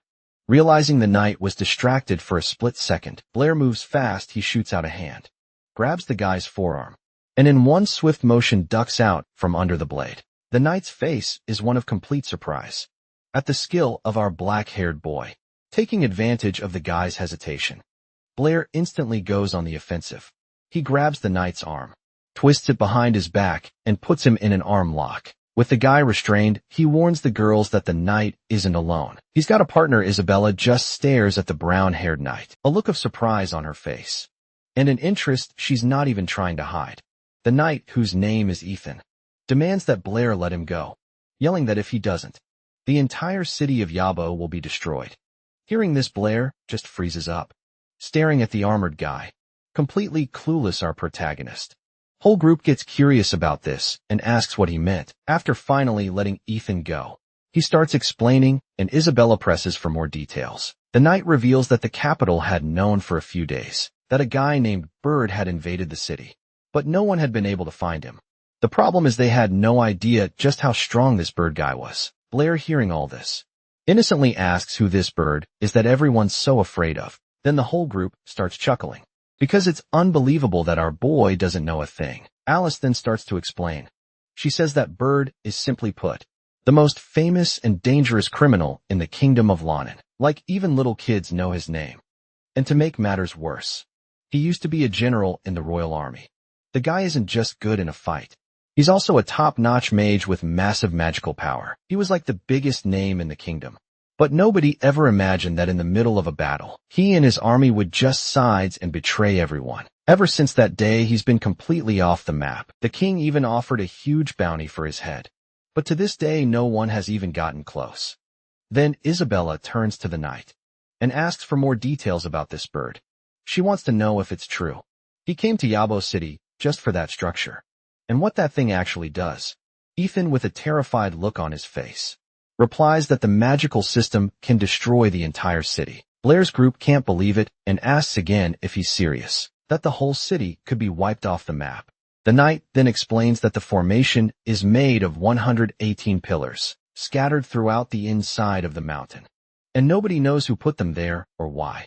What they do know is that this structure has been there for over 1,000 years. 10 years ago, the city's leader found out about it and called in a group of mages to investigate the thing. The mages discovered that this formation is way more powerful than modern-day magic. If it's activated at full power, it'll generate so much energy that it's capable of destroying all of Yabo. Since there was no safe way to dismantle the thing, they sealed off the area and made it a top-secret location. The knight has no idea how this bird guy managed to turn it on, but the fact is the formation is now active. Blair starts wondering how they're going to shut this thing down. That's when Ethan shows them a magic stone in his hand and says that it will help. Our MCS crew just stares at the stone, totally confused. So Ethan explains the formation has a bunch of pillars, but there's one main one, the one that connects everything. And this stone he's holding was found right next to that master pillar. The mages ran some tests and saw that just bringing the stone close to the pillar drastically reduces the formation's power. And if you touch the stone directly to the pillar, it loses all its power. Blair gets it right away. Their mission is to find that main pillar. Ethan agrees, but warns them that Bird is much stronger than they think. Our protagonist suggests that the knight call in as many soldiers as he can to help with the mission, but he replies that it's already too late to call for reinforcements, and that they need to handle this fast. That's because in 1 hour, the formation will reach its maximum power. He puffs up his chest and says that he's the only one who can find the pillar, and that everyone else needs to hide in a shelter, since they're civilians. But right in the middle of this heroic speech, Blair, holding back a laugh, points at the guy's pants and says he didn't want to interrupt his moment of bravery. Ethan, who was feeling all high and mighty, looks down and is completely shocked. There was a huge wet spot right on his crotch. The guy's face turns beet red and he starts stammering, making up an excuse that it was the rain that got his pants wet like that. Suddenly, Isabella stands up from her chair with an annoyed look, like she wants to say something. She declares that her family, the Clavos, has protected the city of Yabo for generations, and that it's her duty to help. Then she announces she's coming along to deactivate the system. Just then Blair overhears that the bounty on Bird's head is 100 million gold coins, and his jaw drops at the amount of cash. That's when it finally clicks for Ethan, and he realizes the girl in front of them is Isabella, the mayor's daughter. Hearing about the reward, our protagonist gets all fired up, puts a hand on the knight's shoulder, and declares that protecting Yabu is also his duty as a good citizen. Seeing her friend's attitude, Alice also decides she's not going to run away and agrees to go with them. The knight gets pretty emotional seeing their courage, realizing they genuinely want to help the city. To totally ruin the mood, one of them suggests that the knight should probably change his pants. First, Ethan, of course, gets super pissed at the teasing. Meanwhile, a bunch of mages are gathered around a mysterious magical barrier. They're using all sorts of spells to try and punch a hole in it, but nothing's working. The giant dome just tanks all their attacks. One of the mages turns to a guy named Elton and says their magic isn't having any effect on the barrier. Another one named Andre says they should just wait for the president to get back. But the vice president rains on everyone's parade, telling them the president is heading to the capital and won't be back until tomorrow morning. Out of nowhere, the mayor of Yabu shows up in front of them and asks how things are going. Elton explains to him that even with all the mages gathered, they haven't been able to even scratch the barrier. The group's leader explains that the vanguard already managed to get past the barrier and found a plaque with something written on it. Now all they can do is hope for the best. Meanwhile, walking through some underground tunnels with the crew, Ethan suddenly blurts out that this mission of theirs is way too dangerous. But suddenly Blair turns around and smacks him on the back of the head. The knight is not happy about being treated that way and asks why he hit him right there near the web. Just then he feels something move on his neck and reaches for it. He looks at his hand and sees a yellow spider with a white head. The guy can't even stand to look at the thing and just takes off running and screaming like a madman. In his panic, his foot hits a plate on the ground, which sinks under his weight. At the last second, Blair manages to yank Ethan back by his clothes, saving his head from an arrow that whizzes by. Realizing he was almost killed, the knight thanks our protagonist. Our boy then warns the group that the place is full of traps and asks if they're sure they want to keep going. Ethan, however, is super confident. He says he knows a secret path from core. According to him, there are several routes to the main pillar room, but they all go through the main gate, where that bearded guy is definitely standing guard. He knows they don't stand a chance if they have to fight. Bearded head on, so he's going to lead the group through a shortcut that bypasses the main gate. The plan is to sneak into the room, place the piece on the pillar, and get the hell out. Blair gets curious and asks how he knows about this secret passage. Ethan explains that he has a degree in history and can read ancient texts. One day he found a map in the palace, and now he knows all the dungeons, passageways. The black-haired guy asks why a historian ended up in the army. The Tonight explains that it's tough to find a job for a history major, and that his uncle who served in the Royal Army got him this position, and this is his very first mission. Blair thinks frustrated that even in this world, landing a job is a total pain, just like in the world he came from. Finally, Ethan finds a different-looking section on the corridor wall. He presses on a panel, and it sinks inward. The walls beside it slide open, revealing a new passage for Blair's team. Ethan says that from here, they can go straight to the main room and finish the mission. Meanwhile, Baird is already in that room. One of his men reports that the barrier outside is working perfectly, and the enemies still haven't broken through. Baird remarks that the defense system is pretty good, and out of nowhere asks about a guy named Sid. His servant replies that he went to patrol the west sector and never came back. Baird stares thoughtfully at the main pillar and the scriptures around it, thinking that another rat has managed to get in. At that exact moment, Blair and his team start making their way through the secret passage. They reach a staircase that leads right into the main room, and the black-haired guy decides to take a peek to see what the situation is like inside. After making sure the coast was clear, he opens the hatch to the secret passage, which was disguised as part of the floor. Finally, the gang gets out of that tight corridor, and their jaws drop at the size of the room. Isabella comments that the place is huge, but there's only an energy orb there, and not the pillar they were looking for. Apparently, the pillar turned into this orb after being activated. Then Ethan finds a plaque on the floor with instructions on how to raise the pillar again. He starts reading what's written out loud, and something strange begins to happen. Out of the blue, a small pillar appears completely shrouded in a purple glow. Ethan explains it'll take a few minutes for it to rise completely, while Alice celebrates that they brought the knight along. She's surprised that even though he's such a scaredy cat, he's taking the task seriously, wanting to show off for the girl. Ethan immediately starts bragging, saying he's a soldier from Yabo City, and that the safety of the citizens always comes first. Blair smacks him on the head to get him to stop pretending to be someone he's not. With a serious face, the knight says he's doing this for his uncle. He explains that his father died when he was a kid, and his uncle raised him, becoming a second father. But Beard killed his uncle and the rest of the soldiers. Now all he wants is to protect his uncle's only daughter, who lives in Yabu City, trying to break the heavy mood. Blair jokes that he thought Ethan was doing all this because he has a thing for his cousin. The guy turns bright red at the suggestion and says he's not good enough for her. Suddenly, the two girls grab the guy in the most painful places, teasing him for getting a little too excited. But then they notice a photo in Ethan's hand with a girl in it. He explains that it's his uncle's daughter named Lena, and that as soon as the mission's over, he's gonna rush off to meet her. Blair, ignoring the photo, suddenly grabs Ethan by the arms and pulls him close, telling him not to say something like that. He warns that if he does, he'll be cursing his own fate. Ethan is confused by the expression, and Blair explains that it's a saying from his homeland. You shouldn't celebrate a victory before the task is done. The girls also comment that they've never heard that word knocker cut. Finally, the pillar finishes rising, and everyone stops talking. Ethan announces he's going to activate the seal, and asks Blair's group to wait. Blair, surprised, asks about the seal again. The knight explains it's a simple spell, placed on the fragment to prevent Baird from finding it. He channels some of his power into the stone, and it rises into the air, covered in a purple glow.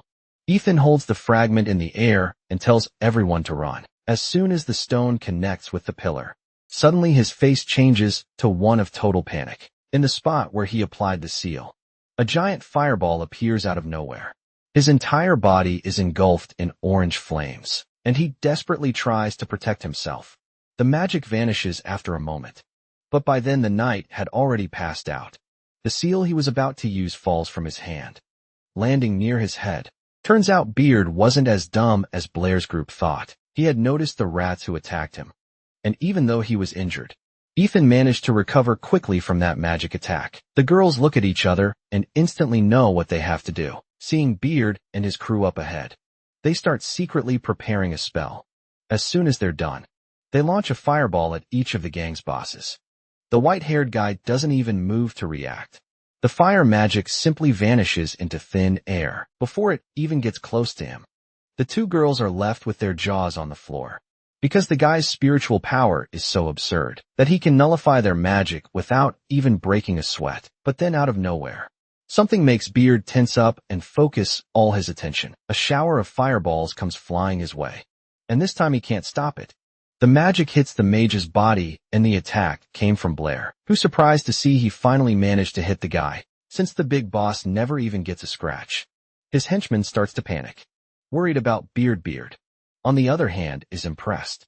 He realizes that our boy didn't use any incantations or gestures to attack, and that his spiritual power is really strange. Seeing his chance, Blair tells the girls to grab the fragment and get the hell out of there, while he holds off the mage. So he unleashes several fireballs at once towards Beard, who's still just standing there. At the last second, the white-haired guy throws up a magic shield. He's shocked that the black-haired protagonist can use magic like that, with no preparation, but the girls can't complete the task. The room is packed with other strong guys besides them and Beard. Still, Isabella isn't planning on giving up. Even after being caught, she tries to sense where the seal is. Seeing this, Blair figures that the only way out of this is to take down the gang leader.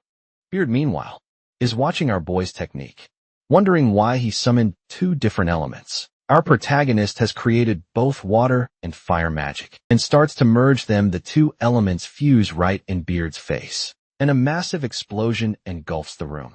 The white-haired guy's crew sees the explosion and gets all worried about their boss. Blair, full of confidence, thinks his attack landed a direct hit on Beard. But before the smoke can even clear, the white-haired guy comes flying out of it, fists ready to go after our protagonist. This catches Blair completely off guard. He never expected the mage to completely block his attack, while wailing on our boy with everything he's got. Beard even schools him, saying that before you attack someone, you need to know their weak points, and that Blair wasn't remotely prepared for a counterattack. After landing several heavy blows to key points, Beard knocks his opponent out. He says the kid's got a lot of talent, but knows nothing about real fighting, and that if this were a war, he would have been dead a long time ago. At that moment, Ethan finally wakes up and yells that Beard is the one who's got it all wrong. The mage, for his part, didn't expect the knight to get back up after taking such a powerful magic attack. Ethan's face is all messed up, but he's filled with courage, ready to die if necessary. And in the middle of all the chaos, he managed to grab the seal that was near Isabella. His body is completely wrecked, and he can barely even stand. But out of nowhere, he raises his hand, holding a stone before anyone can stop him.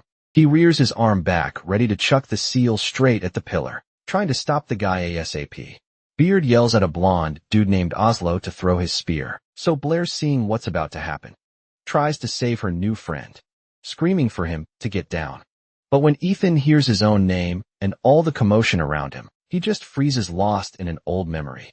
All of a sudden, he's remembering when he was a kid, standing by his uncle's grave with his other uncle and his cousin. Back then, he was super curious to know if his uncle Jason, who had died, was a hero because he was strong. The other uncle replied that no, Jason wasn't strong in either body or spirit. In fact, he was a coward. The kid was confused why everyone called the guy a hero then. The answer was pretty simple. He sacrificed himself to save other people. Back in the present, the unfolding scene makes Blair and her crew burst into tears. Isabella desperately screams the knight's name. Ethan, not even trying to dodge, takes a spear right to the chest. But he still accomplished his goal. The scene shows that even a regular person can do something incredible and become a legend for it. The stone he threw hits its target dead on and starts getting sucked into the strange pillar. One of Beard's goons asks, already losing hope if the formation stopped working, the blonde guy who threw the spear.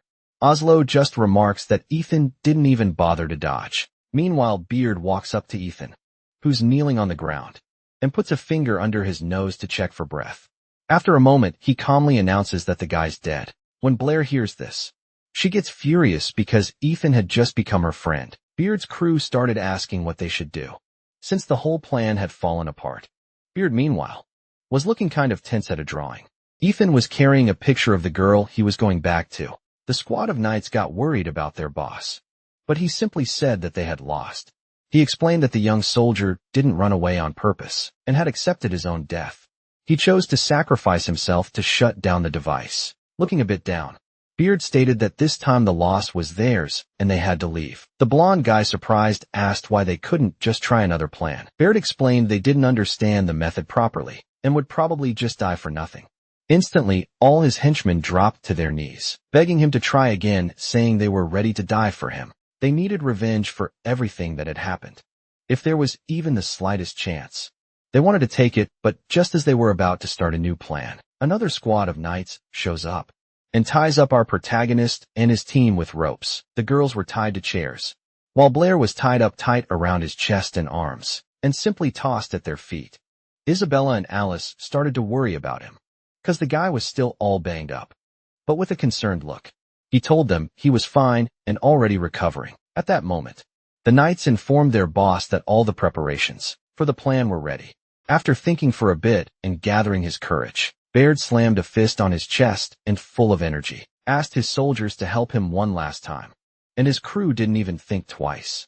Immediately agreeing to their leader's order, they all walked over to the purple pillar, placed their hands on it, and began to recite the spell. The magical energy from each of the knights started to merge, forming a giant mist. Blair, who had never seen anything like this, asked his friends what was going on. Alice immediately replied that it looked like a sacrifice spell. Apparently, they were doing it to reactivate the barrier, but the price was that they would never be able to get their magical power back. And as they poured all their magic into the pillar, it started to react up on the surface. The people also felt the change. Elton informed the city's mayor that the barrier had weakened, but now it was back to normal. The boss didn't pay it much mind, but he figured that something really bad was starting to happen. Down below, back in the underground, one of Baird's men shouts with joy, celebrating that they did it. But then out of nowhere he realizes that his body, along with his friends, is slowly starting to disappear. With a smile on his face, the guy says goodbye to his master. In exchange for this sacrifice, Beard promises that the city of Yabu will be destroyed. Just hearing that, the disappearing soldier is at peace and thanks his leader. Alice and the rest of Blair's group realize that the barrier has been activated again. Isabella can't hold back her emotions and desperately asks why Beard is doing this. She doesn't understand why he wants to destroy an entire city and kill hundreds of thousands of people. Beard, still reeling from the death of his comrades, says he knows he's not okay, and that he and his men are just a bunch of lunatics. Without a clear answer, Isabella presses him, asking again why he was going to destroy the city right now. This time, Baird actually thinks about the question for a bit. Since there was still half an hour before the city went up in smoke, he decides to tell her his story. He starts to remember the past, and we cut to a scene of him and his comrades, trapped on top of a tower. One of his friends, Oslo, said they were out of arrows and only had enough food for half a day. Suddenly, the commander said they had to break through the siege no matter what, because they couldn't die. There they needed to deliver intel on the enemy. But Oslo was ashamed, saying the kingdom had already branded them as traitors. They'd fought the enemy for 10 days, but reinforcements never arrived. And the rumor going around was that help was never even sent to keep the soldiers' morale from dropping. The commander stands up and slams his staff against the bricks. He tells Oslo to shut up, because this whole treason idea was just a trick from the enemy. Oslo was about to protest, but was cut off immediately. Commander Beard decides to put an end to the doubt once and for all, and tells him to stop it. He says they're fighting for the safety of their homeland, and that he doesn't care if any of them want to give up. One of the guys sitting next to him yells out that he believes in Beard, and will follow him to the end. Oslo does the same, entrusting his life to the commander. The mage managed to boost everyone's morale, and everyone started shouting that they would follow him to the end. Looking triumphant, he tells them not to worry about the kingdom abandoning them, and orders everyone to attack. 3 days pass on the walls of Yabu City. One of the guards spots a group approaching on the road. It was none other than Beard and the surviving members of his squad. The white-haired guy Beard still has the strength to celebrate that they finally made it home, but he immediately collapses from exhaustion. But when he wakes up, the situation is completely different. He's in a prison cell. He tries to explain himself, saying he's a commander in the royal army and needs to give an urgent report to the king. Then the prison warden shows up and hits him with the hard truth. Beard has been branded a traitor. To make matters worse, he reveals that our guy's wife and son have already been punished by the law, and that the next day it'll be his turn to be executed. Beard is in complete shock. He desperately grabs the man by the collar, screaming that he never betrayed his country, and demanding they release him and his family. The warden breaks free and tells him straight up that everyone knows he's not a traitor. The problem is that someone powerful way up top wants his head, and because of that he and his family had to die. After dropping that bombshell, he just turns his back and walks away, saying there's nothing more to talk about. Beard is completely shattered. He defended his homeland with everything he had, and in return he was betrayed.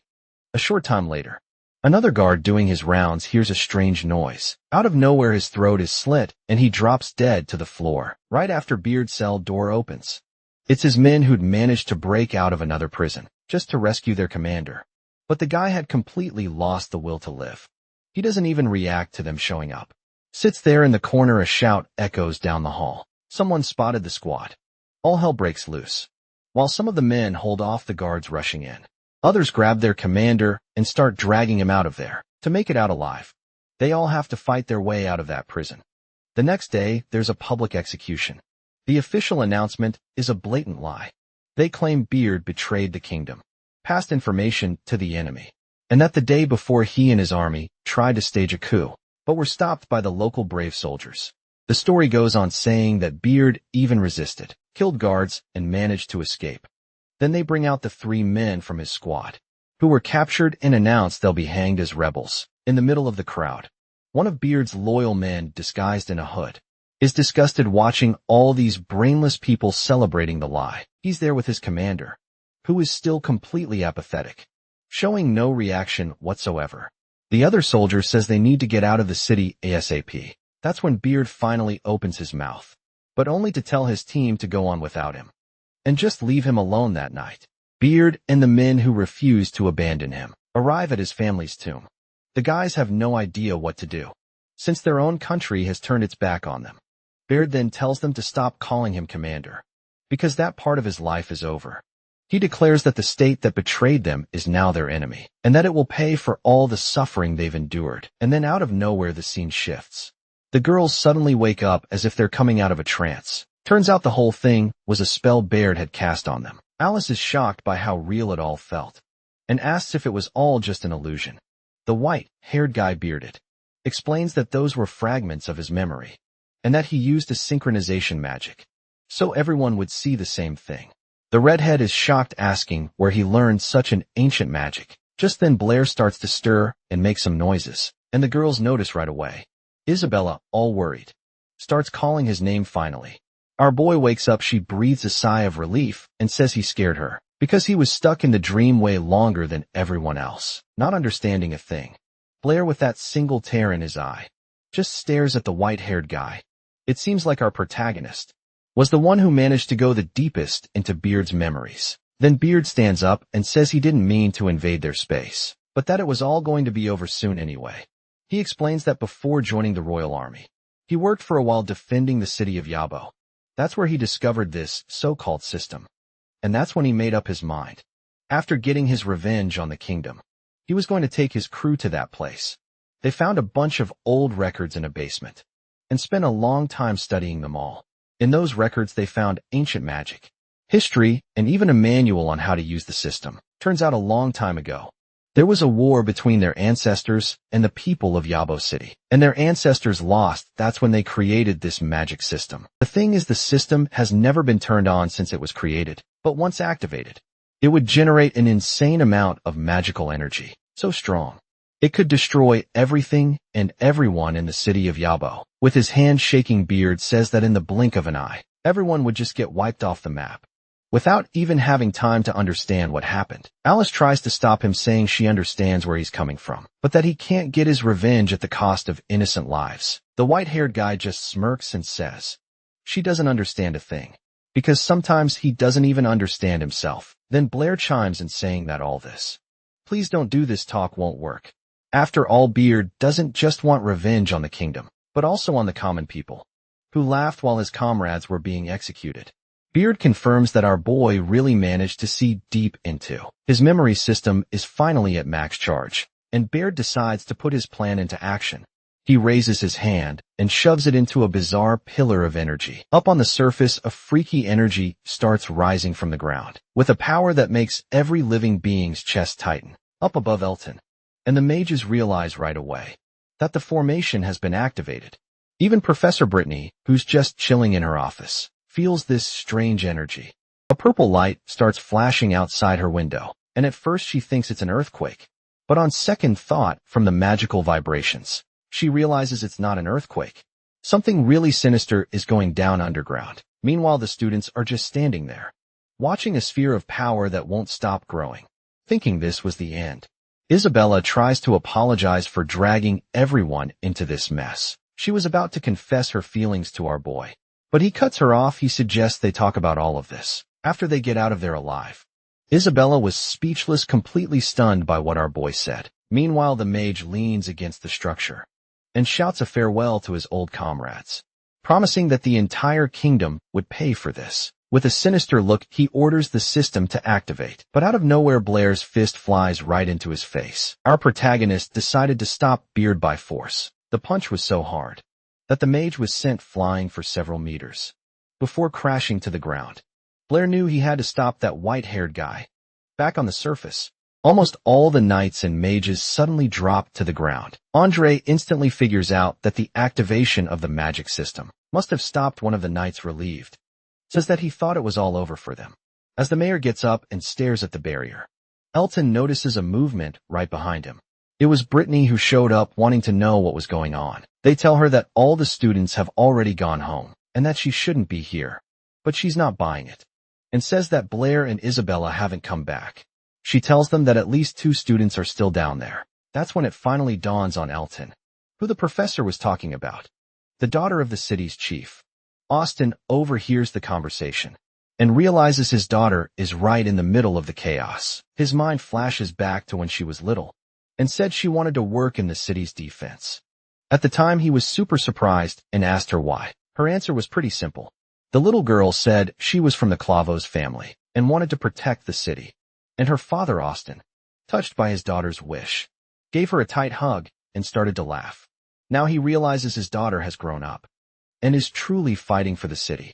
Back to the fight, Baird, still on the ground, asks how the hell Blair managed to break free from the ropes. Blair tells him straight up that he should ask the soldier they killed. Our boy then remembers Ethan handing him a knife in the hallway, explaining that it was a tradition of the city guard. Blair was surprised and asked what the guard would do without his knife. But Ethan just replied that our protagonist would need it more. Baird laughs and says he'd forgotten about that tradition, calling Ethan a respectable soldier.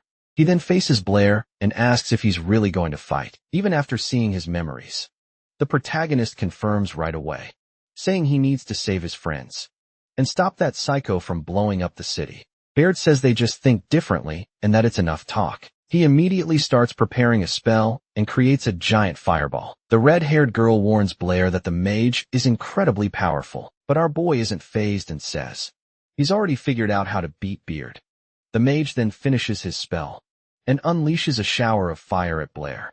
The fireballs come at him with full force, ready to incinerate their enemy. But just before the attack hits him, Blair manages to raise a barrier to protect himself. The flames slam into the shield, trying to break through, but it's no use. The fireballs simply extinguish as they pass through the barrier. The girls are stunned, because Bear's attack actually went through the shield, but it never managed to touch the protagonist. Turns out Blair didn't just create the shield. He also removed all the oxygen from inside it to extinguish the flames. Seeing this, Baird panics, thinking this guy can control his element and is way stronger than him. Out of nowhere, he whips his head to the right and sees another fireball heading straight for him. The fire speeds towards the white-haired man, ready to engulf him at that moment.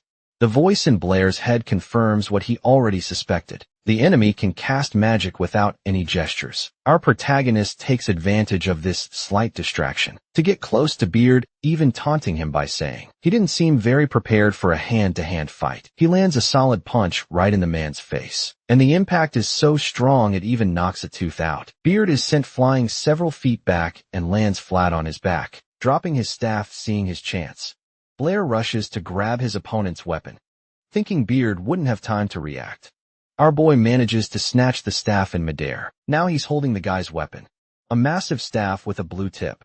But suddenly he senses that there's still some magic left in it. Beard smirks and says the MC is still too predictable because he'd hidden a sword inside his staff. Realizing the trap, Blair scrambles to think of what to do as the enemy charges at him, sword in hand, but he's out of time. And Baird manages to slice his hand right on his old wound. Writhing in pain, Blair falls, clutching his now twice wounded arm. Really rub it, and Baird stomps his foot right on the injury, making our boy thrash in agony. The mage admits he was surprised by the protagonist's skills, but says he lacks the killer instinct, since he had the chance to kill him earlier and didn't take it. The mage decides he's going to end the fight and kill his enemy, saying that on the battlefield, killing a worthy opponent is an honor. But to the guy's surprise, Blair whips his head around and yells that it's not enough. Just then, Baird realizes several fireballs are heading straight for him. They score a direct hit, exploding right in his face and lighting up the whole place. The ones who saved our MC were Isabella and Alice, who managed to cast a spell on the white-haired guy. Baird is a little injured by the attack. Blair uses this distraction to pull all the oxygen from around his enemy. He points his blood-soaked hand at Beard and uses his magic. At first the guy doesn't feel anything and is just confused, not getting what the spell was supposed to do. Suddenly, he can no longer hold his sword and it just drops from his hand. Then it hits him, he can't speak or breathe. Gasping for air, Baird starts coughing and clutching his throat as Blair gets up from the ground. Our boy then apologizes to the man, saying he was right, but it's truly an honor to finish off a strong opponent. At this point the white-haired man starts convulsing, trying to gasp for even a little air. He slowly starts to lose consciousness, thinking he's let his comrades down again. Finally, his consciousness fades completely and he collapses hard on the ground. Seeing what went down, the girls run over to Blair in relief, asking if he's okay. Meanwhile, the energy built up in the pillar starts to fade away. Apparently, this trap deactivates on its own if no one triggers it. After a while, Isabella, all excited, asks if they really managed to defend the city. Realizing they did, she runs over and gives Blair a huge hug, even though he's still all beaten up. Then out of nowhere, chunks of earth and debris start falling from the ceiling. Alice explains that many of these ancient ruins self-destruct after being used, stop enemies from using the place. Isabella doesn't quite get it and asks her friend again, so Alice just spells it out. The entire system is starting to fall apart. Suddenly, a giant block of stone breaks loose from the ceiling and comes flying right at them. Blair acts fast, grabbing both of them by the hand and making a run for it, so they don't get crushed. In the middle of the escape, he chews out Alice for not warning them sooner that they needed to get out of there.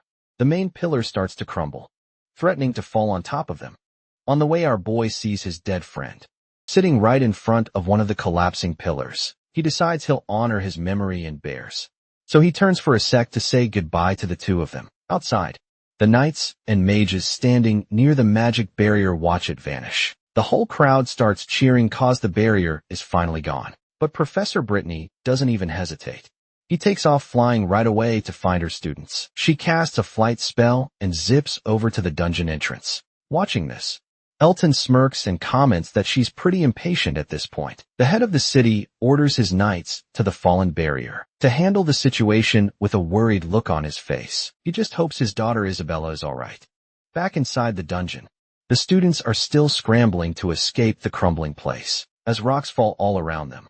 Finally, the trio reaches the dungeon entrance, the same place they came in through.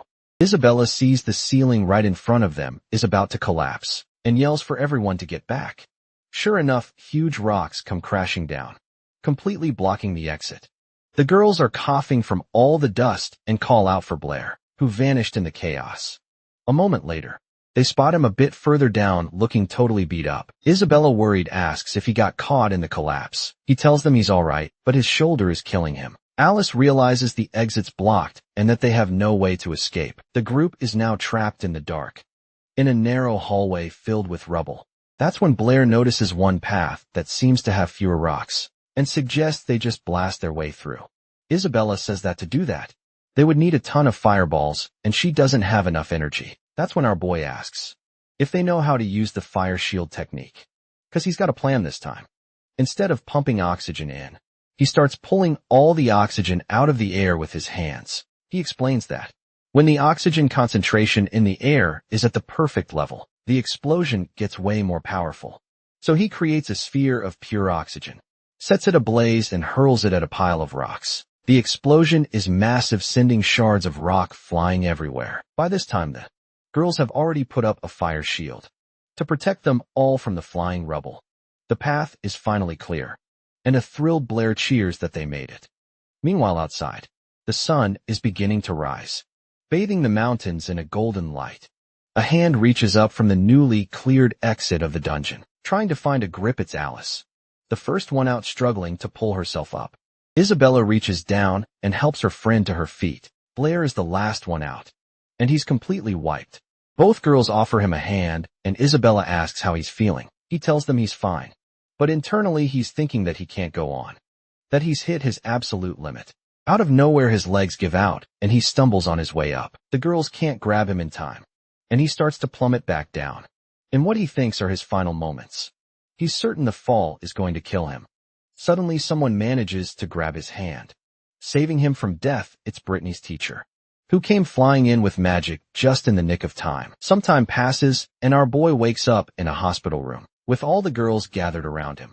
He finally opens his eyes, trying to make sense of what happened. He's a bit lost, trying to figure out where he is. In a lot of pain, Isabella, who was dozing nearby, wakes up at the sound and tells him not to move. All the girls are super happy that the protagonist has finally woken up, especially Isabella.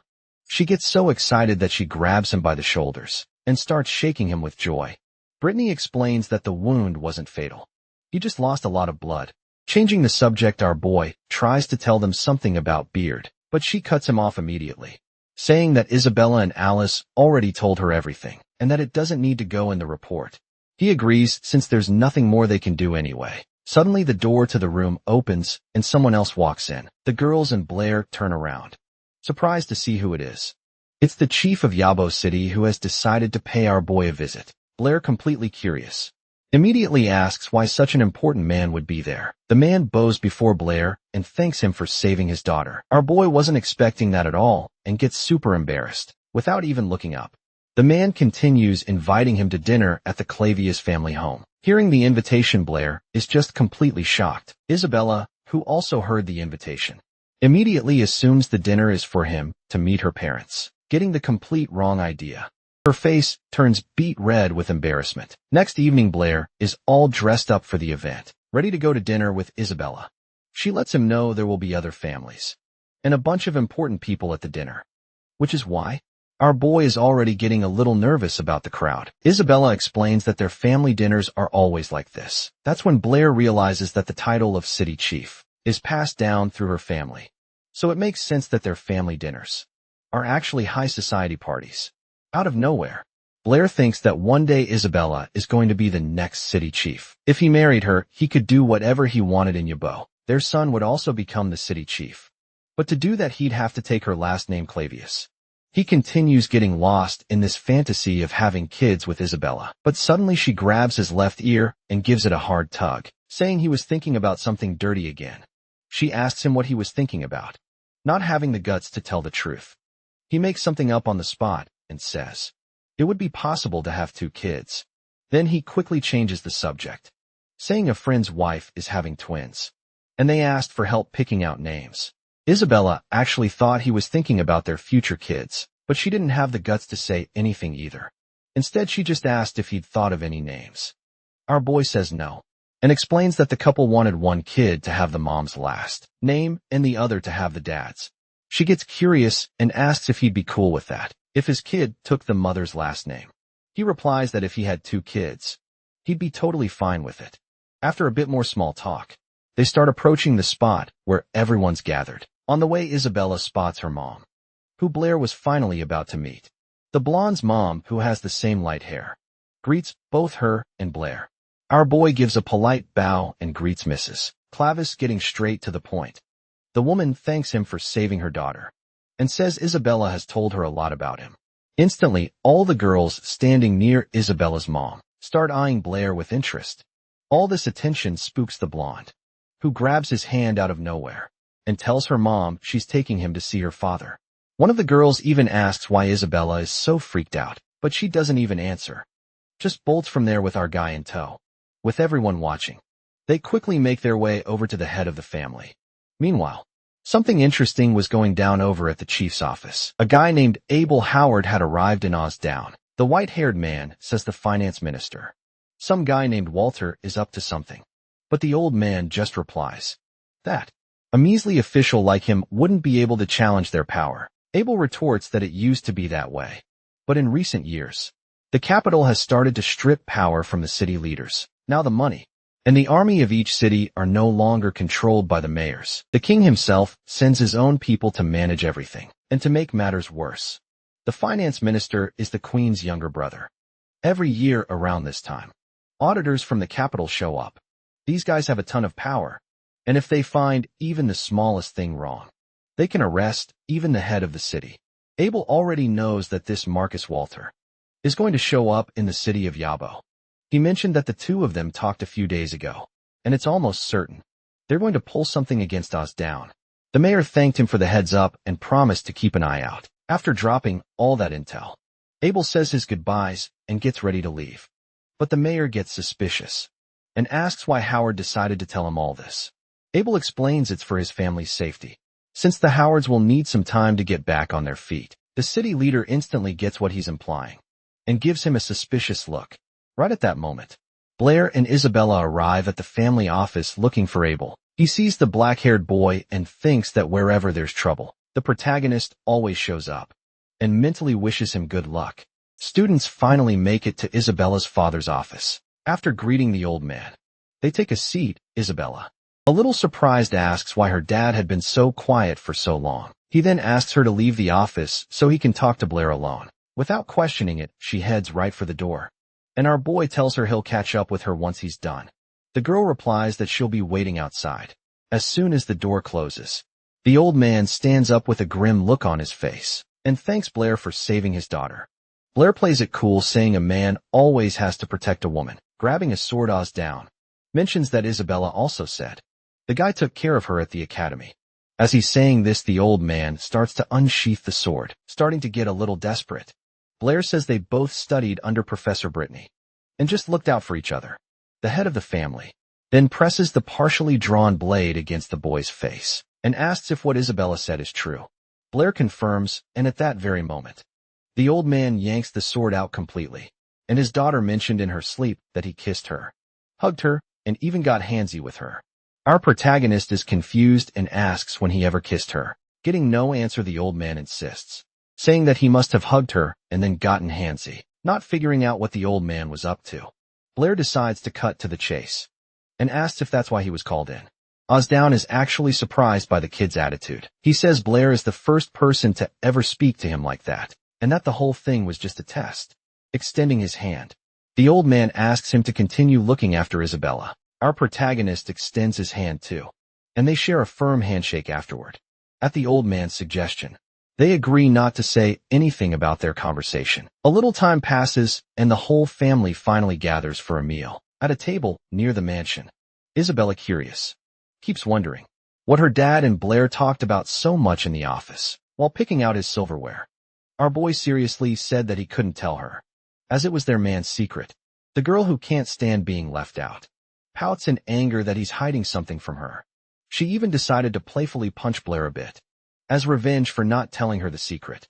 Out of nowhere, a subordinate calls for Old Man Ostom. The guy informs him that the finance minister and the tax collector have arrived. The minister, dressed in blue, went straight to the head of the city and asked why he wasn't invited to such a fancy dinner. In response, Ostom said he didn't want to bother him since it was a family dinner. The minister said it was all good, because the tax collector had already told him about the problem. And speak of the devil, the collector walks right up to the table. He says that he suspects the Clavio's family of tax fraud, and that he wants to launch an investigation. Ostam's expression soured. He politely asked if they could at least finish their dinner first, but the tax collector wasn't having any of it. He said this wasn't up for debate, and that he was there representing the capital's interests. All the guests at the dinner started whispering about the situation. Everyone, clearly worried, Isabella started shaking all over. She placed her hand on Blair's knee looking for support. You could see on her face and in her posture just how worried she was about her dad. The minister then spoke up. He said it wouldn't be good for Ostam to make a scene in front of so many people, and that it would be better for him to just cooperate with the investigation peacefully. The old man got pissed that they were trying to boss him around and started raising his voice. His wife decided to calm the situation. She announced to everyone that dinner was over and that Ostam needed to handle some business. Claire also tried to calm Isabella down and suggested they leave. That's when he noticed that Calvin and Brad had arrived for the dinner and were standing in the back behind everyone else. The blonde grabbed Blair's hand and led him away from the crowd, trying to calm herself down. She looked completely distraught. Our boy decides to ask how she's holding up, pointing out that the city's leader is in serious trouble. If they dig up anything, he'll be stripped of his title and thrown in prison. And according to him, since this Walter guy is the Queen's younger brother, he pretty much does whatever he wants in town. As the two of them walk past some other girls from the dinner, they overhear them gossiping about the mayor. One of the girls says she never imagined the Clavia family would fall so easily. Hearing this, Isabella squeezed Blair's hand hard, which made him look at her instantly. His face grew dark, filled with concern for her. Before him stood the beautiful girl, now crying. This really got to Blair. He started asking almost in a panic why she was crying, but Isabella didn't say anything. She just threw herself into our boy's arms. She started sobbing, terrified of what would happen to her father, and just became hysterical. The protagonist decided to calm her down. He gently told her not to worry. In his head, Blair vowed that he wouldn't let anything happen to her dad. A little while later, our boy managed to calm Isabella down and decided to go talk to Calvin and Brad. He greeted the guys, and they asked what he was doing there. Blair answered that the clan chief was his friend's dad. Anyway, the guys changed the subject and thank our boy for saving the city. Curious, our protagonist asks what they're doing there, and if they came along with the tax collector. Calvin explains that the tax collector guy is the vice president of their mathematics society, which is why they had to tag along. And Brad's job was to be the collector's bodyguard. Our boy then asks why the collector went after the city chief for money problems, since the finance minister should be the one handling that. Calvin explains that the minister works for the city chief, so at the end of the day, it's all his responsibility. Our protagonist then calls him out on it and asks if Calvin really believes what he's saying. The guy gets a little awkward and replies that they're just scientists. They don't work for the government collecting taxes. He says they can't get involved in this. So our boy changes the subject again. He asks if they remember that guy who solved all the problems for the Mathematics Society and even created a new technique in the Magic Society. They say they remember him very well. Out of nowhere, it hits Brad, and he says they never told anyone about what went down in the magic community. That's when our protagonist drops the bomb. He is that guy, the one named Chen Luo. The two presidents are in complete shock, unable to believe that such a genius was just a student. They think he's joking and politely ask our boy to stop messing with them, to prove it was really him. The protagonist tells them how much money he made from the riddles and reveals the secret of the new magic technique. Finally clicks for the presidents. They apologize profusely to the guy. Brad immediately starts sucking up, saying that now it makes sense how he managed to defeat Beard. Calvin kneels and says he's willing to do anything, even give his own life if our boy asks. And the only thing he asks for is help with the tax collector, with dead serious expressions. The two presidents say their task is to protect the ministers, but that they could make a mistake. Maybe even tonight our boy realizes that these two, who have always been super polite, are now acting like a couple of teenagers. It seems the image of the god of mathematics, Chen Luo, really got to their heads. The two decide that for Chen Luo, they're willing to kill even this Walter guy, going along with the plan. Our boy says the tax collector is the main problem and needs to be taken care of, but the presidents completely misunderstand. They immediately declare they're going to kill the collector's entire family. This blind faith they have in their idol leaves our protagonist completely stunned. But he quickly explains that he doesn't want anyone killed. He just wants to make the guy leave Yabo City. The two presidents are super embarrassed about what they assumed and finally understand what our boy wanted. He also asks them not to tell anyone about his identity as Chen Luo, because that would cause a lot of trouble for him. Conversation ends there, and the two presidents head off to carry out their mission. Calvin walks over to the crowd and calls Chief Caesar aside for a private chat.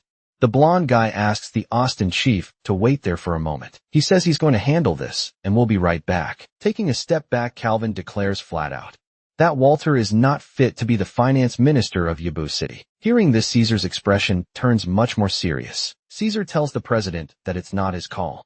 Then Brad, who is standing nearby, cracks a smile and says the rumors must be true. The blonde dude is totally confused, looking over at the president to try and figure out what's going on. Out of nowhere, Brad puts a hand on his shoulder and leans in with a smirk. He asks if Caesar has a thing for this Walter guy. The blonde guy doesn't appreciate the joke, shoves Brad's hand off him, and says he's just doing the right thing. But then the president cuts in. He says that actually the decision really isn't up to Caesar. There are some big shots people high up who want Walter out of town, and if that doesn't happen, he can't guarantee Caesar's safety. Calvin also throws it in his face that before being a tax collector, he's the vice president of their math society. All this pressure makes the blonde guy stop and think. He looks over at Walter, who's just chilling, enjoying the party, completely clueless about what's coming. And just like that, Caesar gives the order to the guards. Arrest the guy in the blue suit. The guy starts freaking out, screaming that they're supposed to arrest the head of the Austin family, not him, having no patience for the shouting. Caesar tells the guards to shut him up. Then he walks up to Austin and explains they've secured proof that Walter was embezzling money from the king, and with that he takes his leave. The family head just stands there, shocked by this sudden turn of events, as he watches the chubby minister get dragged away. His wife spots Blair nearby. At that moment, our boy was just trying to find a way to slip out of there and find Isabella. The wife, seeing this whole bizarre scene unfold, starts to chuckle. Her husband asks what's so funny. She pours them each a glass of wine. As they toast, she remarks that boy, Blair, is a pretty decent guy. With all the tension gone, they could finally relax and enjoy the rest of their night alone. Meanwhile, Isabella was sitting on a nearby bench thinking about Blair. Before she even noticed, he had walked up and gently placed a hand on her head. Still crying, she asks if it's really him and how her father is doing. Our MC replies real casual that everything's already been taken care of. He tells her that his friends helped out, and Walter has already been taken away, and that the city of Yabo will soon have a new finance minister. The girl is surprised and asks how that's even possible, since Walter was partners with the tax collector. With a slight smirk, Blair explains that his friends are a bit more influential than that so-called tax collector. Finally calming down, she excitedly asks who these friends are, but he leans in closer, puts a finger to her lips in a cute gesture, and says she's asking too many questions. Moved by the moment, Isabella gives him a kiss on the cheek, which makes our boy all flustered. Unable to hide her embarrassment, she runs off saying that dinner isn't over yet. So before the main event even starts, the folks in the courtroom are already arguing over money, placing bets on who's going to win the showdown. In the middle of all the commotion, a gold coin falls out of some guy's pocket and goes rolling right then. Isabella darts towards the table, with Blair trying to catch her and stop her, not looking where she's going. The girl ends up tripping on the very coin that was rolling her way. She loses her balance and starts to fall, heading right for our protagonist. Blair, even with his broken arm, dives in to try and catch her. He rushes in, trying to cushion the fall with his own body, but as he reaches out to grab her, his hand unintentionally snags the shawl covering her chest, right in front of her parents. Blair accidentally leaves a part of the blonde's breasts exposed. Isabella bursts into tears on the spot, and our guy, panicking, tries to calm things down, covering her chest. She calls him a pervert and says he did it on purpose. The girl starts throwing punches at him, while he tries to explain that he was just trying to keep her from falling. Seeing that her punches aren't getting her anywhere, the blonde decides to escalate things. She closes her eyes and starts conjuring a fireball in response. Our boy just turns to her parents, with a look that's practically screaming for help. Suddenly, Isabella realizes that using a spell here is way too much. She stops chanting and just starts cussing the guy out instead. He tries to apologize again, claiming he didn't see anything. He plays dumb, which only makes the girl even more embarrassed. Ozdem's wife, watching this whole scene unfold, just chuckles and makes a comment about how young people are. The family head takes advantage of the silence to call Blair for a private talk. Meanwhile, the mom explains to her daughter that the young man has already helped their family a lot, and that by the looks of it, he's into Isabella, but she plays hard to get, replying that she never asked for any help. Finally, Blair and the old man head to the office and start their conversation. Ozdem kicks things off by saying that our boy isn't as simple as he looks. He says that our protagonist seems to have a grasp on everything, but the situation is complicated. The truth is, a couple of guys named Calvin and Brad owed the old man money, and today with this victory, that debt has been paid. Our protagonist replies that it was an honor to defend Isabella, but then uses the chance to bring up another point. The finance minister has been doing whatever he wants with taxes for 3 months, and the price of pork has already shot up 4 times. The old man asks if these are all the reasons he helped him. Blair explains that if the price of pork has risen so much and the price of everything else in the city is going to rise, too, the taxes affect the economy and the lives of the people, and if they let the minister do as he pleases, the people are going to struggle. And if the people have nothing to eat, the entire city will lose hope. The old man agrees that he's spot on, and that the responsibility is his. But our guy tells him not to blame himself. While the men are having this serious talk, the women decide to peek through the crack in the door to see what's going on inside. Ozdem and Blair are smiling and talking about the need to choose a responsible person for the new minister's post. But out of nowhere, someone puts a hand on Isabella's back and pushes her toward the door. Unable to stop herself, she ends up stumbling right into the room. She ends up tripping and goes flying right at Blair, who was holding a glass of wine. Trying to stop herself, she throws her hands out and slams right into him. From the impact, the glass flies out of his hand. The wine soaks both of their clothes, before the glass even shatters on the floor. Isabella's mom shows up right on cue and tells her daughter to be more careful. She tells the girl to get some clean clothes for Blair, and while she's at it to help him get his room set up, the two of them try to say something, but the woman just cuts them off. She just thanks the young man for his help from earlier and wishes them a good night. A little later, now in dry clothes, Isabella and Blair are in the hallway. He tries to ask if he's sleeping over at her house, but she doesn't even answer, just grabs his hand and tells him to follow her. And who was spying on their conversation from behind the door? None other than Ozdem and his wife. As soon as the kids leave, she asks her husband what's going on. Ozdem replies that the tax collector only changed his mind because of Blair. He thinks Calvin pulled some strings, but he feels like there's more to the story. His wife says that everyone has their secrets, and the important thing is that Isabella continues to be treated well. Then Ozdem asks how she's so sure their daughter likes the guy. The mom replies that it's obvious. Isabella always wanted to go to the capital, but out of nowhere she didn't apply this year. Her theory is that the girl wants to wait a year, so she can enter the academy with Blair. The dad still tries to argue, saying that maybe she just doesn't want to leave home.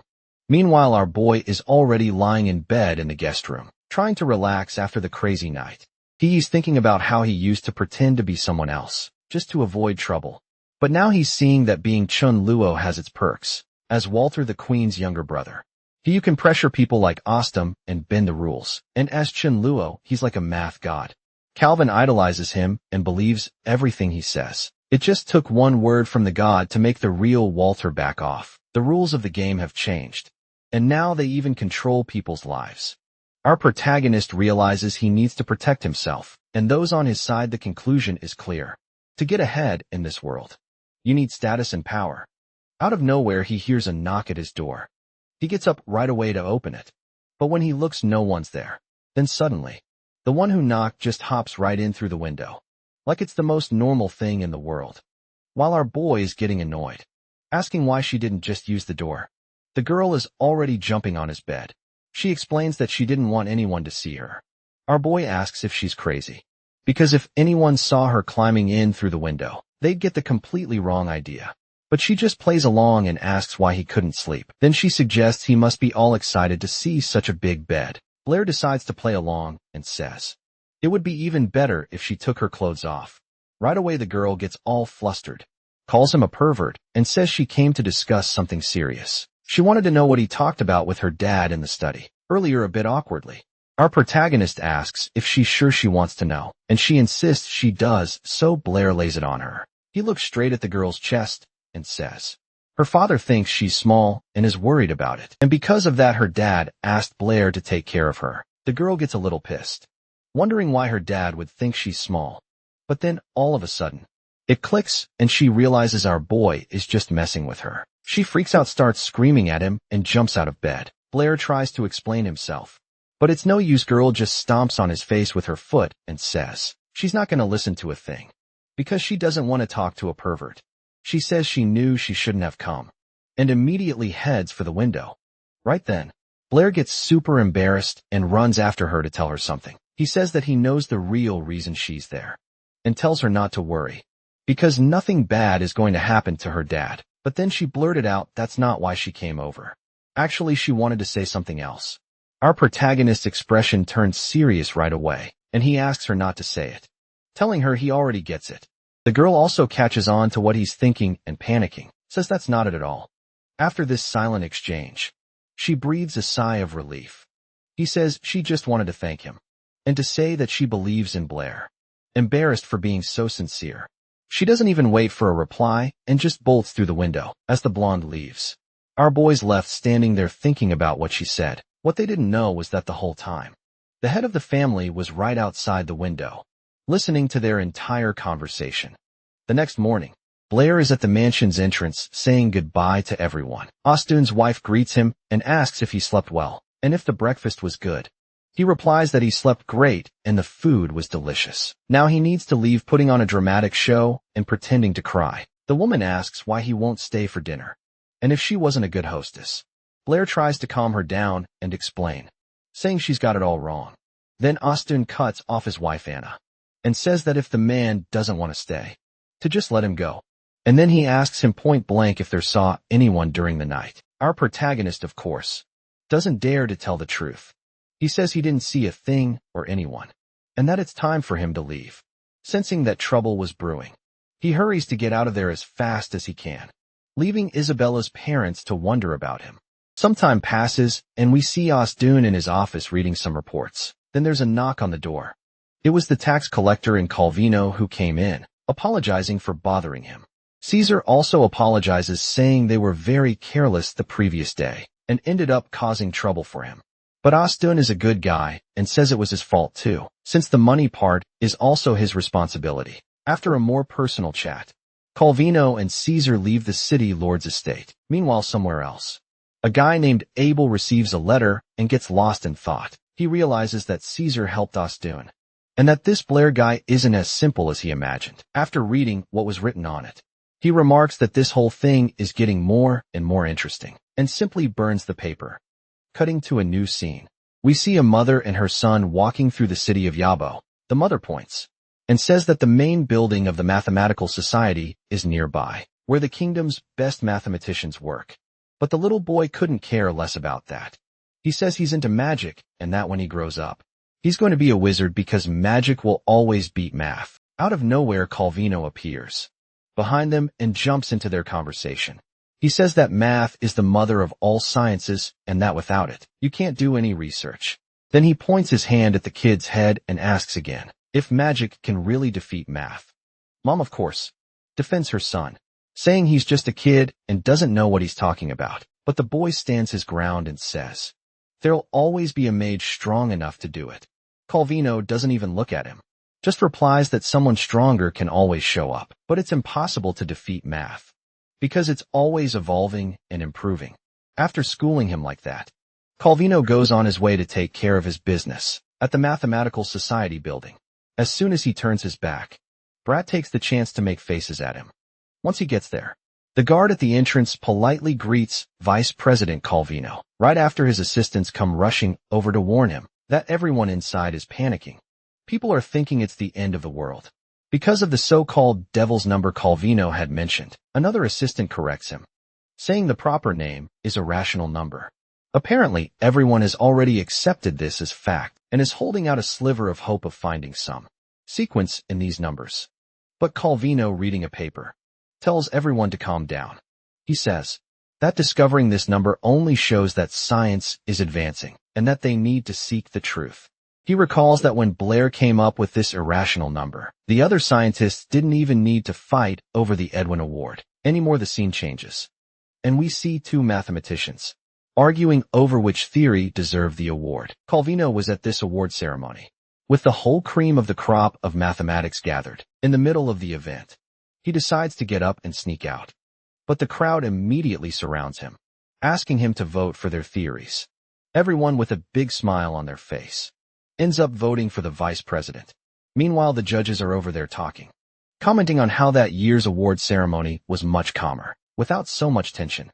Then one of the elders announces on behalf of the society that Brittany and her student, Blair from the city of Yabo, were the winners of the award. At this point, Calvino was already sitting down again with tears in his eyes, emotional because his society had finally achieved success. Next, they call him up to the stage to present the award. One of the judges hands him a golden statuette. The judge all smiles, congratulates Calvino wholeheartedly on his mathematical society's victory. Without much ceremony, the guy takes the award, his eyes still full of tears.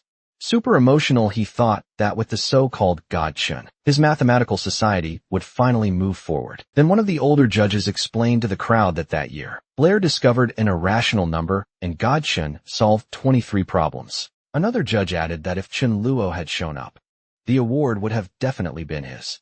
But Calvin couldn't care less if the guy would get on stage next time, because right then he was just too happy. Meanwhile, a huge crowd was protesting in front of the Magic Society's building. Our boy decided to go check out what the deal was, because he'd heard people were being scammed, losing 100 gold coins over some fake magic. The magic folks were pissed, saying they were sold a useless technique, and on top of that were called talentless. Our boy tried to get through the middle of the crowd, ended up tripping and falling, but then he got the idea to crawl underneath. So as the crowd was shouting for their money back, the little redhead started making his way under everyone's legs. It was a pretty weird way to get around, but he hoped he was going in the right direction. Out of nowhere, one of the guards protecting the building saw the kid and grabbed him by his clothes.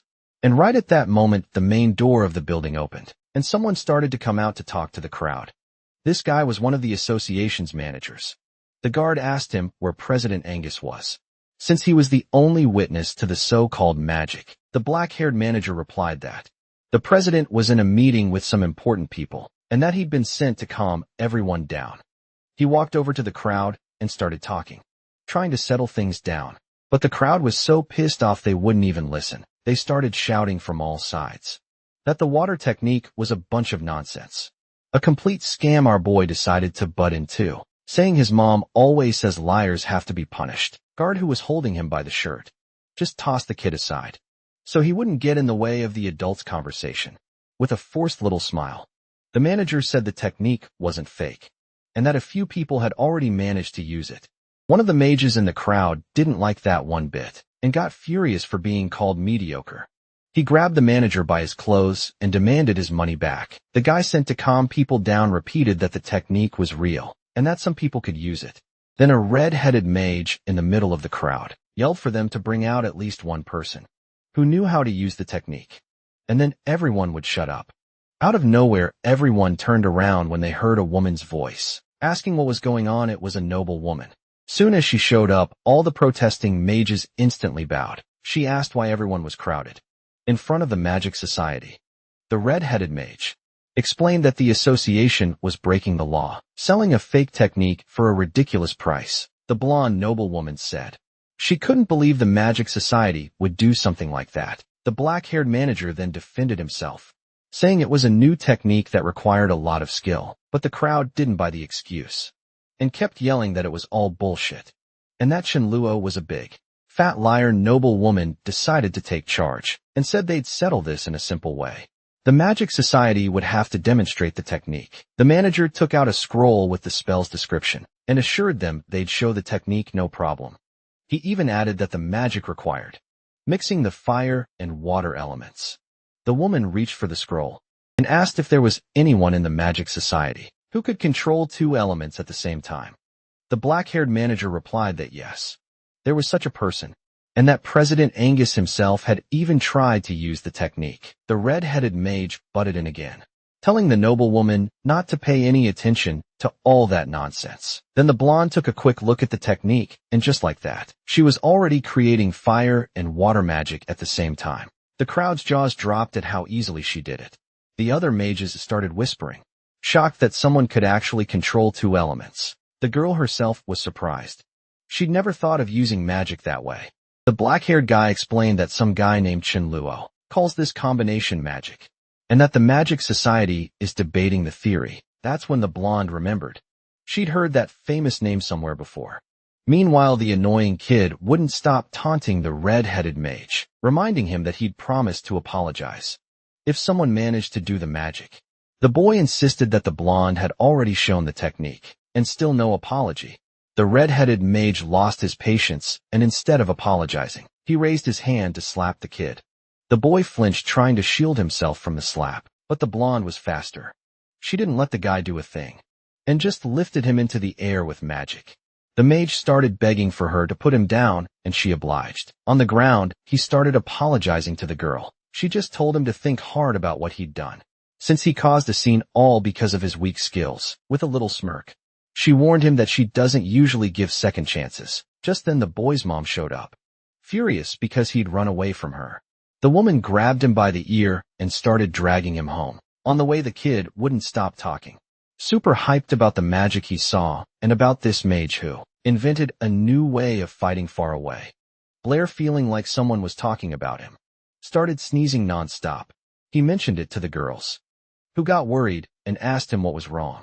But actually, our boy had just walked into Professor Brittany's office. She asked what he wanted. Blair replied that he had something important to discuss with her. Isabella, who was also in the room, immediately thought he was about to confess to the professor. Isabella got all flustered by her own imagination, panicking and wondering if she should ask what was going on. Keep anyone from overhearing. Our protagonist and the professor decided to head to the building's rooftop. Once they got there, Brittany asked what this secret was that he wanted to tell her. Blair said he couldn't just say it and asked her to create a fireball. First, the professor complied and made a fireball in her hand, but out of nowhere her magic vanished, leaving just a little wisp of smoke. She looked at her hand, totally surprised, and asked Blair if he was the one who did that. He confirmed it and asked if she remembered that whole thing about additional elements. Then he started to explain his theory. He discovered that fire needs another element to burn oxygen. Without oxygen, fire simply goes out. The professor was impressed and asked if he could extinguish a fireball just by manipulating oxygen. He replied that he could. He even added that without oxygen, everyone on the planet would suffocate. And that's exactly how he defeated Baird last time, by taking away all the oxygen around him. Brittany finally understood that Blair could control these additional elements. The big difference is that normal elements are controlled with spells and gestures, but these additional elements, ever since they were discovered, no one had ever been able to control. Now Blair had proven it was possible. The thinking goes that if a bunch of people can do something, they're considered geniuses. But if only one person can do it, they're seen as an anomaly. Yet people can be pretty cruel to those who are too different. Brittany, all worried, asks if he's told anyone else about controlling the additional elements. Blair says no. She's the only one who knows, and she makes him promise to keep it a secret. Not even Isabella or Alice can know, unless one of them becomes his wife. Our boy gets all flustered by this whole marriage talk, but assures her he won't tell anyone besides her. The girl, looking dead serious, tells him to swear on it, a little surprised by all the pressure, but places his hand on hers and makes the oath. They hold hands for a moment, and she even cracks a little smile. But out of nowhere her expression turns serious again. He warns him that he needs to remember what she said, because this information could cost him his life, and that he shouldn't have even told her. But Blair states with total certainty that he trusts her. The blonde asks why he trusts her so much, and he replies that she wouldn't be this worried about him if she meant him harm. Her face gets even more serious, to the point where Blair thinks he said something stupid. But out of nowhere, she just hugs our boy and sincerely thanks him for something. Our protagonist also mentions that he's been talking to the Magic Society about the theory of combined magic, and has been trying some things to boost his spiritual power. The girl gets worried, thinking it's too soon for him to be messing with those guys. since he's still weak. But he shows her his cards and explains that he used a fake name, Shinluo, so no one knows who he really is. Brittany breathes a sigh of relief. But some strange thoughts start running through her head. Suddenly it clicks. She lets out a scream and lunges at him, pinning the guy against the wall. She asks if he's the Shinluo, who managed to solve 23 problems all at once. Blair confirms that yeah, it's him, and he just wanted to make some cash solving the riddles. The girl is in total shock. She starts listing off all the achievements of the guy named Shinluo, and comes to the obvious conclusion that this guy is Blair. Brittany's face makes a super weird expression, and she backs away from him. She admits that there's no way she can teach him math or magic anymore. Even though her own teacher was one of the best in the kingdom, she can't even compare to Blair's level. But she says she can still help him with the magic side of things, because her teacher is also an archmage. Brittany promises she'll ask her to accept our boy as a student. Blair is super surprised by her sincere reaction, and a bit shyly accepts the offer. Then he realizes something. If Brittany's teacher takes him on, they'll become classmates. He asked her why on earth she decided to stay at the academy, if she was already the student of an archmage. But the blonde dodges the question, and just like last time, promises to tell him her story later. The guy finally gets off the roof, and decides to head back to the office, where Brittany was, but before he can go inside, Isabella shows up out of nowhere, grabs his hand, and starts dragging him off somewhere. He tries to pull away and ask what's going on, but she just ignores him, looking all flustered. All curious, she asks him what he and the teacher were talking about in private. Our boy looks at the door thoughtfully, remembering their conversation. And of course he remembers his promise not to tell anyone his secret, not even her friends, and as you'd expect, instead of telling Isabella anything, he just says they didn't talk about anything important. The blonde gets furious with his secrets, and says she doesn't believe him, because she's never seen Brittany that flustered. And then she just lays it all out, and asks if he confessed his feelings to the teacher. Out of nowhere, Blair slaps a hand over her mouth, signaling for her to be quiet, while Isabella, unable to speak, tries to show how irritated she is. Our boy focuses on the door, trying to hear if anyone is eavesdropping on the other side. Hearing nothing, he decides to just end the conversation and tells a little white lie, asking if she really wants to know what they talked about. The blonde gives him a nasty look and tells him to just spit it out. So our guy says that Brittany asked who he liked more, her or Alice. The girl gets a little flustered by the question and figures out he's lying still. She's super curious about his answer and asks him what he said. He in turn replies that he told Professor Brittany he would dedicate his entire life only to magic. Isabella looks at him with a fake little smile, saying she totally gets it. But on the inside, she's feeling something else entirely. She realizes it's all just a load of crap and decides to punish him, forcefully yanking his right cheek. The girl gives him one last chance to tell the truth, and at the same time starts conjuring a fireball in her hand. Our protagonist asks her to stop and just talk, continuing with his lie. He explains that he told Brittany that Alice was just a classmate, and that Isabella was his dearest friend. He hoped the compliment would make the girl give up on any crazy ideas. At that moment she started thinking, if Alice is just a classmate and Isabella is just a friend, then Blair must like someone else. She huffed in anger and started to leave the room, deep in thought, connecting the dots. She came to the conclusion that the guy was actually into his teacher, Brittany, although he didn't understand why the girl was so angry. Blair was relieved that she'd bought his story. A little later, he got to the classroom and noticed a crowd by the windows, whispering about him. The guy really didn't like that feeling, like an animal in a zoo being watched by everyone. Suddenly the hallway went silent, and Alice appeared at the door looking for Blair. He doesn't notice her at first, but he finds the complete silence strange, and decides to go see what happened. The guy starts to get up from his chair, ready to leave the room, and turns toward the door. But out of nowhere, his face smashes into something very soft and comfortable, and he even thinks that this situation feels familiar. Alice gets super embarrassed by the sudden closeness, and asks if he's this friendly with everyone. Blair's face turns red, and he starts apologizing, saying it was an accident. The girl finds the situation funny, and even apologizes too, saying she was the one who got in his way. She calls him silly, and says she has a few questions for him. Alice asks for help with some problems she couldn't solve on her own, a bit confused and slightly annoyed. He took her notebook and promised to help. The crowd outside the window was commenting on their awkward run-in, but suddenly Isabella appeared in front of them, asking what they were doing there. Someone in the crowd asked if she had also come to see Blair. At that exact moment, Alice walked out of the classroom and came face to face with her. The blonde asked what she was doing there. A sense of rivalry filled the air, and the redhead got straight to the point, asking the blonde flat out if she liked Blair. Isabella looks away, all irritated, and tells her to stop talking nonsense, because nobody likes the black-haired guy. But Alice claps back immediately, saying that she does like Blair. Isabella gets furious and starts to get genuinely angry, while the redhead calmly declares that she fell in love with him, and she adds that since the blonde doesn't like him, she won't try to steal him.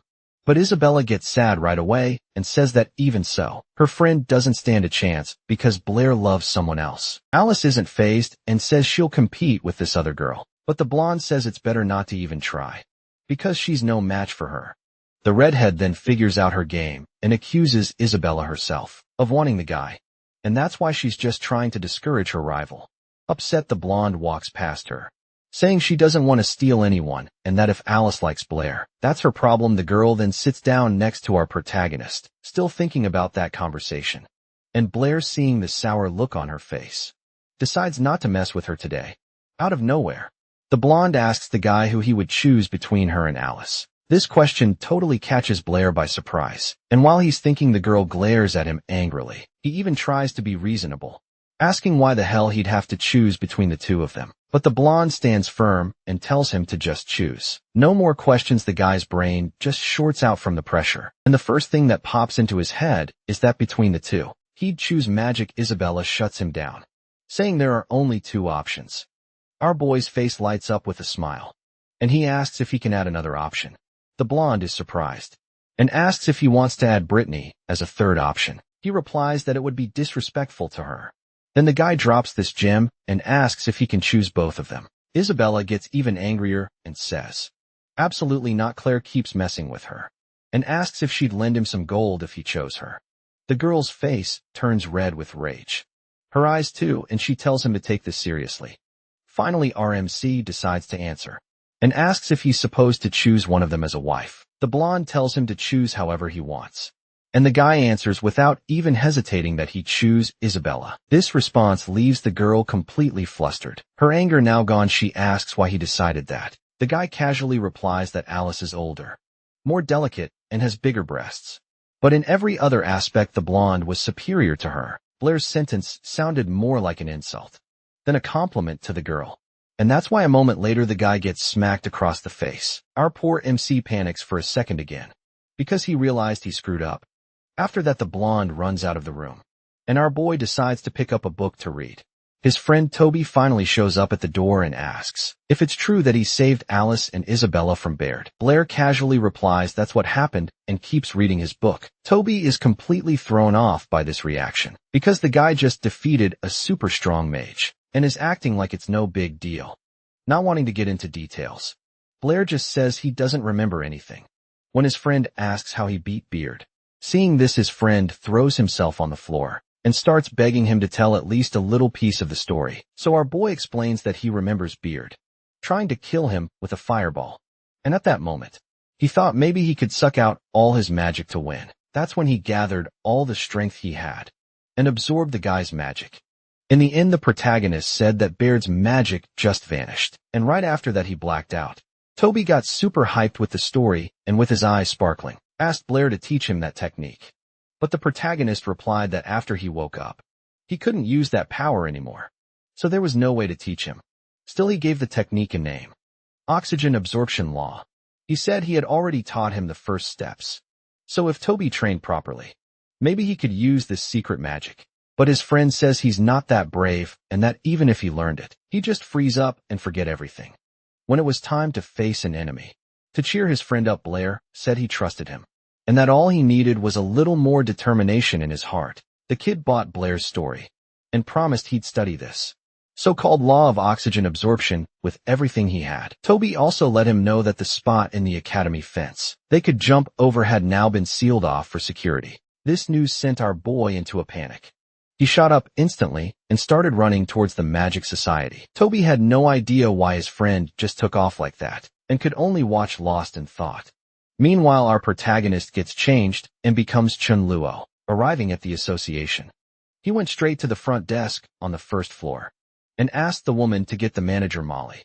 The receptionist immediately spotted the honorary Magic Society member pin on his chest and realized she couldn't keep a guy like that waiting. The blonde escorted him to Molly's office and told him he could go in. The guy didn't even knock. He just threw the door open. It seems the girl was in the middle of something important because the sound of the door startled her so much that she fell to the floor and even lost her glasses. Our protagonist, who had just walked in, I saw Molly all sprawled out awkwardly on the ground. Without wasting a second, he went over to help her up and offered her his hand. Molly turned to Chen Luo and asked what he was doing there. He replied that he came to visit her and took the opportunity to compliment her outfit. He thanked him and complained that she still wasn't used to her super high heels out of nowhere. He grabs her hand more firmly and pulls her closer to look at her forearm. He saw that Molly had a bruise from her fall earlier. The girl kept complaining about her shoes, saying she was always twisting her ankle. But she insisted on wearing them because they made her look taller, flirting with Molly a bit. Chen Lo said she was a real hard worker, and that it was no wonder he recommended her for the manager position. The compliments left the girl all flustered, and she even looked away. But then the guy finally got straight to the point and asked how much money his new technology had brought in. Molly handed him a report, showing that the total profit had reached 800 gold coins. Our boy thought to himself that he hadn't expected his technique to rake in so much cash. The problem was this was a one-time score. As soon as everyone figured out you couldn't actually use the magic, no one would buy the tech with so much hype anymore. So the protagonist asks Molly where the money is being kept and if he can take it now. She replies that the cash is in the office protected by magic. Without any hesitation, she starts casting a spell and a golden circle appears around her. Suddenly, a shower of gold starts raining down right in the middle of the room. The guy immediately thinks that if he takes all this cash, Isabella will definitely notice. And he gets stressed not knowing how he's going to explain it to her. Molly notices his weird expression and asks if he's having some kind of financial trouble. He makes up an excuse saying he doesn't have much space at home and would have nowhere to put it all. The girl then suggests holding on to the money for him for the time being, and whenever he needed it, he could just come get it. Chen Luo likes the idea and says her help would be great, since he was going to spend the money right there at the Magic Society anyway. They seal the deal, and Molly starts doing her spell again to store the gold. Our boy says it's about time he left and says his goodbyes, but she offers to walk him to the door. Chen Luo tells her it's not necessary, that they'll see each other again soon, because his most valuable treasure is right here in his head. He's just thinking about the two things he loves most in the magical society, magic and gold, which is why he wants to come back ASAP. The girl, on the other hand, gets it all wrong and becomes super flustered. A while later that night, our protagonist is lying in bed deep in thought. He realizes that his combination magic isn't going to make him any more cash. He's already collected the reward for all 23 tasks, but now he's feeling kind of bummed, not knowing how to make more money. Finally, he gets comfy, hugs his pillow, and drifts off to sleep. He dreams that he arrives at the Magical Society and goes straight to the counter. Full of pride, he announces that he killed Beard and demands his reward on the spot. The lady at the counter explains that the reward is huge and asks if he wants to take it all in one go.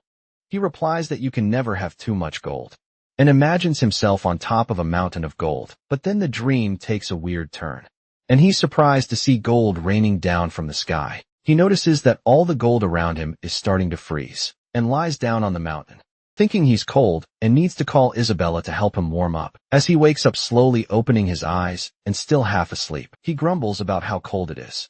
Suddenly, he notices Isabella standing right beside him, with her hands stretched out towards him. The guy gets so spooked he jolts up in bed like he's in a nightmare. He realizes the mountains of gold were just a dream, and Isabella just stands there looking at the protagonist, totally confused, now fully awake.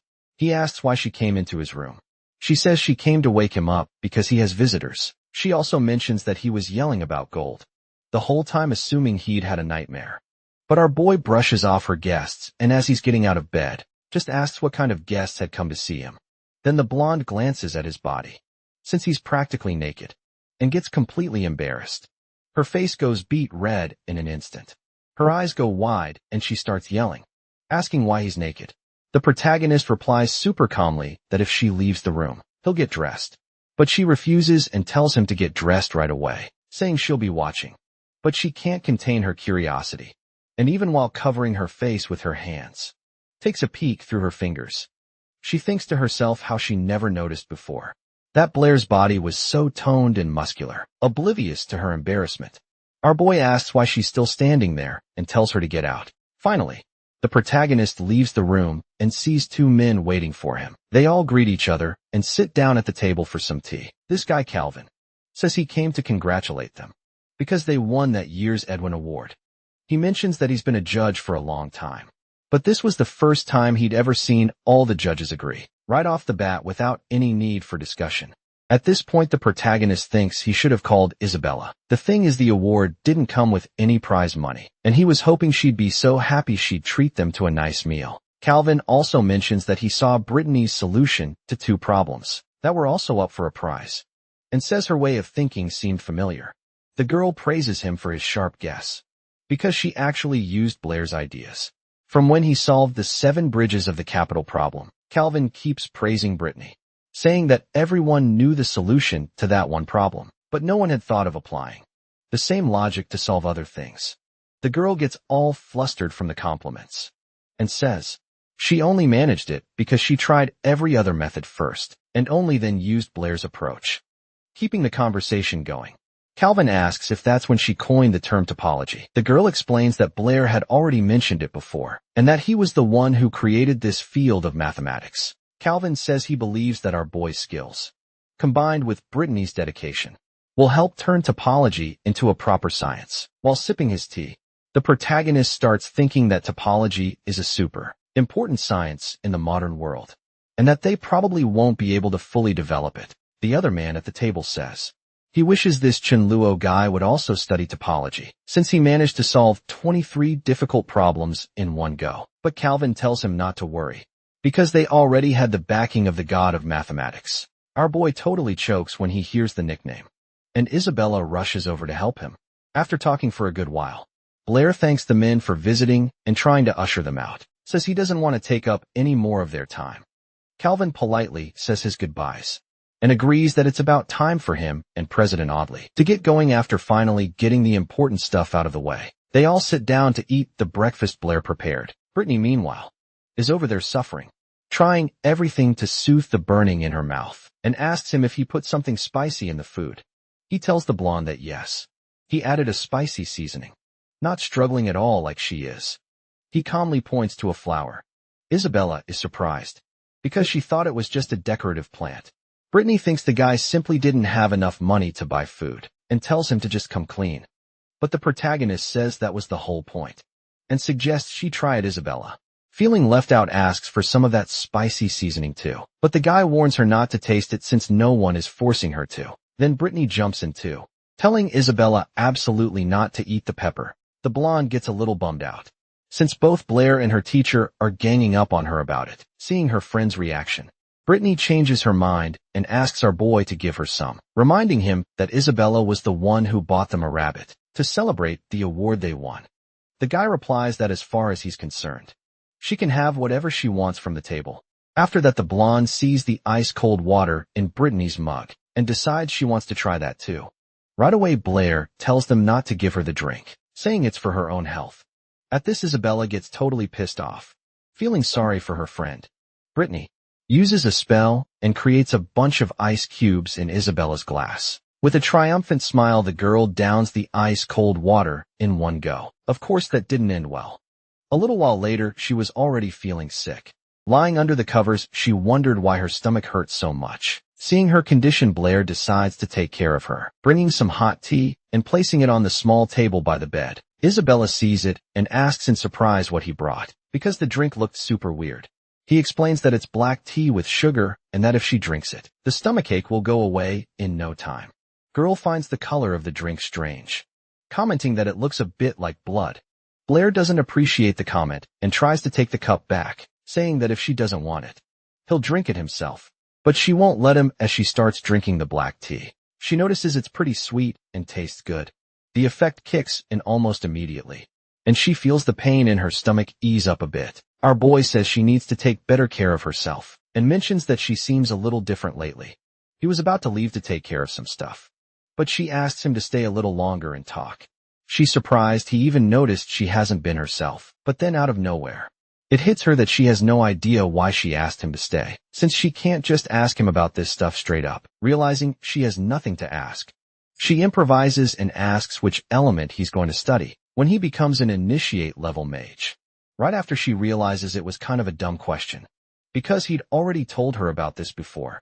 But to her surprise, he says he's going to study the water element. This leaves her shocked, because before he had said he wanted to study the fire element. He explains that he changed his mind.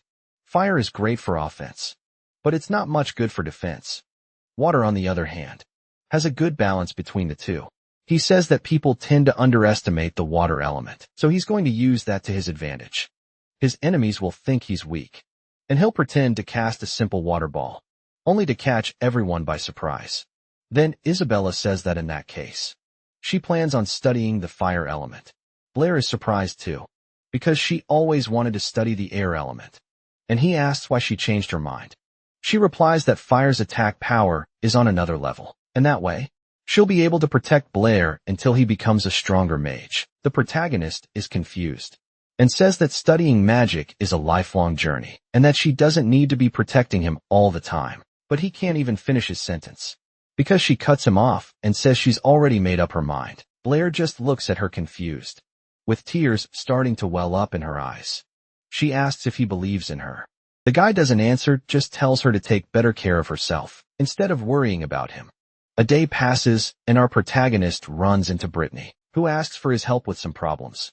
Isabella was already feeling better and was now watching Blair, who had agreed to help grabbing some sheets of paper full of notes. After that, Isabella says goodbye to them, saying she's going to practice her magic as soon as she leaves. Brittany asks our boy why she's suddenly gotten so withdrawn. She comments that the old Isabella would have gone to study math with them, but Bulia explains that she's taking her magic studies very seriously, and it's true at that very moment. Isabella is thinking that she needs to get stronger so she can stay by Blair's side. So she heads to the training room to practice. Out of nowhere, Alice shows up looking for Blair. Specifically, she asks what Isabella is doing there all alone, and where the hell Blair got off to. The blonde answers, sounding a bit down, that he's studying math in Brittany's office. The redhead says she didn't mean to interrupt. She just had some good news to share. But now she'll have to tell Isabella instead. The jab doesn't land, and Alice even finds it strange that Isabella didn't react at all to her mentioning Blair. Then Alice hands her a document, saying she's become the first student at the academy to advance to the initiate level mage. Isabella takes the paper and fires back a jab of her own, saying that now she'll have something to aim her fireballs at. Alice takes the bait and replies that the blonde just practices that one technique all day, and it looks like she must have burned away all her emotions. In the process, suddenly, Isabella looks out the window, wondering when she should try for the initiate level exam herself. Time passes, winter arrives, and with it comes the first day of winter break. Even with the snow falling outside, the blonde tells herself with absolute certainty that she's going, no matter what, out on the street. She bumps into Blair, who was waiting for her in front of the house. He's decided to walk her to the exam, but she tells him he should probably stay home since it's freezing. But he tells her he's also taking the exam to become a beginner mage, and wanted to go along. Isabella is shocked and asks if he's already gained the necessary spiritual power. He explains that he just mastered the basic level of the 4 elemental magics a few days ago, but honestly, he doesn't even really need this certificate. What he's really after is the water mage's robe, and this is the only way to get one. They walk for a bit through the streets without saying a word. Suddenly Isabella calls out his name.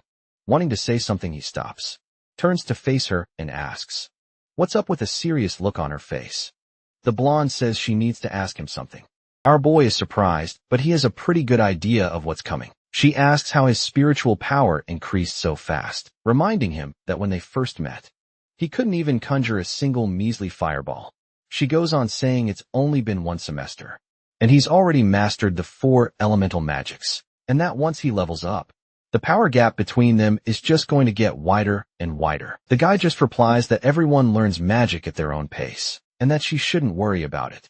Then he gently places his hand on her head and says he'll be the first one to reach the highest level, so he can protect her.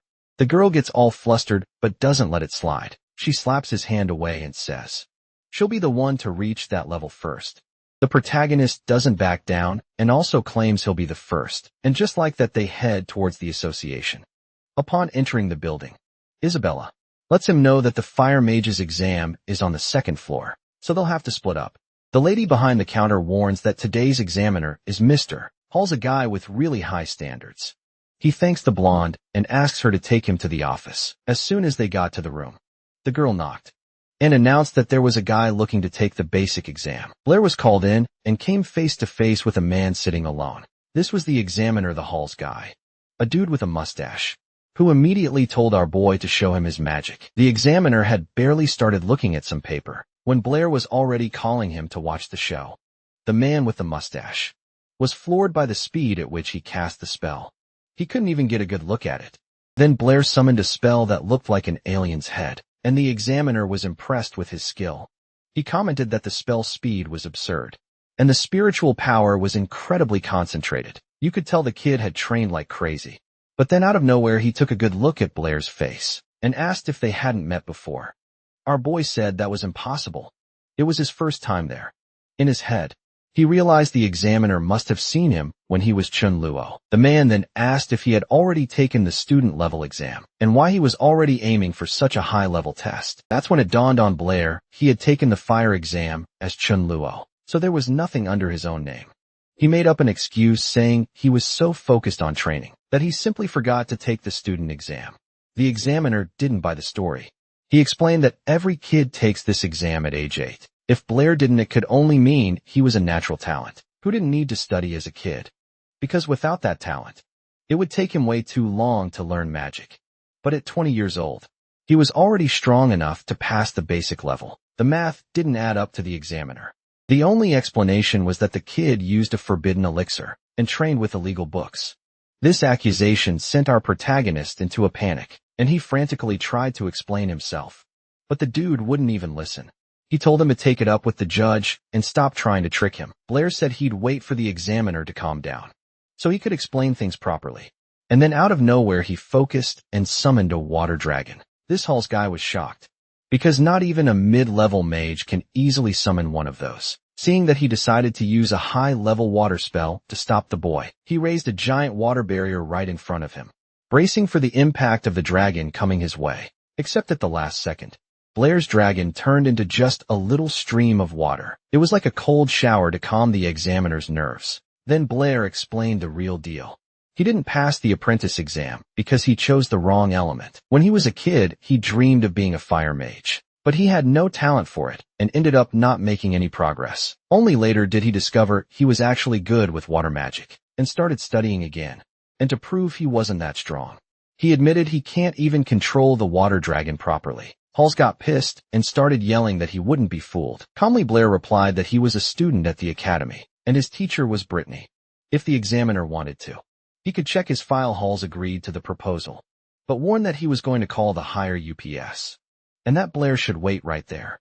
As he was leaving, he thought that maybe he was wrong about the kid, since only people from important families or geniuses study at the academy.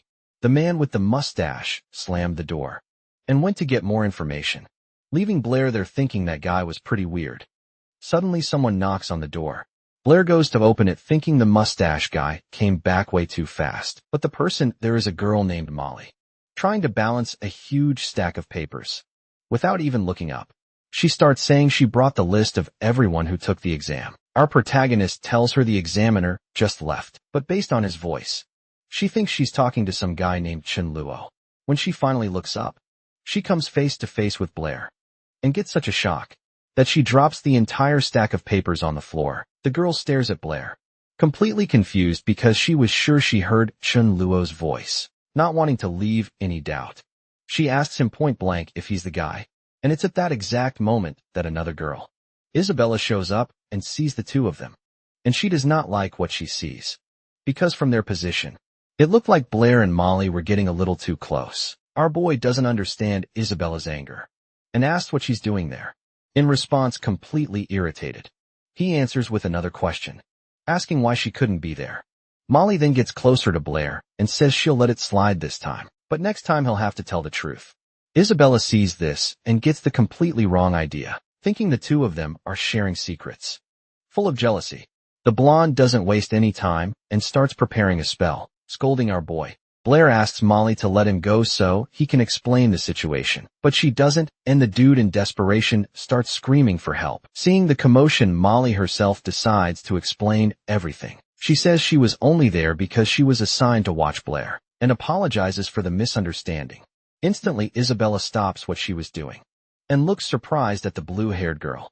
Isabella asks why someone would have Blair watched, but Molly just replies that she was following orders. She gathers the papers from the floor, says she has to deliver the documents, and simply leaves. Meanwhile, our protagonist just stands there thinking about the whole situation. Isabella even tries to stop Molly, saying she's seen her at the academy before.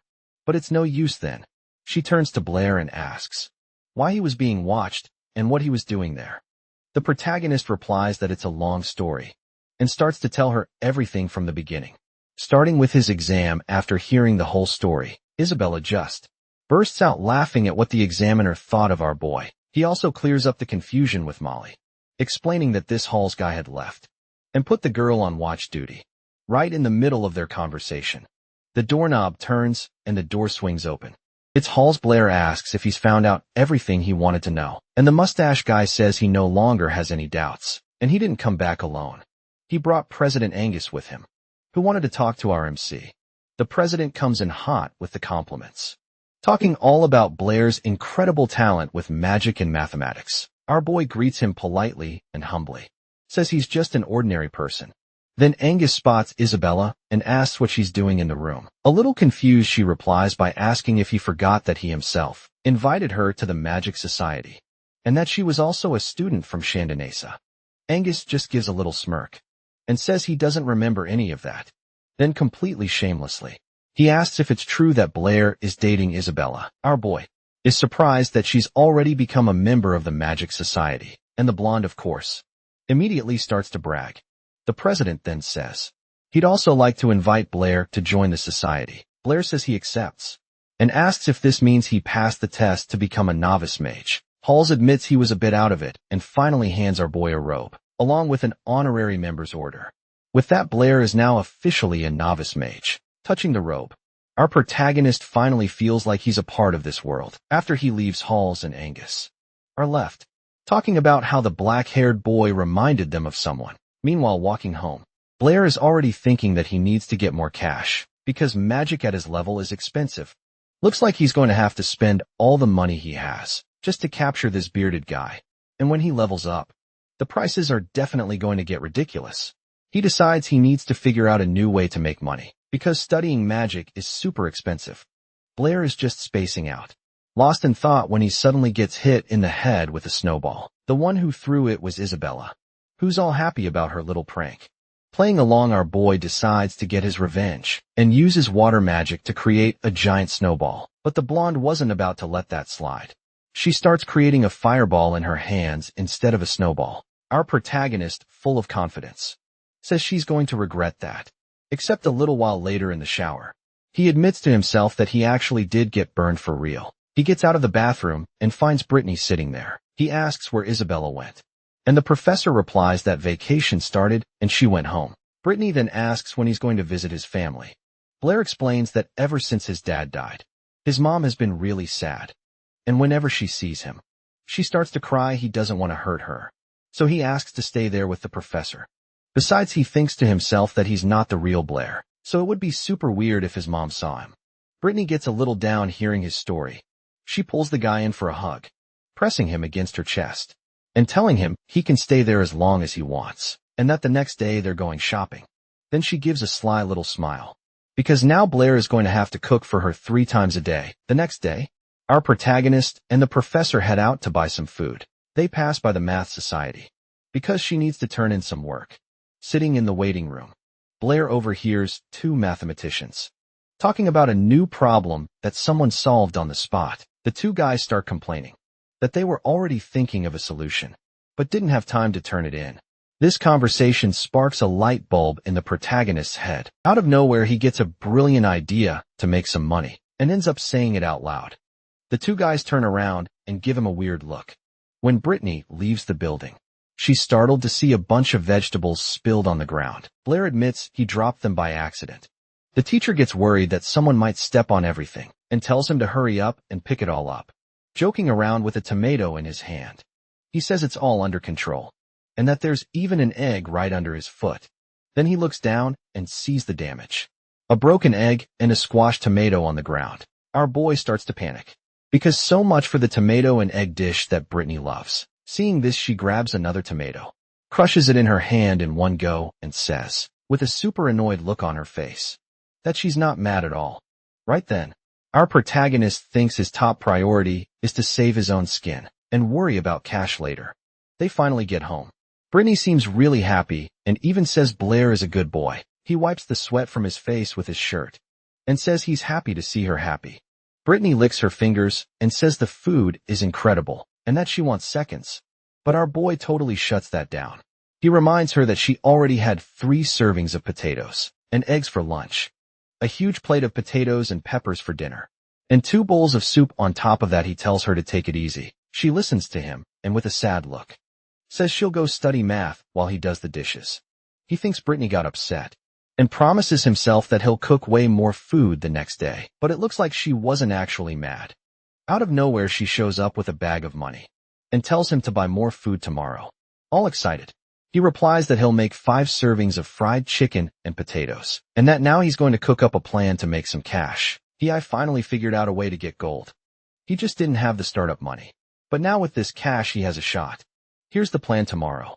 He's going to create a math problem and offer a 1-coin reward to whoever solves it. But there's a catch. Anyone who tries and fails has to pay him 1 coin. The idea is to let the reward pile up until it gets really high. Then he'll go and solve his own problem and take the entire jackpot. So instead of going to sleep, he decides to put his genius plan into action. He grabs a pen and starts thinking about what kind of problem would be good enough to be worth all that money. And then the perfect idea hits him. He dips the pen in ink and starts writing.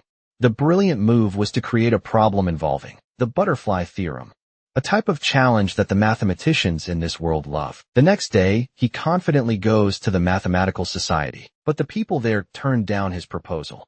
The guy at the front desk explains that there are rules. Minimum reward for a challenge has to be 10 gold coins, and the society takes one of them as a fee. Without a second thought, the protagonist decides to use almost all the money Brittany gave him to be able to post the problem. The clerk agrees and reaches for the bag of money, but our boy hangs on a bit hesitant. Right at that moment, Brittany was passing by, sees the scene and thinks it's a robbery. She doesn't waste any time and smacks the mathematician right on the head. The protagonist tries to drag her out of there as fast as possible. The problem is with the money they had left. He could barely buy anything, so their meals for the day were going to be pretty skimpy. A few days go by. They head back to the market for more food, and Blair does his best to please the teacher. With what little money they have left, he figures that as soon as he gets the prize money for the problem, he'll buy her that chicken she's been wanting. But then out of nowhere, Brittany disappears from sight. He's confused, looking all over for her. Since she's gone, he takes the chance to make a quick run to the math society and check on the prize for his challenge. On his way there, he runs into Brittany herself, who tells him she'd already been.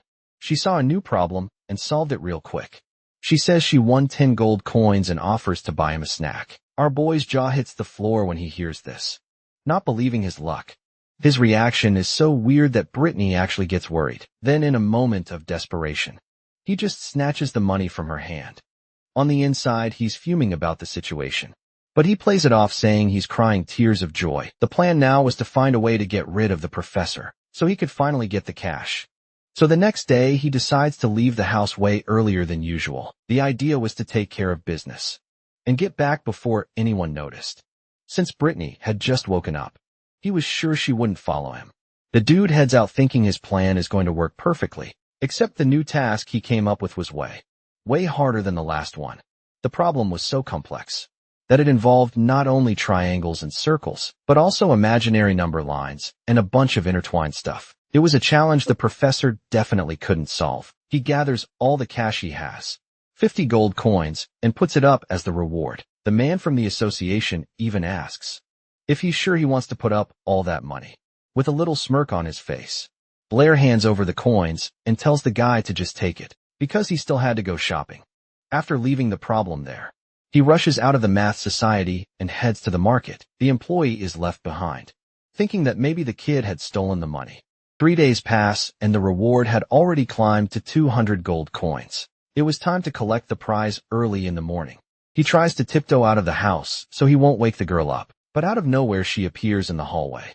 Having heard his footsteps, she simply asks where Blair is going so early. The guy makes up an excuse on the spot, saying he wanted to go shopping before. All the best stuff at the market was gone. The girl gets a little embarrassed, thinking he was sneaking out to buy food, and hadn't even brought a basket. Without a second thought, Blair sprints towards the math society, but when he gets to the task board, the problem he had posted isn't there anymore.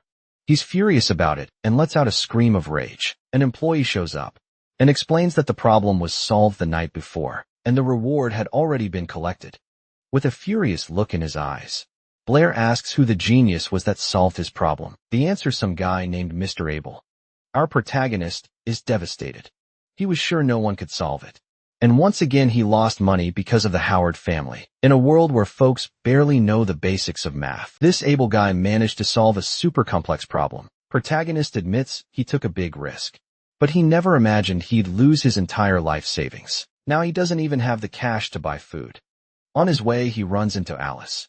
She was heading to the math society and invites him to sit with her. Alice notices he's muttering under his breath the whole time and asks what's bothering him. The guy says he'll be straight with her, but first asks if they'd still be friends, even if she didn't agree with what he was about to ask. Alice assures him she won't get mad, and starts thinking he's about to confess his feelings to her. Before he can even finish the question, she yells out that she'll agree to anything.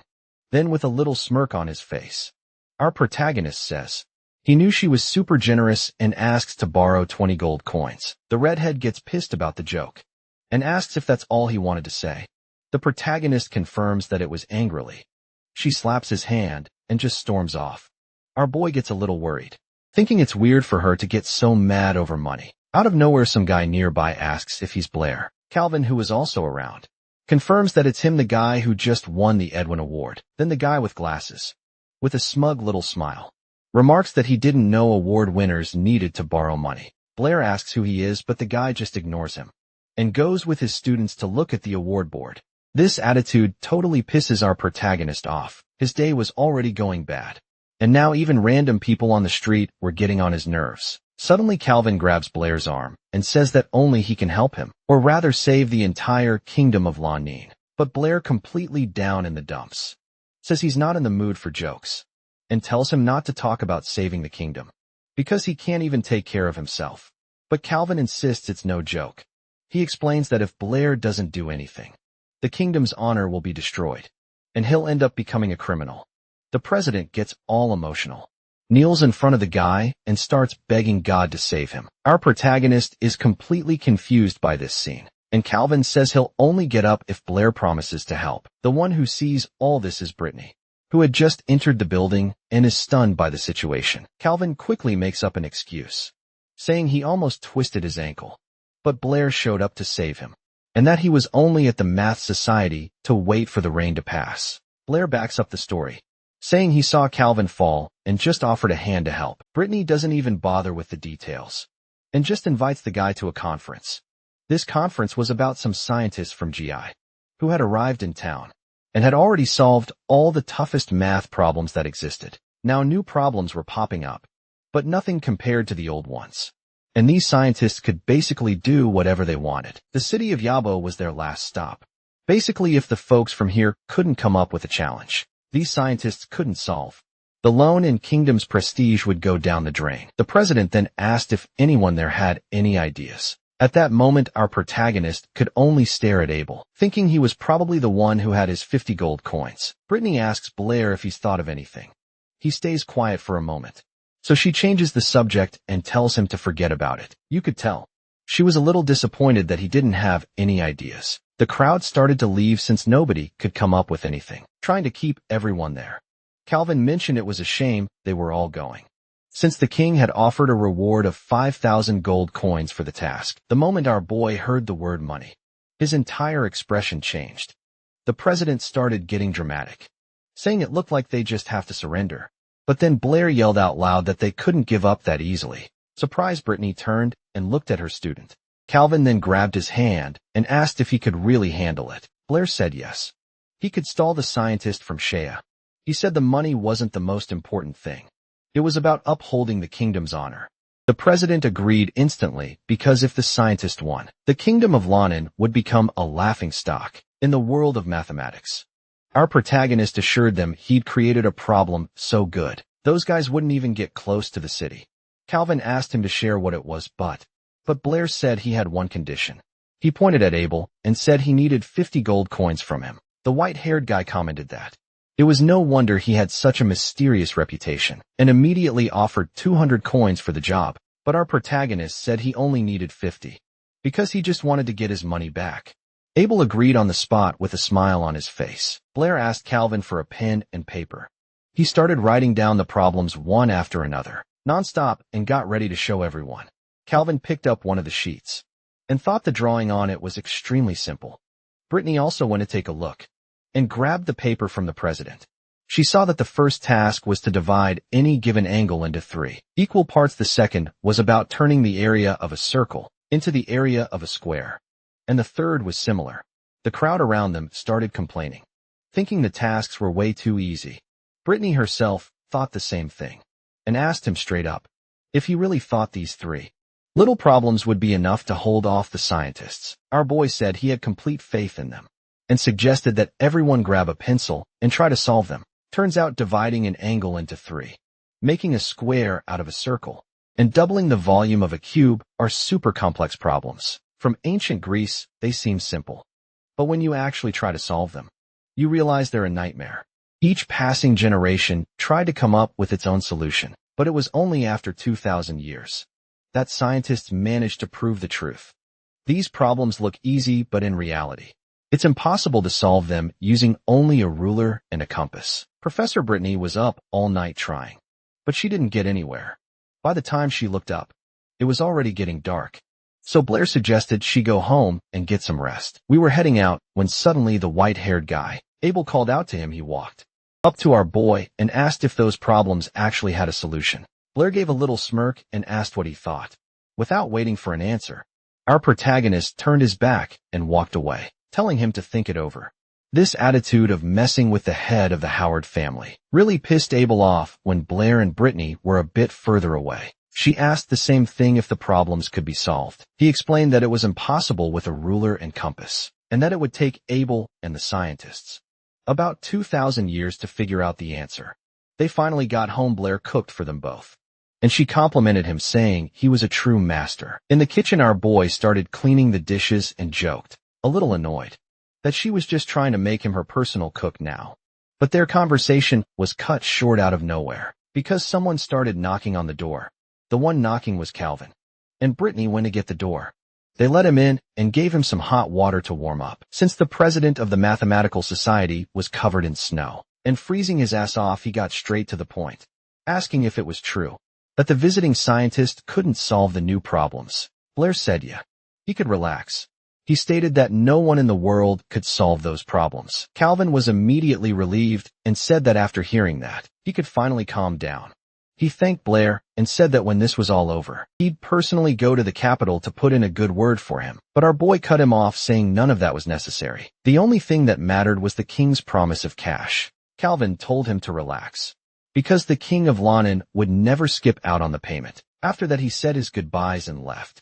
As soon as he left Brittany's house, Calvin was already heading to the Mathematical Society. On the way, he bumped into Jia Yu's group.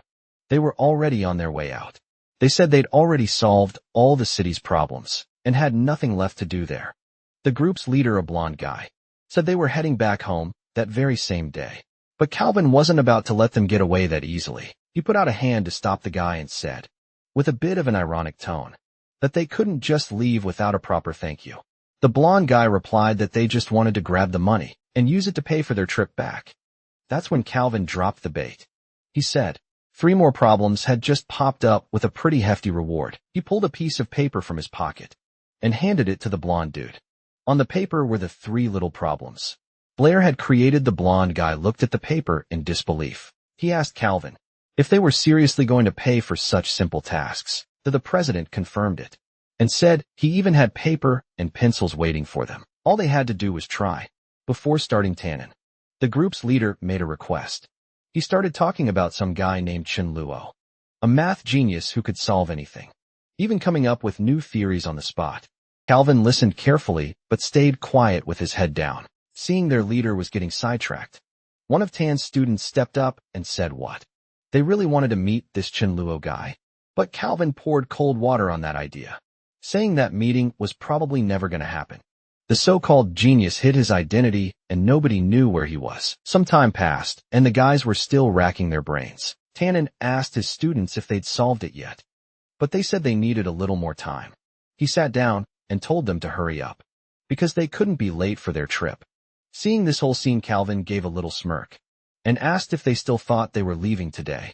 Tannen, still confident, said that as soon as they solved the problems, they'd be on their way.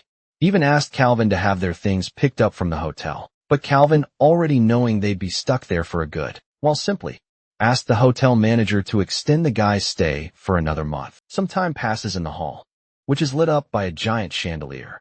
Blonde guy who was trying to solve the problems realized this was way more complicated than it looked. He starts getting nervous and calls out for Calvin.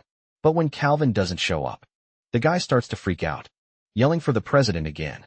Then Audley comes over and tells him that Calvin is away on business. He suggests the blonde guy talk to Tannen. Tannen, completely confused, asks who the blonde guy is. Audley explains that the guy is also the president of the Math Society, and that he can ask for help if he needs it. The blonde guy immediately says he definitely wants the mustached man's help. Mr. Tannen, being super polite, asks what he needs out of nowhere. The blonde guy's expression sours, and he gets really pissed off. He snaps back that he doesn't need anything, leaving Tannen confused about why he even asked for help in the first place. The blonde guy gets more and more ticked off with the situation, and Audley just wishes him good luck, kinda under his breath. Meanwhile, Tannen goes to talk to his students, who have been racking their brains over the problems this whole time. He throws his briefcase full of papers and keys on the table, looking pretty tense. Then he completely loses his patience and starts telling off the students. He says they've disappointed him because he only asked them to divide an angle into 3, not 1,000. The guys all beg for more time, but he tells everyone to shut up. He grabs a pen from one of them and decides he's going to solve it himself. A lot more time goes by and Tannen is getting desperate, not understanding why nothing's working.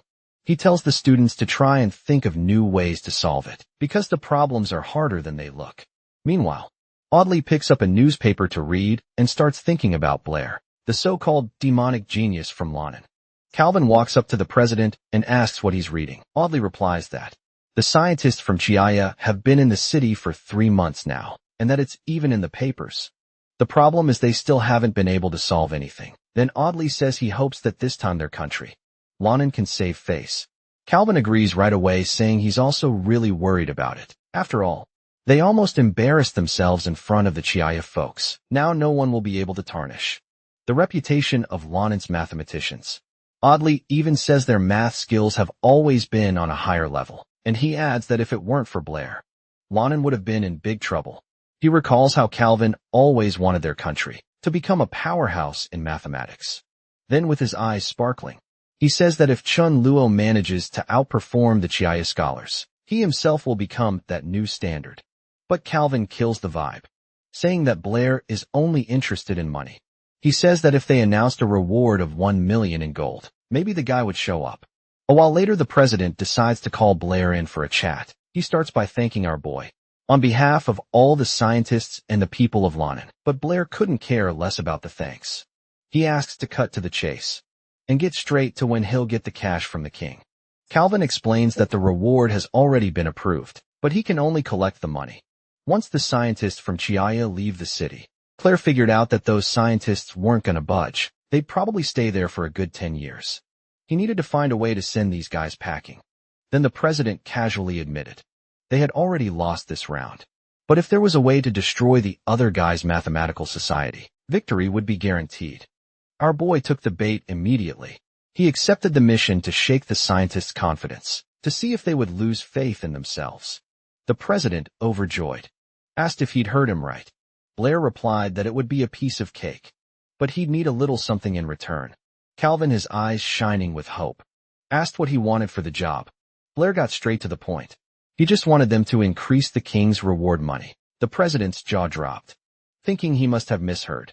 He then said that to save the honor of the city and the entire country, he was willing to add another 2,000 gold to the reward. Blair liked the offer and shook the man's hand, sealing the deal with that. Calvin started to remember how things used to be, back before the scientists had shown up. He thought that this whole Chinluo problem wasn't just about math, but was getting into philosophy, time and space. When this problem was revealed, not only the scientists from GHY, but the entire continent would be in shock. And out of nowhere, his office door bursts open with a loud bang. A guy named Audley rushes in holding a letter and totally freaking out. He could barely breathe and slammed the letter down on the desk. He explained it was a letter from the capital, saying that the state of Jia had publicly announced their scholars were going to crush their mathematical society. Calvin looked at the letter and said dejectedly that Jia had won and Lonan had lost. Audley agreed, saying they were defeated, but he said there was still one chance. If they solved 3 super difficult problems before the scientists arrived, their country would be hailed as the winner in the papers. But Calvin wasn't having it. He crumpled the letter and asked why. Audley was already acting like they'd lost angrily. He said the competition wasn't over and they couldn't just give up. He promised right then and there that he would send those people from Jai to hell. Back in the present, Tannin's students were still racking their brains over the problems. Suddenly a wad of paper flies through the air and hits one of them. It was a friend who threw it, saying it was a waste of time to keep trying. But the kid who got hit disagreed, saying he was close to solving it. Just then one of the students started freaking out, desperate because he couldn't solve a problem that seemed simple. Another guy asked someone named Vincent to get the kid out of there. Vincent didn't think twice. He grabbed the panicking kid by the collar, while the kid clung to the floor, begging to stay. While this was going on, one of the boys noticed a new challenge had been posted on the bulletin board. The guys went over to read it, and the problem was about a tortoise walking down a road, with Achilles chasing after it. The question was how long it would take Achilles to catch the tortoise. A guy named Melky immediately said that was easy. If you know the speed of both and the distance between them, even an 8-year-old could solve it. But Vincent warned him not to be so hasty, because the person who created that problem was Blair. Then they noticed a sentence written at the end of the notice, which said no matter how fast Achilles runs, he will never be able to catch the tortoise. Vincent decides to look under the paper to read the message. Then some dude with glasses clicks his tongue and starts laughing his head off, saying the whole thing is nonsense, and that even his nephew could catch the tortoise. Annoyed, Vincent nudges his buddy and says that Blair didn't just leave that message there for nothing. Melka agrees with him, but admits he's still not getting any of it. Seeing the small commotion, Calvin comes over to ask if everything's alright. Vincent explains that they can't figure out Mr. Blair's problem, and asks for help. The man replies that as far as he knows, scientists have always said that time and space can be divided infinitely. But then out of nowhere, he turns and asks the crowd if that's actually true. The crowd starts to panic, saying it's not just their mathematicians who think that way, it's the whole world. Calvin then explains that they're wrong, and that the problem isn't about speed and distance. The catch is every time Achilles gets closer to the tortoise, it also moves forward a little bit. The distance between them keeps shrinking. But this process can be divided into infinite parts. If you look at it that way, he'll never reach the tortoise. One of the guys finally gets the logic and freaks out, realizing he really wouldn't be able to catch the creature. Vincent says this is just some nonsense Blair made up, and that you can obviously catch the tortoise. But on the other hand, it meant the truth that TA's entire mathematical society believed in was completely wrong. A young man named Ron decides to rip the paper from the board, saying he's going to show it to his master, who will for sure know what's wrong with it. As the kids run off, Calvin thinks that at this rate, he's going to go crazy too. A while later, even Tannen declares that Blair is a demon. After reading the problem, he just couldn't wrap his head around how the mathematician's theory and the solution to this problem could exist at the same time. Meanwhile, Calvin was in his office, staring at the tortoise and wondering if it could actually be solved with math. Suddenly the door bursts open and a guy barges in without knocking, telling Calvin to go handle the situation in Gia, since all their guys just bailed. The president replies that they already couldn't solve the other problems, and with this new tortoise one, he would have bailed in their place too. After this challenge came up, the scientists from Ta had no reason to stick around. Staying would only raise more questions.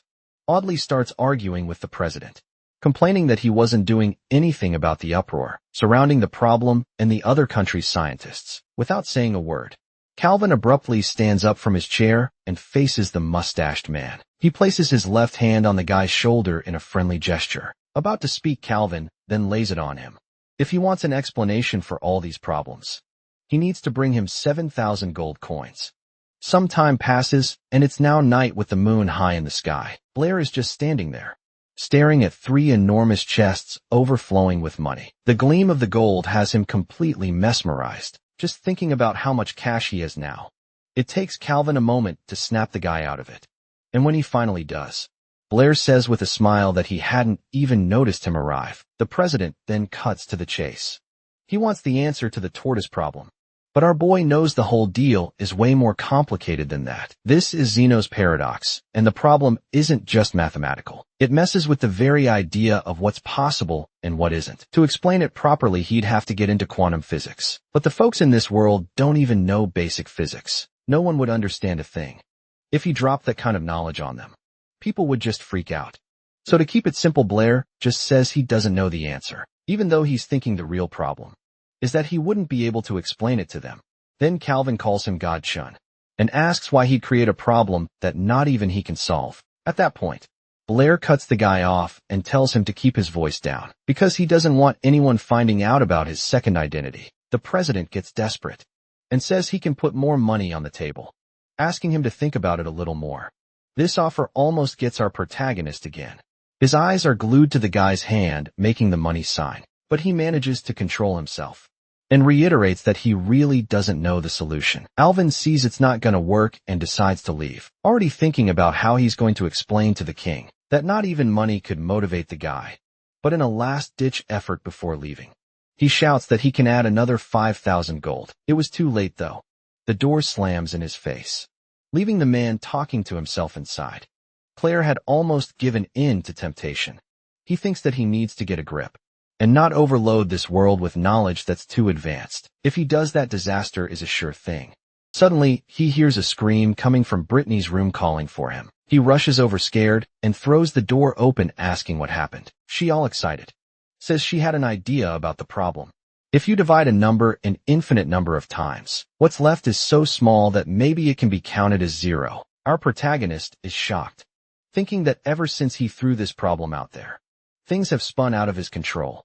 Professor Brittany herself was already starting to grasp the concept behind the paradox. Even without his help, he starts thinking that maybe the scientists of this world can figure out the answer on their own. He's just there, lost in these thoughts, when Brittany asks if he's still listening, and he says he is. Then, with a little smile, she asks what he thought of her reasoning, and our boy gets all flustered, not knowing what to say. Luckily for him, at that exact moment, Isabella shows up, opening the door and asking if anyone's home. Blair seizes the opportunity and rushes to greet the blonde girl at the entrance. Brittany is left behind, wondering why he listened to everything and then just ran off. Meanwhile, Isabella is already eyeing the chest of money and asks where all that cash came from.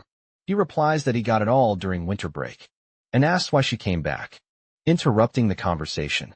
Brittany appears wanting to get back to talking about math, but our protagonist changes the subject, says he doesn't want to stay home on the last day of their break, and invites them both to go shopping on his dime. Isabella doesn't think twice, already dragging Brittany to go get ready, saying they need to hurry. The next day, Isabella goes to talk to Blair, asking for help. He thought it was a problem with her homework, but she tells him she doesn't know which university in the capital to choose on her graduate school application form. Our boy says that's not complicated at all, and tells her to just pick the one she likes best. Blair didn't get Isabella's hint, and she got so annoyed that she snatched the paper from his hand. Our boy tried to explain that he couldn't choose her college for her, right? So the blonde tried a different approach and asked where he wanted to go. He shot back that he wasn't going anywhere, that he wanted to stay right there at the academy. So she just told him to get out. The protagonist was totally confused by the conversation and just figured she must be on her period. As he was walking down the hall, lost in thought, someone called his name. It was Alice, with an awkward look on her face. She said she wanted to talk. She explained that she'd be graduating soon and moving to the capital, and that even if they didn't see each other anymore, she would wait for him there. But Blair cut right to the chase and told her not to wait, because he wasn't going to the capital. He was staying right here in Yabu City. The girl was so shocked by the news that she dropped her paper on the floor. Out of nowhere, Alice grabbed him by the shoulders, started telling him that with his talent, he could get into the best university in the capital and become a famous scientist or mage. Blair thanked her for the concern, but said he preferred his current city. Upset, she turned away and told him not to get the wrong idea, saying she had to go, but then suddenly, our boy ran and grabbed her hand to tell her something. Alice's face instantly turned red. He started to wonder if he'd finally understood how she felt. In her mind, if Blair said he wanted to go to the capital with her, she'd confess her feelings right then and there. The girl looked at him all flustered, ready to listen, but he just said super casually that she had dropped something and forgot to pick it up. He told her to be more careful not to lose important documents again and handed the paper back to her. Alice, who's normally super calm, just slapped him across the face and stormed off curious. Meanwhile, Isabella was in the classroom wondering what to write on her form. Out of nowhere, someone snatched the paper from Isabella's hand. It was Alice, and she wanted to see what she had written. Seeing that the form was blank, she asked why Isabella hadn't filled it out yet. Since everyone knew the blonde wanted to go to a magic college in the capital, Isabella replied that it was none of her business, and that maybe she didn't even want to go to the capital anymore. Alice then blurted out that she didn't expect her to do something like that for Blair, and said that the blonde had won the fight. With that declaration, Isabella turned bright red, not knowing what to say. A few days passed, and suddenly Blair felt that familiar ear pull again. Teacher thought he looked pensive because he wasn't over Alice leaving, but he said he was just thinking about life. Then she started reminding him that at the farewell party, the redhead had hugged him for a whole minute, and that out of all the guys there, she only hugged him. So in her mind, he couldn't get over Alice. He tried to explain that it wasn't like that at all, but Isabella wouldn't even listen and finally let go of his ear. Our boy explained that Alice only hugged him out of politeness, that it was just a custom, and that in reality, he was just thinking about how to make money. But he didn't say that last part out loud. Instead, he asked her to pick one of the books a nearby vendor was selling, so he could give it to her as a gift. Even though Isabella said he didn't have to, the guy decided to buy her a book. He asked for the price of the blue-covered book, and the vendor replied that it was 20 gold coins. The girl started saying the book looked really good, and that's why he should buy it. But out of nowhere, our protagonist starts yelling, saying that 20 gold coins was a total rip-off. The vendor defended himself, saying he was already selling at the lowest price, and that in reality, he wasn't selling books, he was selling knowledge, and that's priceless. The protagonist just stared at the books, thinking about the vendor's line. Seeing him so quiet, Isabella thought he had gotten upset, so she offered to buy the book for him. But suddenly the guy grabbed her hand and said they needed to get out of there fast. She was confused about where he was going, while the vendor tried to get their attention with no luck. The vendor grumbled that kids these days don't know how to haggle anymore, because if the boy had negotiated a little, he would have sold the book for cheaper. Blair then took Isabella to a hat shop to buy her a real present. He pointed to a really pretty hat with a matching rose and ribbon and told her to try it on. The girl put on the hat and asked if it looked good. He replied that it looked great, and immediately told the saleswoman he'd take it. The woman thanked them for the purchase, and Isabella was shocked that he just spent 20 gold coins on a hat like that, without a second thought. He said the hat suited her perfectly, and that honestly, he didn't care about the money. In that moment, Isabella thought that Blair could be pretty cute sometimes, and that's when it finally clicked for our protagonist. He remembered the bookseller's words and realized that in this world, knowledge of mathematics was the most valuable thing of all. A grin spread across his face, and he started walking faster, telling the girl it was time for lunch. He was ecstatic because a plan to make some serious cash had finally formed in his mind on the continent of Shinnan. Knowledge is protected way more fiercely than in our 21st century. Scholars who write books are treated like nobility. That's why books are so expensive in this world, and only the wealthy can afford them. Over the years, many people have even been executed for trying to copy the work of scientists. This world is a paradise for anyone who discovers something new, and of all the fields of mathematics, geometry is the one that most interests the scholars of Shinnan. The thing is, their progress isn't even 10% of what it was in the protagonist's original world. Blair then thinks about how lucky he was to have been a math teacher. In his past life, he can teach so much about geometry, explaining every single law and theorem in detail. He even studied different ways to solve more complicated problems and theorems, so he wouldn't be caught off guard by the top students in his class. His knowledge goes way beyond what you learn in school. The idea is clear: if he writes a book on geometry, he'll become a hero, make a ton of money, and help advance science. Without a second thought, he decides to start writing his new book right away. The plan is to take the principles of Euclid, fix all the flaws, and compile everything about geometry into a single book. The idea completely took him over. 2 weeks go by, and the guy is still at it. Writing non-stop, he was so dedicated that he even fell asleep right on top of his papers. Out of nowhere, some loud knocking at the door wakes Blair up. It was Isabella, already there and telling him to get up. She was annoyed, asking why he wasn't answering, when she'd already called for him several times. Our boy replied that he'd get dressed first and be right down. Then he asked if anything urgent had happened. But the girl got all flustered when she saw Blair was shirtless, so she just told him to hurry up and then bailed. Our MC thought to himself, "Good thing I reacted so fast. Otherwise, Isabella would have barged right into his room and seen his big project after 2 weeks of hard work." His book titled Geometry was finally done. The thing is, Blair has this reputation for being a demon who shatters everything people believe in. Meanwhile, Chen Luo is seen as a god. So our boy decides he's going to hand over the book, pretending to be Chen Luo. The scene cuts to Calvin's office.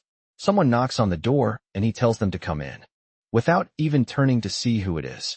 The president is just thinking to himself that, even though the god Luo helped them defeat the Jia scholars, the truth is, Jia was still the most important hub for mathematics in the world. And then in walks Blair disguised as Chen Luo.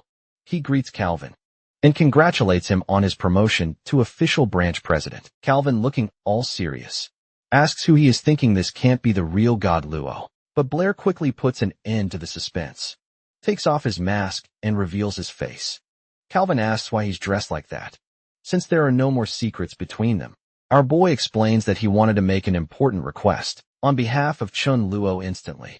The president assumes he's here to present a new theory, but then Blair slams a huge stack of paper down on the desk. He tells Calvin he was close, but he actually brought a book.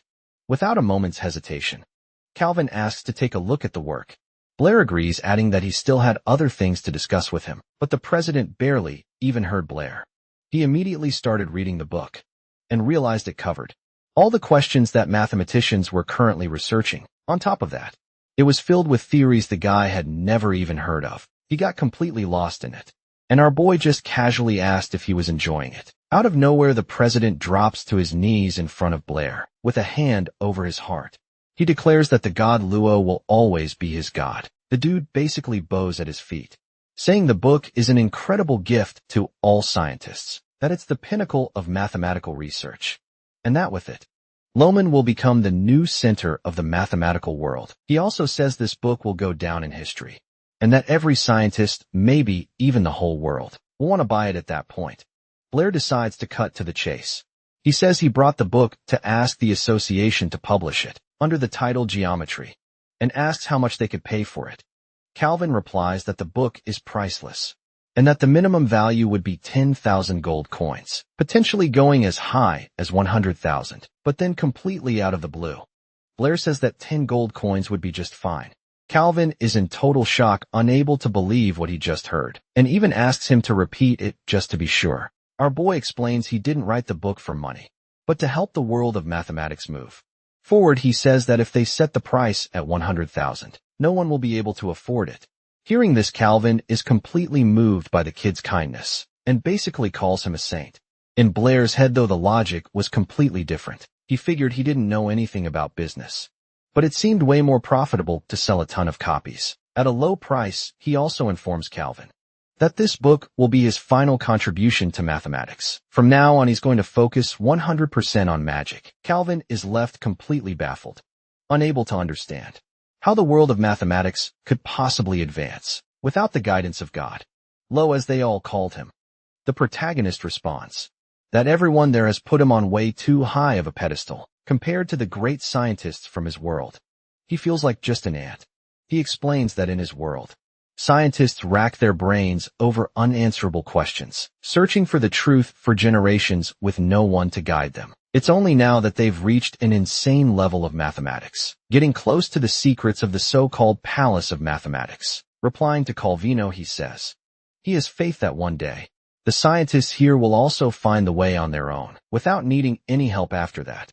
Blair walks out of the association without his mask, with everyone staring at him with the utmost respect. Calvino is left speechless by this otherworld story, and one of the guys there suggests that maybe the kid really did come from a more advanced place.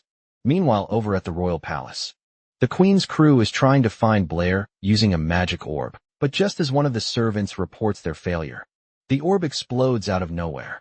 Sending the maids flying, they throw themselves on the ground, scared to death, begging for forgiveness, and asking to be punished for failing to find the guy. But the Queen, sitting calmly on her throne, just tells them to try again, because she insists on seeing the boy in person.